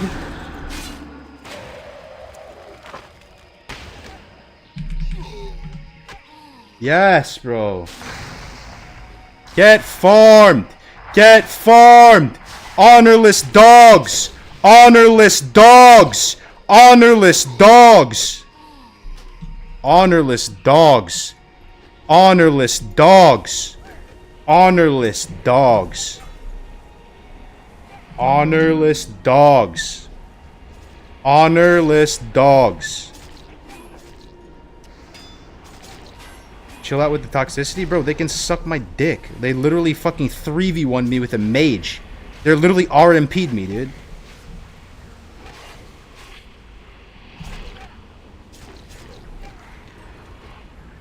Honorless dogs down, bro. Honorless dogs down. Very nice. Very nice. The rogue died twice. I killed the mage. They're gonna respawn again. Let's see. Now I'm ready. Let's see if they come back outside. Let's go. Let's go. Come back outside.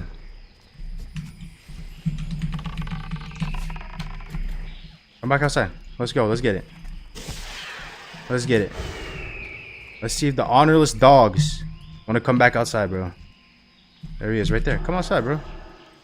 Mage is here. Okay, good. He has a FAP on. Yeah, bro. Get fucking feigned that. You're gonna poly my pet? Okay. Dead. Now we go in here. Now we go. Do we go FAP or health potion? I think we go health potion. Go tuber. Please get rooted. Please get rooted. This guy's fighting over here. This guy's dead. Get rooted, bro! Get rooted! He's walking through my shit like he has Blessing of Freedom on. I have fucking 5 out of 5 entrapment. Can you get rooted or what? Oh my god, did that guy have Blessing of Freedom? I have 5 out of 5 entrapment. Look at this.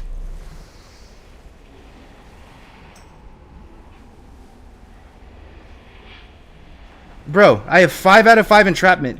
He's walking through my frost trap that's ticking like 4 times a second, like he has Blessing of Freedom on.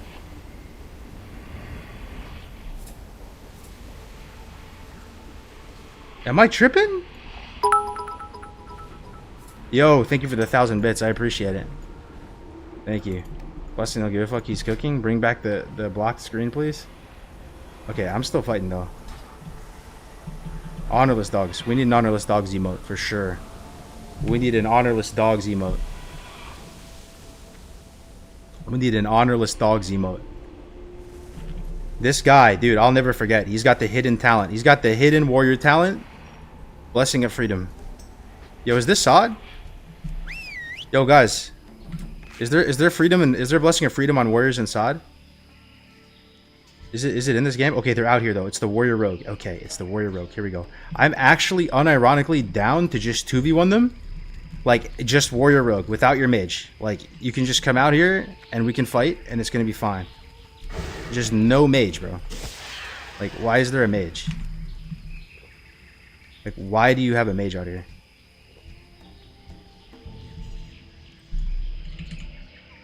Hunter PvP always looks so fun and classic. Okay, tell them to come out. If you're Alliance, tell them to come outside.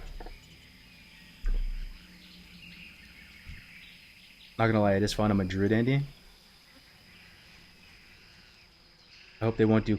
I hope they won't do content spontaneously in Classic Plus. Here, let's see what they're doing. He's there. Okay, bro. All you need to do is walk outside. Walk outside. There it is. He's coming. He's coming. Let's go. Let's go. Let's get it. You and the rogue. Let's go. Let's go. Let's go. Let's go. Honorless dog. Let's go. Honorless dog. Honorless dog. Have some honor.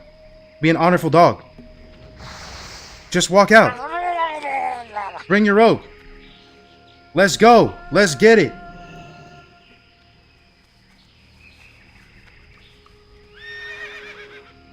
Job is on Bankai.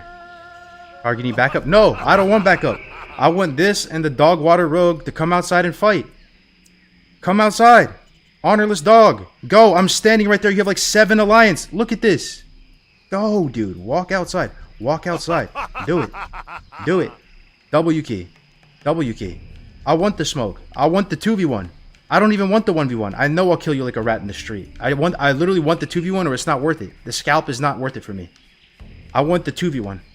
I don't want you to heal me. If the rogue and the warrior comes out, I don't want you to heal me. Do not heal me. If they're watching the stream right now, do not heal me. If it's just the warrior and the rogue, I literally want the smoke. Come outside right now. Don't be a rat in the street.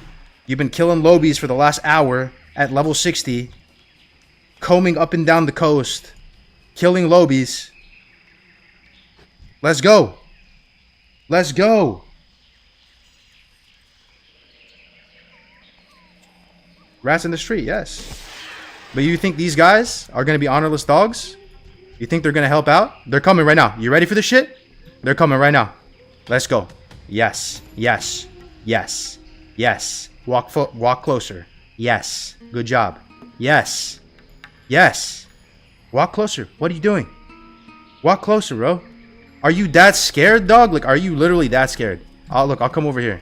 So the guards won't attack you. I'll come all the way over here. Oh, this mage is over here too, bro. This is the mage from before. Let's see if they're gonna come now. Another one there, 60. Oh, it's this guy right here. Come on, bro. A rat. That's what a rat looks like. In case you didn't know, that's what a rat looks like.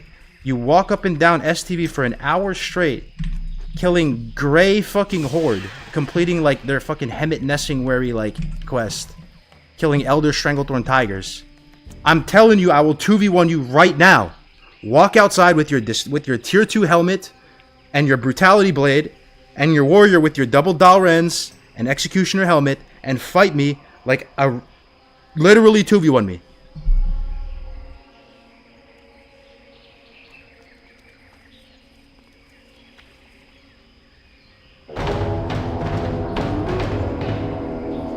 Okay, Ross DeJarius is out here too. This guy wants to smoke for sure. This guy's coming.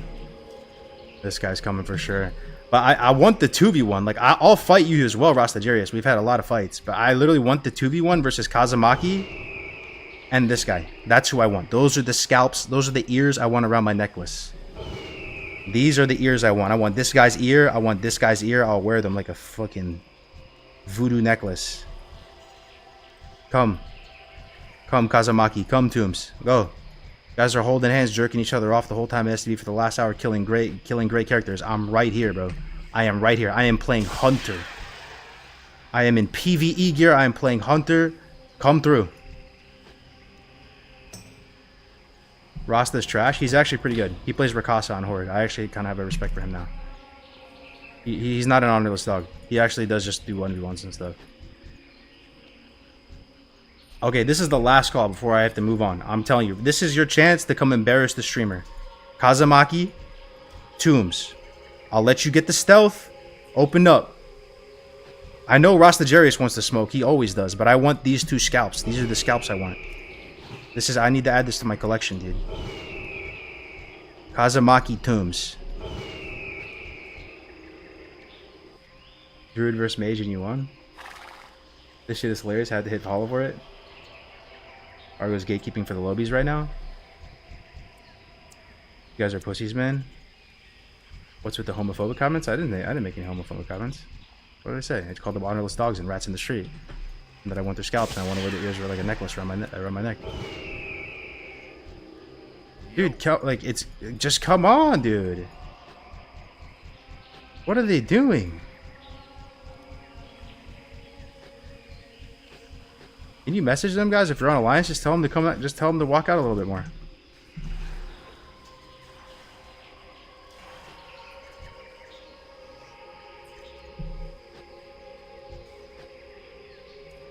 Do you ask them? Do they want to go somewhere? Like, is this not the right setting? Like, do they feel like they're gonna get ambushed or something? Like I'll go. Do you want to go somewhere else?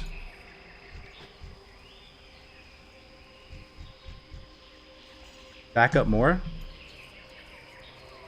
They need one more. Just wait. I don't want 3v1, dude. I want the 2v1. Alright, last call, bro. I'll give you 2 minutes.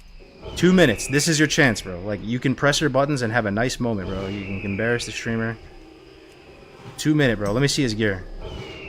Let's look at it. Brute Blade? That's a Brute Blade, right? What's that? Mirror Song. Brute Blade, Mirror Song. I don't know. He's got Bloodfang Hood. The rest of his gear looks kind of cheeks, though. Yeah, the rest of his gear is looking kind of cheeks. The Warrior's more geared. He's got some Valor on, though. Got Heroism Boots. Heroism Boots. Executioner's Helmet. Brute Blade. LMAO looking like Fresh 60 with raid carries. Jim said he's eating popcorn. They won't go if you want to just do the 1v1. Alright. Sure, I'm getting kind of itchy for something. You guys want to fight Rasta Jarius? This is going to be a good fight. This guy's a good warrior. And he's going to fap for sure. He like, for sure is going to fap, so it's got to change my strategy a bit. Go ahead, bro. Yeah, let's see if you like chickens or something. Like, I'm going to shoot you to start off. Go. Actually, you can get the charge. You get the charge. You get the charge. That's an honorless dog move. I'm not trying to honorless dog you. You get the charge. There's a mage here, though. I'm telling you, they're going to jump in, though. Oh, he's coming. Hold on. Wait. They might be coming. Yeah, he's coming right now.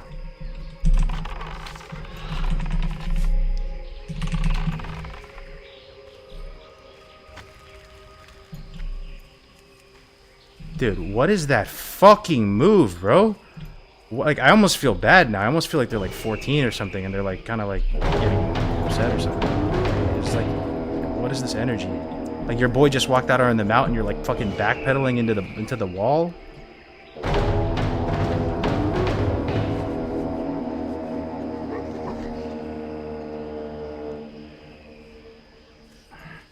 All right, now just give me a second, Rasta. Let's walk over here, bro. Let's walk over here. Should we go Gurubashi Arena? Let's go Gurubashi Arena. Because the respawn is too small here, you know what I mean? If somebody dies, they're just going to respawn and grief you. Let's go to the arena. Tell them to come to the arena. Look at, I'm drinking more beer. Here, but I'm going to watch the guild. Honorless dog shitters.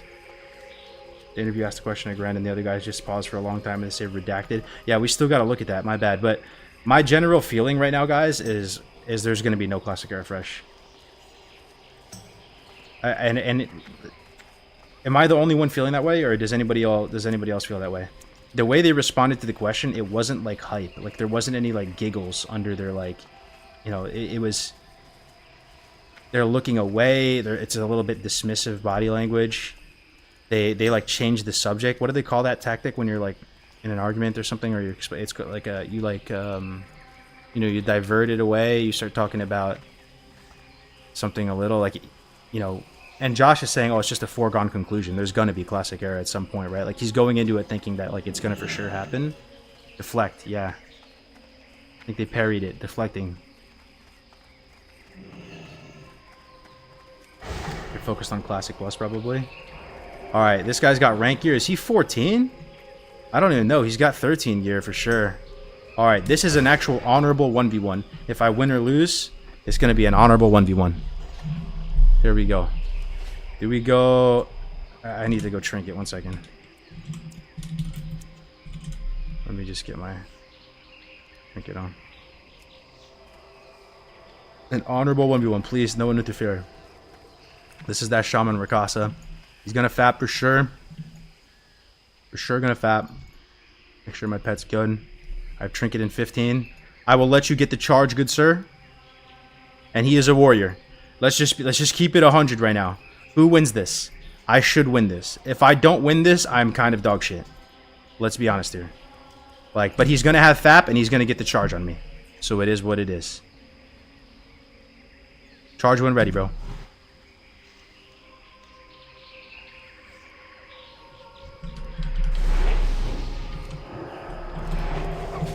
What happened to my trap, bro? There we go.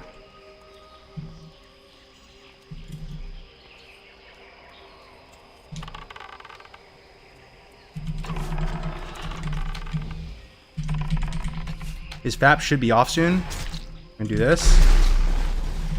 Bro, what the fuck are these rats doing? Dude, this confirms it. Alliance are legit honorless dogs. Like, I'm sorry, dude. You guys are fucking disgusting. Like, you're in the Gurubashi Arena, though?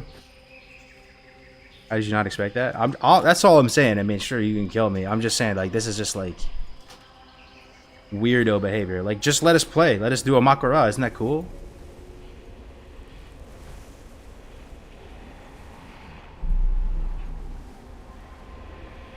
I'm gonna be honest, I get jumped by Horde a lot. I'm embarrassed. I'm Alliance on the server. What the fuck was that? Yeah, dude, generalize the whole faction with few players. You know what I mean, bro. You know what I mean. That Vanilla WoW does a good job, though, right? Of dehumanizing the other faction. Like, that, they do, right? Like, people get so fired up. And like, when you're... Because I've played Alliance, right? I played Alliance probably more than I played Horde, to be honest. But, like, when you're playing one faction, the other faction seems like disgusting rats in the street. You know what I mean? Like, that's just how it feels. Like, the way the game is set up, that, like, you it's like when you're driving. You know how you get like angry, you get like road rage when you're driving? Oh, they're definitely gonna kill me again, bro. Nice fucking knowing you. Watch. When you're driving, it like everyone gets dehumanized around you, and you can't see, like, you know, like the compassion. You can't be like all compassion and empathy goes out the window. You just see like red. It's the same thing, man. When you're PvPing in Vanilla WoW, like the other faction like just gets totally dehumanized. I played Shazra in Classic Alliance. Trust me, Horde are plenty rats. I'm sure they are. I'm sure Horde is the same level of rats. But it's I just can't believe they didn't take that. Like, they had the chance to 2v1 Horde and Warrior and Rogue. That's crazy to me they didn't take that. I really was gonna do it. I swear. You be killing gray enemies too, lol. The only time I'll kill a gray enemy, like I said, is if they are doing some fucked up shit and they're like camping people who are way lower than them or something like that, and they're like going above and beyond to grief people. There's no honor in world PvP. Kill or be killed, huh? Yeah, use you're that red or dead philosophy. Okay, let's watch this again though. Let's watch this again. Let's watch this again.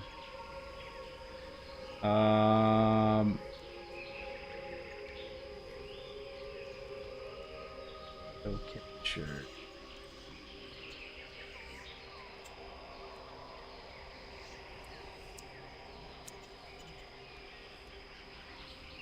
I need to watch it again. I need to read their body language. Do we have any what do they call it when someone's professional at reading body language? Is there a job for that? Out of all the people watching right now, I'm sure we have one of those in the chat.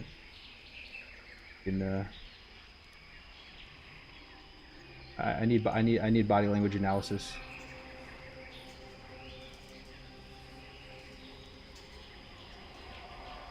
You ready? FBI agents. The art of deduction.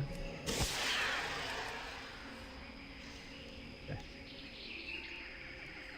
I need to watch this again.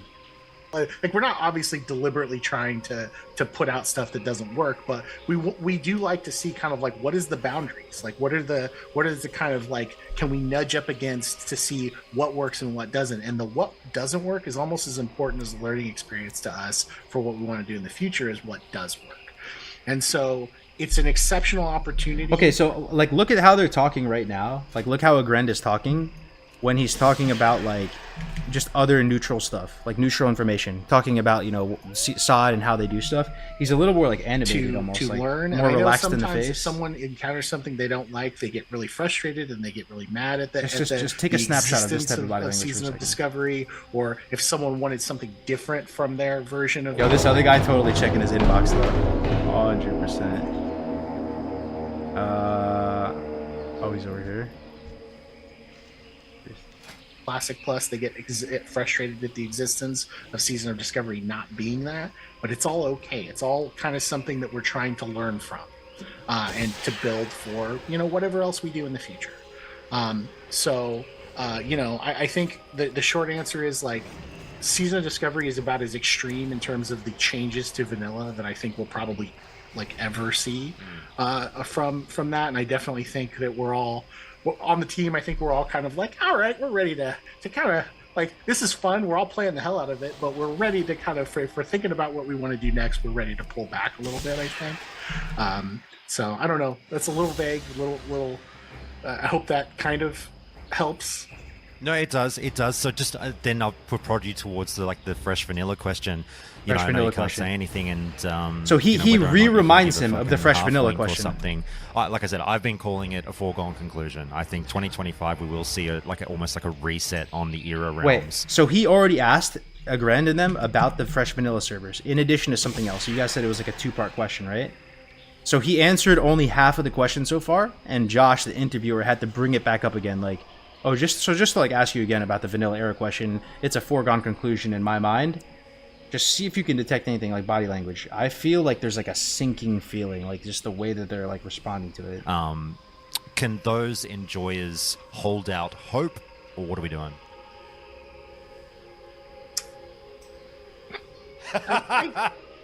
Yo, what does that giggle and the smirk mean though? Like I don't know, dude. I don't know. I need like an FBI detective, dude. I need like a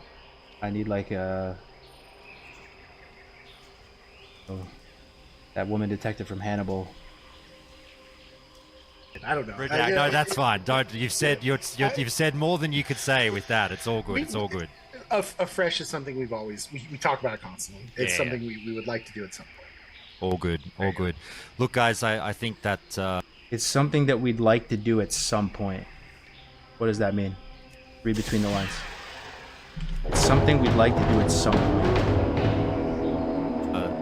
I mean, Aramis, unless I can keep going, you know. Nah, I don't think it's fresh confirmed, dog. I actually don't think it's fresh confirmed. I actually think it's the opposite. I really do. Call me crazy. I think it's the opposite. I think they're talking a lot about SOD. They're talking about how the team has a lot of like energy. They're testing the relationship with the art department. They're finally getting new assets. They have something bigger planned in the works. But then when you ask them, like, that's the political answer, right? If someone asks you about Fresh, it's something we'd like to do at some point. Damn, Ross the Jury's got a BRE. Sheesh, and rank gear. Yo, I don't think we're getting Aerofresh. Not for a while. At some point, I'm talking like this is like after Classic Plus type of thing. You know what I mean? You know, Soda's asking Blizzard for fresh HC servers too. They might do both at the same time. Well, that's assuming they would even do it for OnlyFans. I do think it would be good for them to do it OnlyFans. And make it like a PTR or something that... Yeah, they should structure it as a PTR so it doesn't seem like an actual Fresh server, that they're just accommodating streamers with an actual Fresh server. Because they probably want to, you know, build up the hype for the Fresh servers and not just like, you know, oh, there's a Fresh server out randomly, you know what I mean? Like, they probably want to build it up and see it as like a big monetization type of event. It's possible they do it for the Soda thing. Like, I want to play in that, by the way, Tactics. It's in October. I thought it was gonna be starting soon, the OnlyFans. Because it's in October and it's far away, I'd be down to play that just like on the side. Like, I'll level a Hunter up real quick. But yeah, I'd be down. I like the community types of projects like that. I was kind of a hater on it at first, but I listened to the call and nothing was too crazy. Like, the people in there, in that call, I don't know, did anybody watch that? I watched from Gray's POV. But everybody was talking like they kind of loved the game and stuff, and they understood the game a bit, and, you know, they seemed like classic enjoyers, as opposed to, you know, just complete, like, goofy people, like, don't even really like the game, or just there, like, getting boosted, getting gold, given to them for free, like, just kind of, like, not really into it so much. But it was a cool meeting. Hopefully they go Horde, though. They got boosted last time? Yeah, apparently they got boosted, and they got all types of gold and stuff, right? Wake is a classic enjoyer for sure. So I think I'm gonna do it, Winky, in October. OnlyFans, if they'll have me, of course. You know, if not, it's all good. I got Deviate. But dude, I don't know. He literally just said it's something they want to do at some point. But I think that's how you let someone down slow. That's how you put old Yeller down. You know, whatever else we do in the future. You know, or else it would have been more of the conversation if it was coming even remotely soon. If Era was even remotely on the horizon, they would have talked about it a little bit more. You know, this was asked and then double asked at the very end of the interview. Just 1 minute left. He's like doubling down, like, yo, so can I bring up the Aerofresh again one more time? Like, you know, I think it's a foregone conclusion, right? Like, give us a little half wink. Couldn't even give us the half wink. If you look at it, there was no half wink. Season of Discovery is about as extreme in terms of the changes to vanilla that I think we'll probably like ever see from that, and I definitely think that we're all on the team. I think we're all kind of like, all right, we're ready to kind of like, this is fun. We're all playing the hell out of it, but we're ready to kind of, if we're thinking about what we want to do next, we're ready to pull back a little bit, I think. So I don't know. That's a little vague, little. I hope that kind of helps. No, it does. It does. So just then I'll put Prodigy towards the fresh vanilla question. You know, I know you can't say anything, and you know, whether or not you can give a fucking half wink or something. Like there is no half wink here. here. A foregone conclusion. You know, he said redacted. Agren says it redacted, but what's redacted? He didn't actually give a half wink or anything. You know, if he actually looked at the camera and went like this, I would be a big bloomer. I would think it would be happening at some point. There was no even. You know, I don't think there was. 2025 we will see almost like a reset on the era realms. Can those enjoyers hold out hope, or what are we doing? The right side guy did? No shot. This guy blinked? Let me see. I don't see it. Redacted. I don't know. No, that's fine. Don't. You've said more than you could say with that. It's all good. It's all good. A fresh is something we talk about it constantly. It's Dude, do you believe that they talk about fresh constantly? It's something we talk about all the time. We go get Chipotle with the boys. We're at Chipotle. We're talking about how dope a classic era fresh would be. Like, they could do it. They literally have the power over lunch to like just be like, yeah, let's do a classic era fresh. That sounds lit. What I think it is they just believe in their current projects right now. They believe in SOD. They believe in Classic Plus.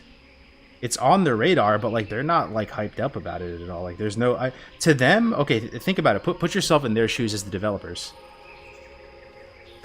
If you're a developer at Blizzard, if SOD is your brainchild, are you excited by Classic Era Fresh? Think about it. No, right? Doesn't it kind of make you seem like your job is like you're not doing a good job at your job or something, because people just want to play like the regular version that like is already done. Like there's nothing to even do on it. You know, you tried to make like one little change and the community like had like a massive backlash on you, right? So it's probably not, the incentives aren't really aligned for them to want to do Fresh.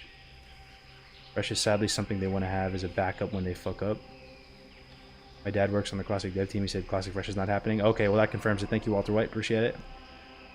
They didn't release SOM very strategically or when the community was asking for it, and it didn't hit as hard as it could have. They're keeping that card in their hand for the right time, I bet. Okay, you want my TLDR predictions. We'll see what comes true. This is what I expect is happening. I think SOD, unless they fumble the bag, dude, I think SOD is actually gonna like pick up steam, and it's gonna do like reasonably well. I honestly don't think they're gonna do anything crazy ambitious with it. Like the most ambitious thing they're gonna do with SOD, in my guess, is they're gonna do like a Karazhan thing. Maybe not even Karazhan though, because they're working on something bigger. They're working on Classic Plus.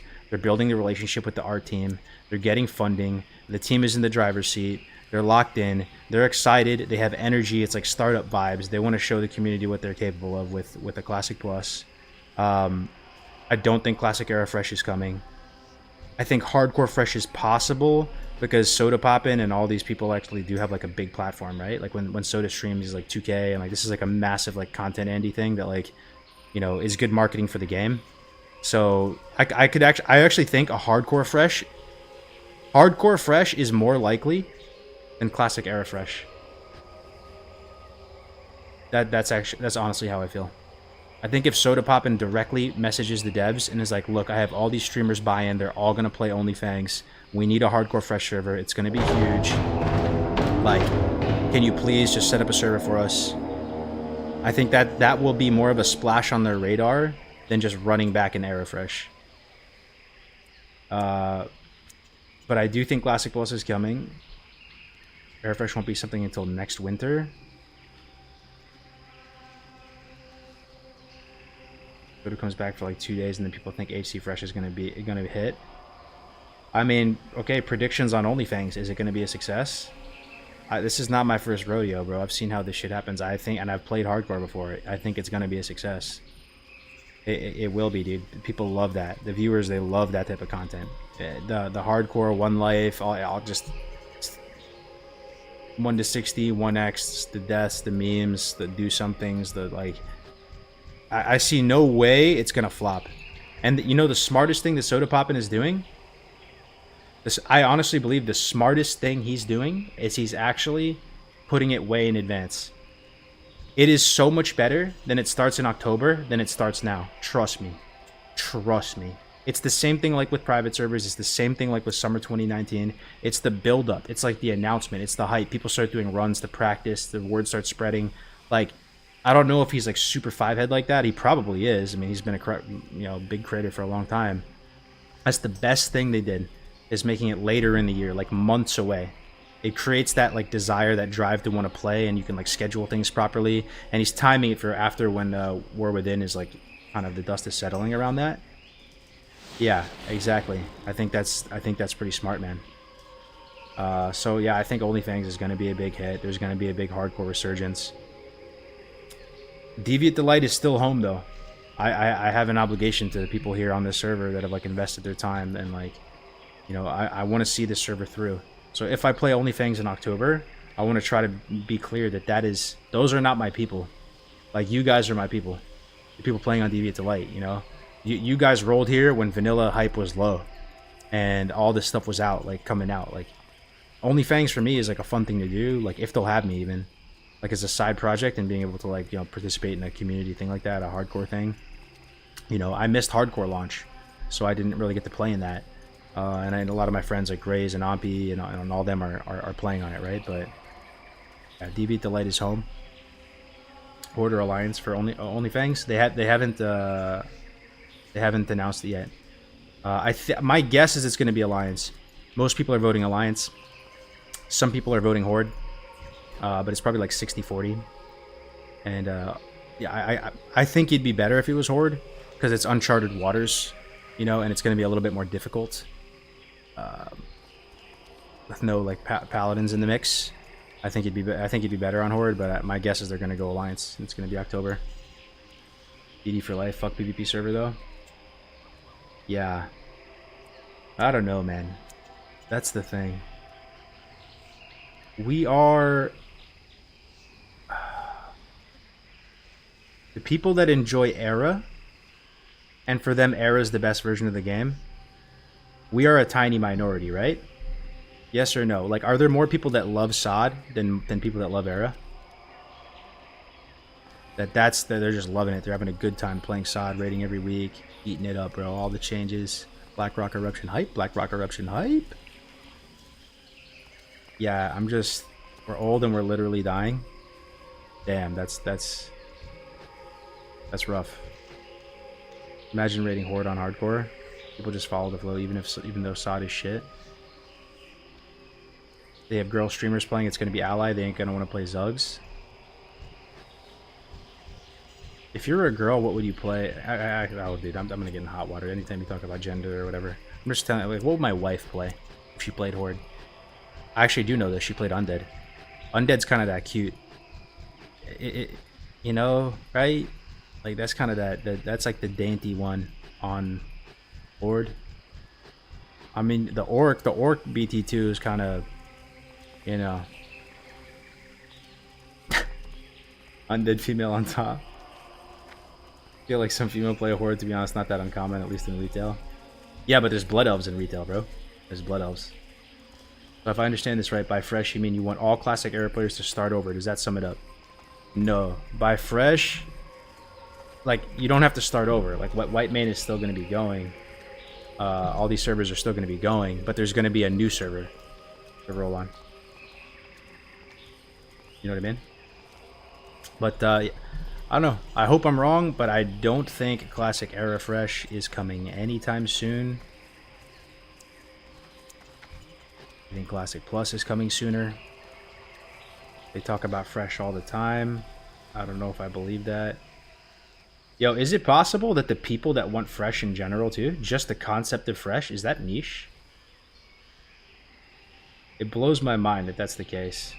But it's highly possible that the vast majority of my Classic brothers and sisters, like, they don't even like the concept of Fresh. Blows my mind. Blows my mind. Raiding Horde on HC is fun as fuck though. Y'all should try it. Fresh as Biss. These servers are always fresh hype. Why would classic enjoyers not want that another bout? Because who's the opposite of what's the archetype of the person who doesn't like fresh? I'm not saying they're bad people. They're just a different stroke for a different folk. Like when I imagine somebody who doesn't like fresh, they feel attached to their character. Their first thought is, why would I want to start again? Like, I already put all this time into my character and I got it like super giga geared and Biss and stuff. Now I want to enjoy my character. Why would I want to do all that over again? You know, or like, there's no way I'm leveling on 1x leveling again. That shit takes forever. Like, I'm not doing that. I already have a 60. Or it's the people that maybe they don't see Vanilla WoW as a cyclical game. And for them, there are some people that the game starts at 60. You know what I'm talking about, right? They honestly believe this. The game starts at 60. The leveling is just whatever. It's something like, I'll just like whatever. Like, it doesn't matter to me. Just get boosted, whatever. Game starts at 60. That's where I like to be. I like being that raiding environment. That's the high-end environment. These are legit people who love Vanilla WoW, and they're out there and they play the game too. But those are the people who don't want fresh. Raid Andes. Like, Someone, let me think of someone. Prefox. You guys know who Prefox is? Or Dali? Like, what do you think they'd say about Fresh? Do you think they like Fresh? They're like not leveling Andes at all, right? Like they don't enjoy the leveling. They're always in raids and stuff like that, and they're good people. Like they're legit classic enjoyers like anyone else. But I wonder, retail players. Hey, you guys, no need to insult other creators. Please chill. Oh yeah, I don't see anyone insulting anybody. Private server Andes are more prone to Fresh, I'd imagine. No, I agree with that. Retail players don't play Classic. Gray said something the other day though that I also thought was like super smart. Guess what? Okay, how do I say this? This is what Gray said. Is this true or not true? The best meeting ground between retail players and Classic players is not Cataclysm, and it's not Season of Discovery. Grays said that the best meeting place between retail players and Classic players is Hardcore. And I thought about it for a second, and I get it. I actually think he's right. Like, retail players think that, like, Classic is kind of a meme, but when it's One Life, they kind of want to play it, dude. They like, actually, that would get them to play Classic. The fact that it's One Life. I'm telling you, bro. Like, they're not really that interested in the old, like, raiding style so much, or like collecting world buffs or whatever, but it's the One Life thing that they could actually play it and feel like immersed and stuff and locked in. I mean, I don't know if it's 100% right, but it made sense to me when he said it. Why do you think Blizz doesn't need to make a fresh server? There's clearly a demand, but we might be overestimating our demand though, Trick. That's what I'm saying. Maybe we're like a loud minority. And that, you know, if you look at the pie chart that is WoW players, you have retail players, that's the majority, blah, blah, blah. Then you have Cata players. I don't know, man.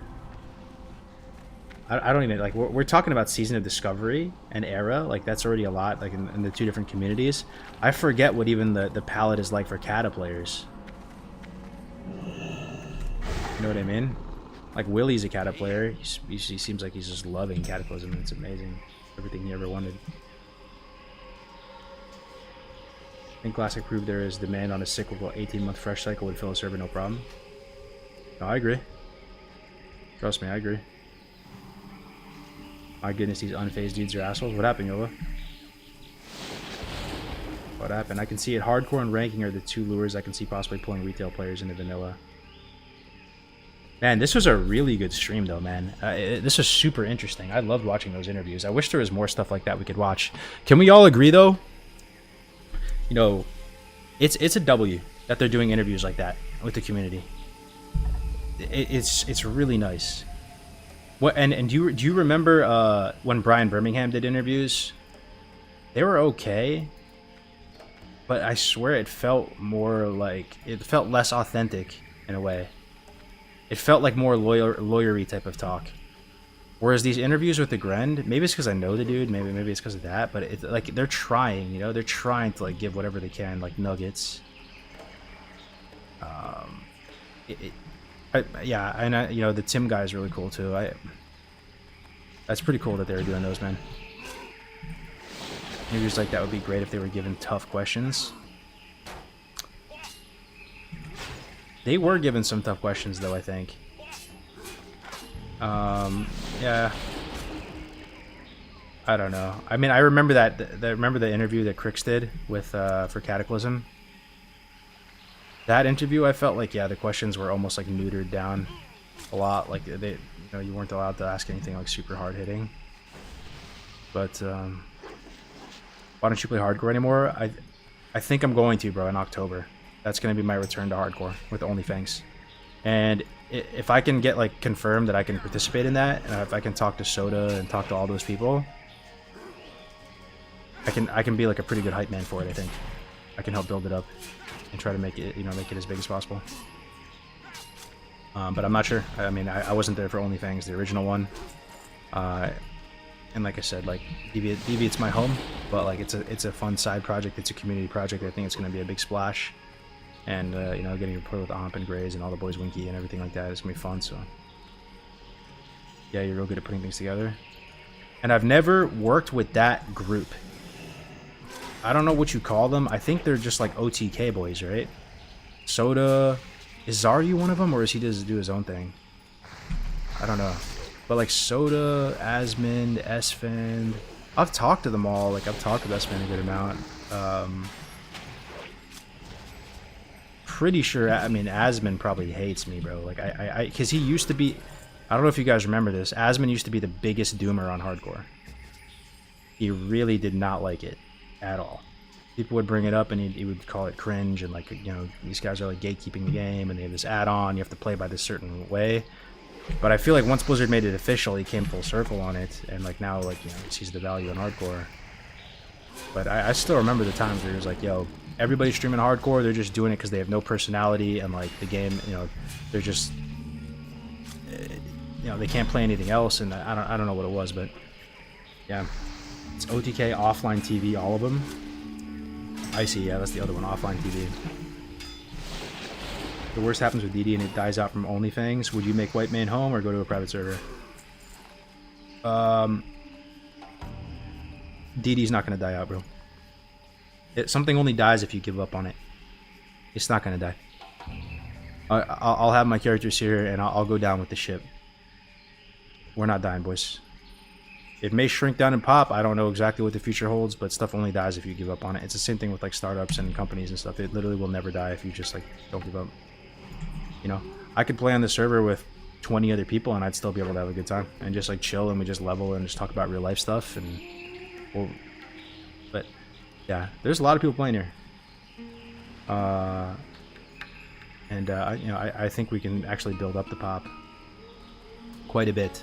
The longer Sod is out, the longer Cat is out, the more we can cook, the more we can kind of like get stuff going. And bro, they shouted out DD on that interview. I did not see that coming. It wasn't Agren though. It was the other dude, right? And that's what I think. I think Agren... It's possible Agren does not like any of this. Deviate Delight and all that. Because we're pushing for Aerofresh. That's not a version of the game that's like, you know, his baby and what he's been working on and trying to put, you know, blood, sweat, and tears into. And we're just trying to play in the original sandbox, you know what I mean? The other dude kind of threw that in there. The Tim guy. He just threw that in. I love to see the PvP events. Yo, let me link this Discord again. Yo, Immortal Rose, thank you so much for the Prime. I appreciate it. We've had such a good stream today. I can't believe there's this many people in here. I don't know if they're all bots or what. Like, it's wild. Absolutely wild. Yo, little bot check 1 2. Type of 1 if you're alive. You're a conscious human being. Here, this is the Discord though, that if you want to join this, we're gonna plan more world PvP events in this Discord. Because we need a Discord. I'm convinced at this point. We tried to run and post announcements in the regular Discord. It doesn't work. Most of the people in there, they don't even like the events. They're not trying to see it. They kind of like meme on us a little bit. But it's working, guys. Like, even Blizzard noticed it. Like, the Guns of Northwatch event was really good. But I honestly think the Fenris Isle event we did was our best one. You know, and I had high hopes for the Echo Isles one, but like my wife's water broke, you know, like that was unlucky. And they still did a really good job with it, like Winky and Showback. They carried the torch, but this stuff is working. It is making an impact. Like, people love watching it, and it puts our server in a really positive light. So we should keep doing it, man. And like, you know, we're always scrambling to put stuff together last minute. If we fill this Discord with people who like that type of stuff, you guys like world PvP, you don't mind even the potential of getting like a DHK or whatever.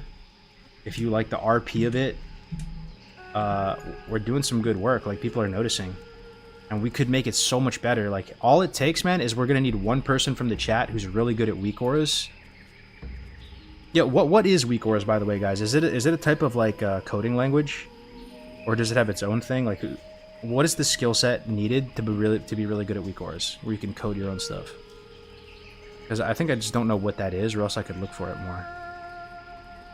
But all it's gonna take is, just like the hardcore stuff, If we can find one person who's like a weak aura god, and they can help us make weak auras for these PvP events, we're gonna start cooking with gas. I'm telling you, bro. It's Lua? Oh, okay. It's Lua. Lua, gotcha. Okay, so anybody who's good at add-ons can make weak auras. Gotcha. That doesn't sound too bad. Is Blizzard going to do a new, fresh classic era, lads? Yes or no?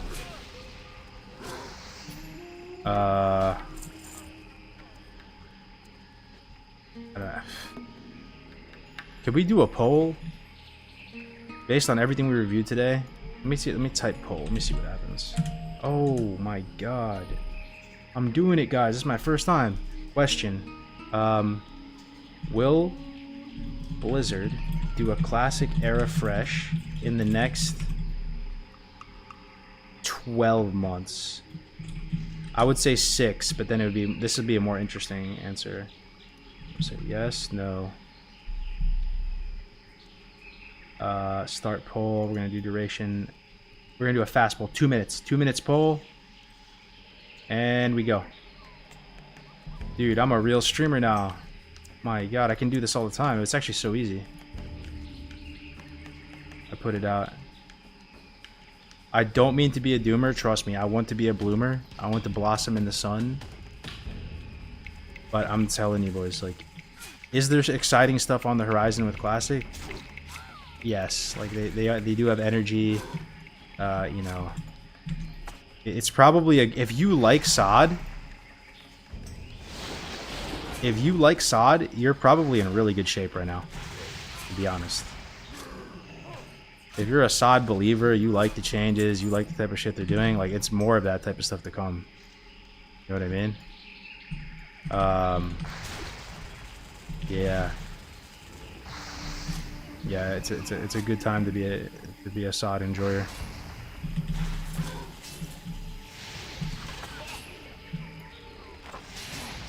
Bro, I'm actually excited for Phase 5, 5, 6, 7.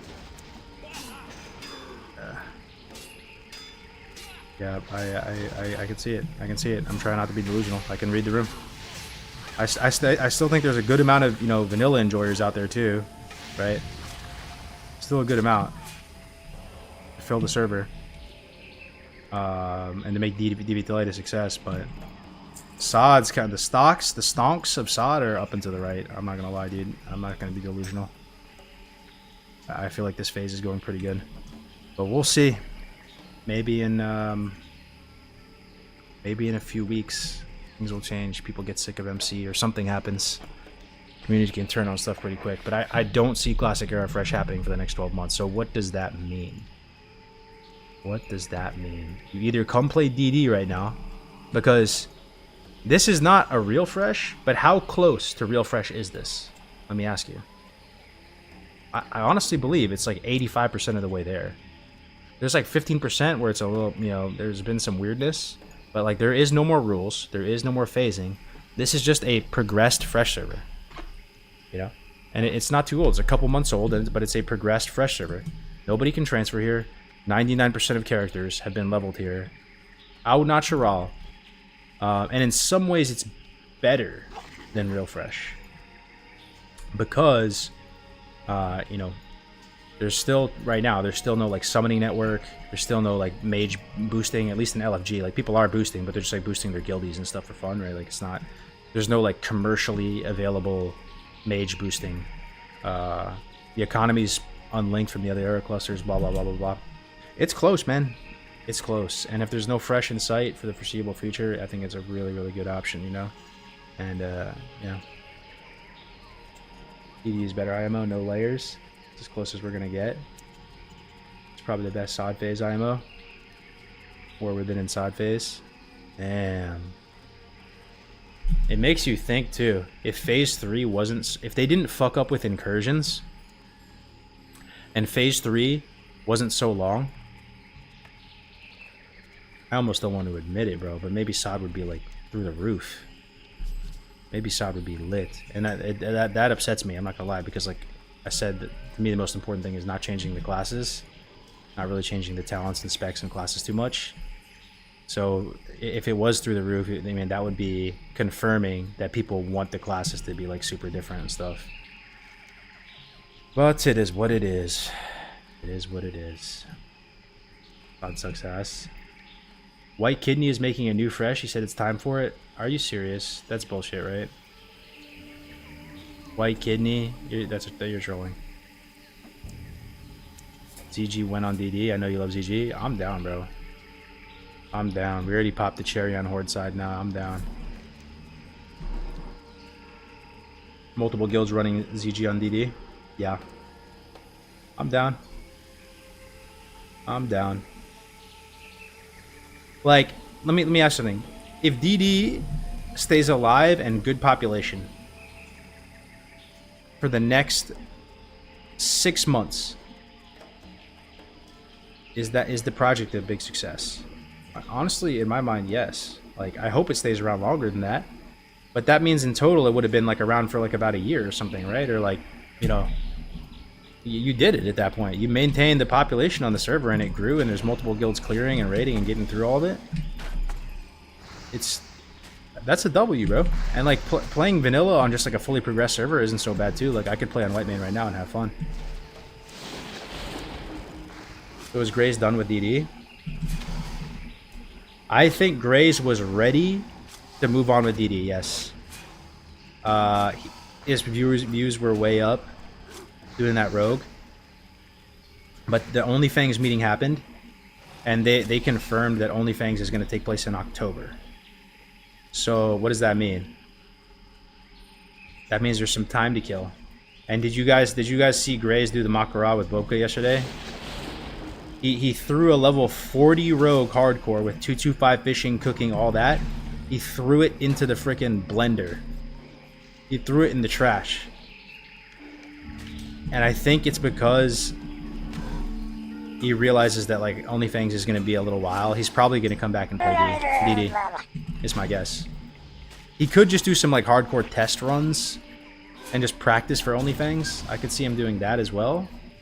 But now that there's a couple months before OnlyFangs starts, I could see him coming back to DD. Yeah, he dueled Bobka at 60 when he was 40. And he just, you know, just threw the character away. He said he just went fishing for like a ton of hours over the weekend and all this type of stuff. And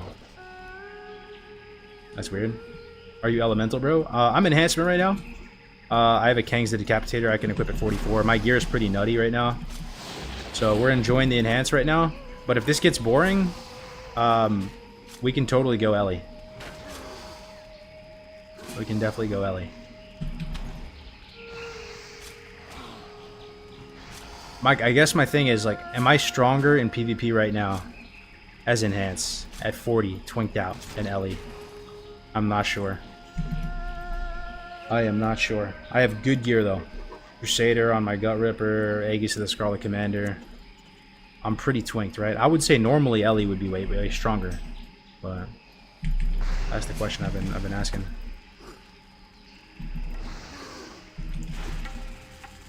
Ellie for the world PvP would be sick. Now I need to rewatch his VOD. Yeah, I watched it yesterday. You want to see the clip? You guys want to watch Graze lose a Makara? Let me see. So maybe somebody can link it. And watch it together. I watched it offline. Clip, please. Yeah, we'll watch it together. Someone link it. Someone link it. Link it. Yeah, join that Discord though, bro. Join that Discord. If you want to do large-scale world PvP, I would like to set the Guinness Book World Record. If that's probably the most boomer thing ever. It probably doesn't even exist anymore. But it would be good marketing for the server. I would like to set the Guinness Book World Record of the largest organized PvP battle in WoW history. I think it's possible. Mainly because there's not that much competition for that title. Who's really been trying to get that? I'm sure RP PvP servers have tried to do big battles in the past. I'm sure like Grobulus 2019, surely they tried to do stuff like that, right? But whatever that number is, we can probably beat it, and that would be a cool thing. We could just say like, yo, we did the largest world PvP battle that ever was in WoW, and we could choose like a large zone, and the battle is just in the entire zone. You know, something fresh though, because I like Sod has done stuff with STV. We'd probably have to be somewhere, somewhere virgin. We need a virgin land that has not seen much bloodshed. Let me think. Warhammer Online had battles with over 2K players, but their netcode isn't Blizz Spaghetti. Yeah, I mean this would just be for WoW. Moonglade. We had a nasty World PvP battle in Phase 1, Sod, Potato Strike. But I guess my question is it organized? That's my take on it. Organized means Alliance forms ranks, Horde forms ranks, you march, you clash. I think we could do it. I mean, for the Guns of Northwatch event, I'm pretty sure we had over 1K. So I wonder what that number is to actually get like world record. Flash at the bridge between Wetlands and Arathi. That would be really cool, 100%. The Endol span, but it's too small. It needs to be bigger to fit all the players. That would be good for like a 100 versus 100 battle. If you had, let me see. Let me look at the map. What zone would fit, let's say 2,000 players, and it would be epic as fuck. And it would look really cool as well. It's not too dark. Like you could like Arathi Highlands could be really good. It's like plains, prairie. It's well lit. You can see everyone fan out. It's like flat. It'll literally be like, you know, you could see the army like spread out on this side, on this side. You know, Horde would be at Hammerfall, marching out to meet here. Alliance and Hillsbrad from South Shore marching east. Some good old-fashioned Orcs versus Humans type thing. A huge like 1K Horde, 1K Alliance. Un'Goro would be crazy. Yeah, but Un'Goro's a little dark, and I could see the players getting drowned out in the fog, and you wouldn't really have like a great visibility of the battle. Shimmering Flats, Westfall would be sick too, but even Westfall might be too small. Shimmering Flats might be too small as well. I'd love to see Alliance defensive Loch Modan, Horde enter from the Searing Gorge Gate. Yeah, I could see that. That sounds sick. That sounds really sick. Yeah. We could do it at a place though that also would be like a not like a clickbait, but like it's interesting to people. Like I wonder if is there enough space like in Grim Batol area to even fight? Like I kind of want to go there, eagle eye over there, and see what it's like. Yo, should we go to Grim Batol? I want to see, bro. Maybe it's a small little area and it's not even that good. Or Uldum? Isn't there Uldum in vanilla? Time is money, friend. Bro, let me go look at Uldum real quick. It needs to be epic, man. If we're going for the largest battle ever. But it also needs to be close to low-level people. Because we're going to need to get a lot of level 1s there. That are just there to check the box because they want it to, you know, be in the largest battle. If you do it in Uldum, it's like too big. It's too far. Lobies can't get there. Uldum is full of giants and is just a gate, sadly. Yeah, here's the World PvP Discord. Vincent set it up pretty good. If you like this stuff, even if you're just hearing about this right now, like come roll on Deviant Delight. It doesn't matter what level you are. All levels are welcome. We just want to do large-scale World PvP events, and it's just cool as hell to like be marching together and to be a big like deathball blob with like Horde versus Alliance. It's just cool. It's just like a cool thing at face value. And we try to come up with, you know, objectives, and we do something every week. So Barons would be best. Yeah, you could fan out big time on Barons, 100%. But we've done a lot of stuff in Barons already. What's your ideal setting, like from a fantasy perspective, of like an epic battle taking place? What does it for you? Is it like woodlands with elves? Is it like whatever? I think for me, honestly, it's Orcs versus Humans meeting on the plains. It's like yellow grass. It's like windy. It's like Westfall. That's what it is to me. Stormwind. A troll army from SDV moving up to the human lands. The original fight. Variations in elevation with clear line of sight. Night elves fighting in the woods. Oh, I could see that too. Yeah, ducking behind trees and like being elusive and stuff like that. Yeah. Hinterlands would be a cool zone too, but it's a bit high level. But I've always thought Hinterlands is pretty beautiful, and it's got that that type of woodland aesthetic there. I mean, that's another catchy one. You could do Blasted Lands, yeah, and just fight over the portal, the Dark Portal, 100%. You play budget PvC. Ajara is great because of light colored landscape. World boss, it's massive, has bridges in the north, elevation differences. True. True. But they watched our Guns of Northwatch event at Blizzard, man. They watched it. And what did he say exactly? They said I have to go watch that again later. We want to support that. We want to give them the tools to support that. What does that mean? What does that mean, dude? Give us the tools.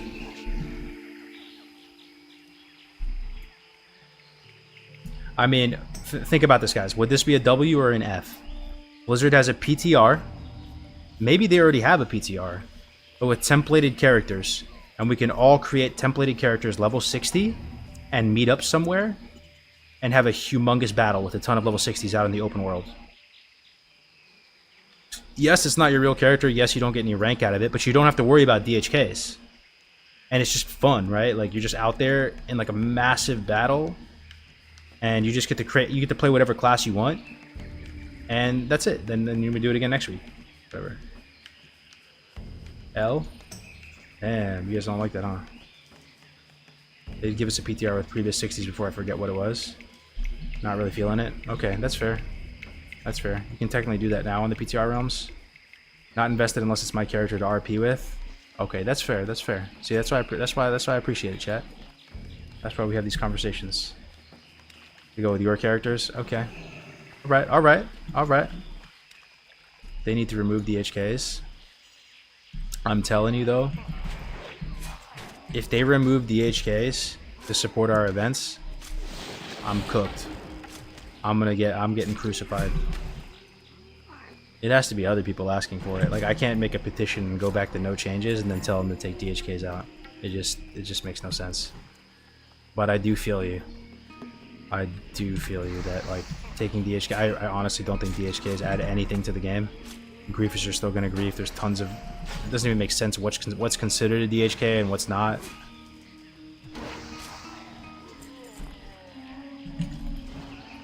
Weren't DHKs a late add-in in Vanilla WoW though? I'm not sure. Template characters feels retail to me. No, I get it. Actually, I didn't understand, but now I understand. It feels a lot better when it's on your own character that you've invested time in. And you can actually get like a tangible reward from getting a lot of kills and stuff. Large-scale PvP battles have never been interesting or worthwhile anyway. Yeah, for some people it's not gonna be interesting. But yo, I mean, let me show you one. Let me show you one right now. And let me see if you change your mind on it. Here. I think it's Grace who had the best. He had the best cut.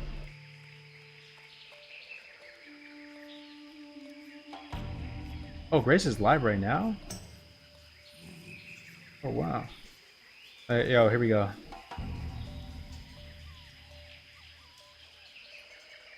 Grace made the best...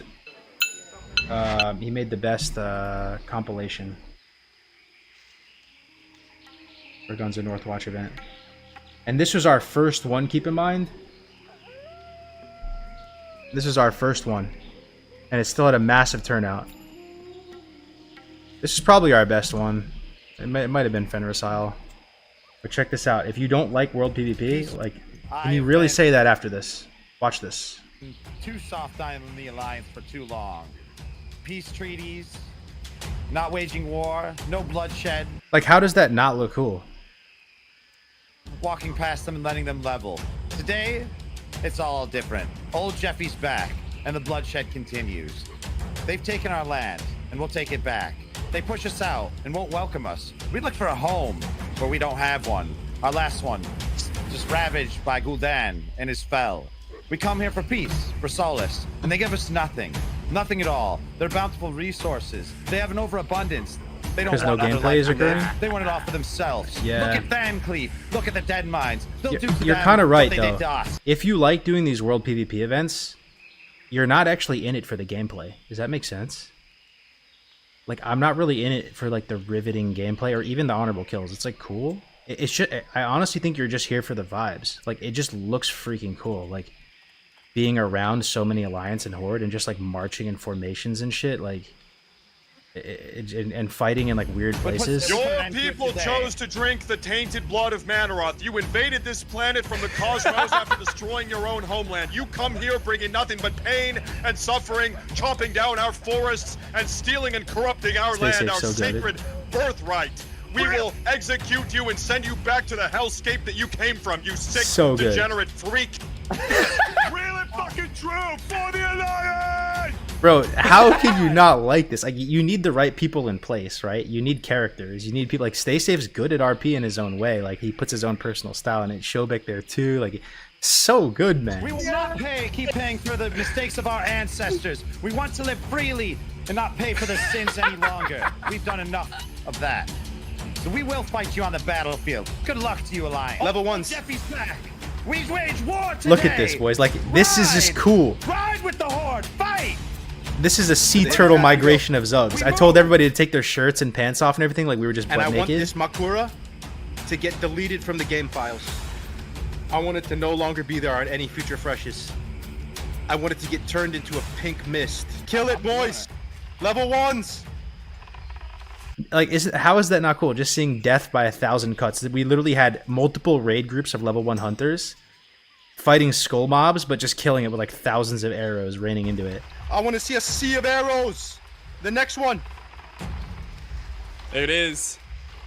Death by 1,000 cuts. The next one! Swim with me. Swim with me. We're taking the back entrance in. Channel your inner Navy SEAL. They're retarded. We launched an amphibious assault from the sea. SEALs. They expect us at the front gates. They won't see our green skin if we're slightly underwater. It looks calm on the surface. Calm and ready. Mom spaghetti. But lurking. Like, you just never see stuff like this in the game. You get to see armed and sights. ready. You get to see sights you never saw before. Don't forget, don't drown though.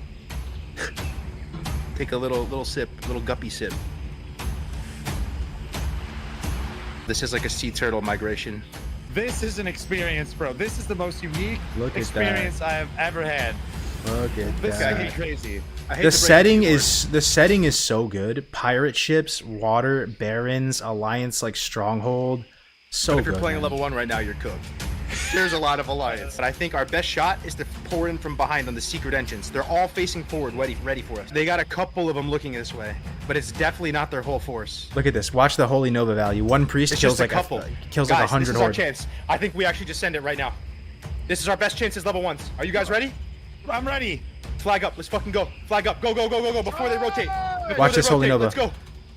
Kill, double Right, kill, click triple the kill, quadra kill, In, kill in. tacular, Move, move, move, move. Kilimanjaro. Look, that's a Kilimanjaro. Oh my my god! God, There's just like a 40 massacre. characters. Oh God. I can't see Kargas. Are you there? Come closer. Yeah, brother. We have the paratrooper group ready, by the way. We have like 20 people on this hill. We No are shot. Yeah, Right now? that's our ace in the fucking hole, dude. So get coordinated on the ground. We've got air troopers, boys. We had Grace has paratroopers, the man. Airborne Ranger Regiment. we up have here. air support. Oh my God, Gray. We have air support. All right, that solidifies. This this. is the coolest thing I've ever done in WoW. This is the coolest fucking thing I've ever seen in my Look life. at look Airborne at our Ranger Regiment. paratrooper regiment, guys. This is a real thing in classic WoW. You're Like, ready to fucking parachute I down don't know how you don't like world PvP when you see this. into the castle. Here are the commanders we need to kill right now. FN. You see FN? He's dead. I want his head on a pike. Commander number 2, Showbeck, leader of the Bankai clan. I love this guy. This is Zuklar. He's like almost in an RP set. He looks like an NPC. Like he's role playing as like Vandar Stormpike. You know, we have to assassinate these commanders. I could skip ahead a little bit. I mean, If you want to learn how to edit, it was awesome, man. It was an awesome event, and yeah, it clearly got Blizzard's attention. So, yeah. Not liking cringe clout chasing RP equals not liking world PvP. Got it. Not like World PvP. Got it. Fringe clout chasing RP. Yeah, I don't know, bro. I guess to each their own. If you don't like it, you don't like it. But yeah, I think I'm gonna wrap it up here, boys. We've been streaming 5 hours. So I'll check in with the wifey, check in with the baby, make sure everything's good. I'll probably do a stream tonight. I'm feeling pretty good about things. Just making sure everything is stable with the family and everything like that. But we'll see if I can get back on tonight. Maybe not. But we will see. And I'm gonna host someone who's also. We'll just host Gray, which you guys all know and love Gray, right? Let's host my boy Grays for days. Thanks for tuning in. We had an insane turnout today, guys.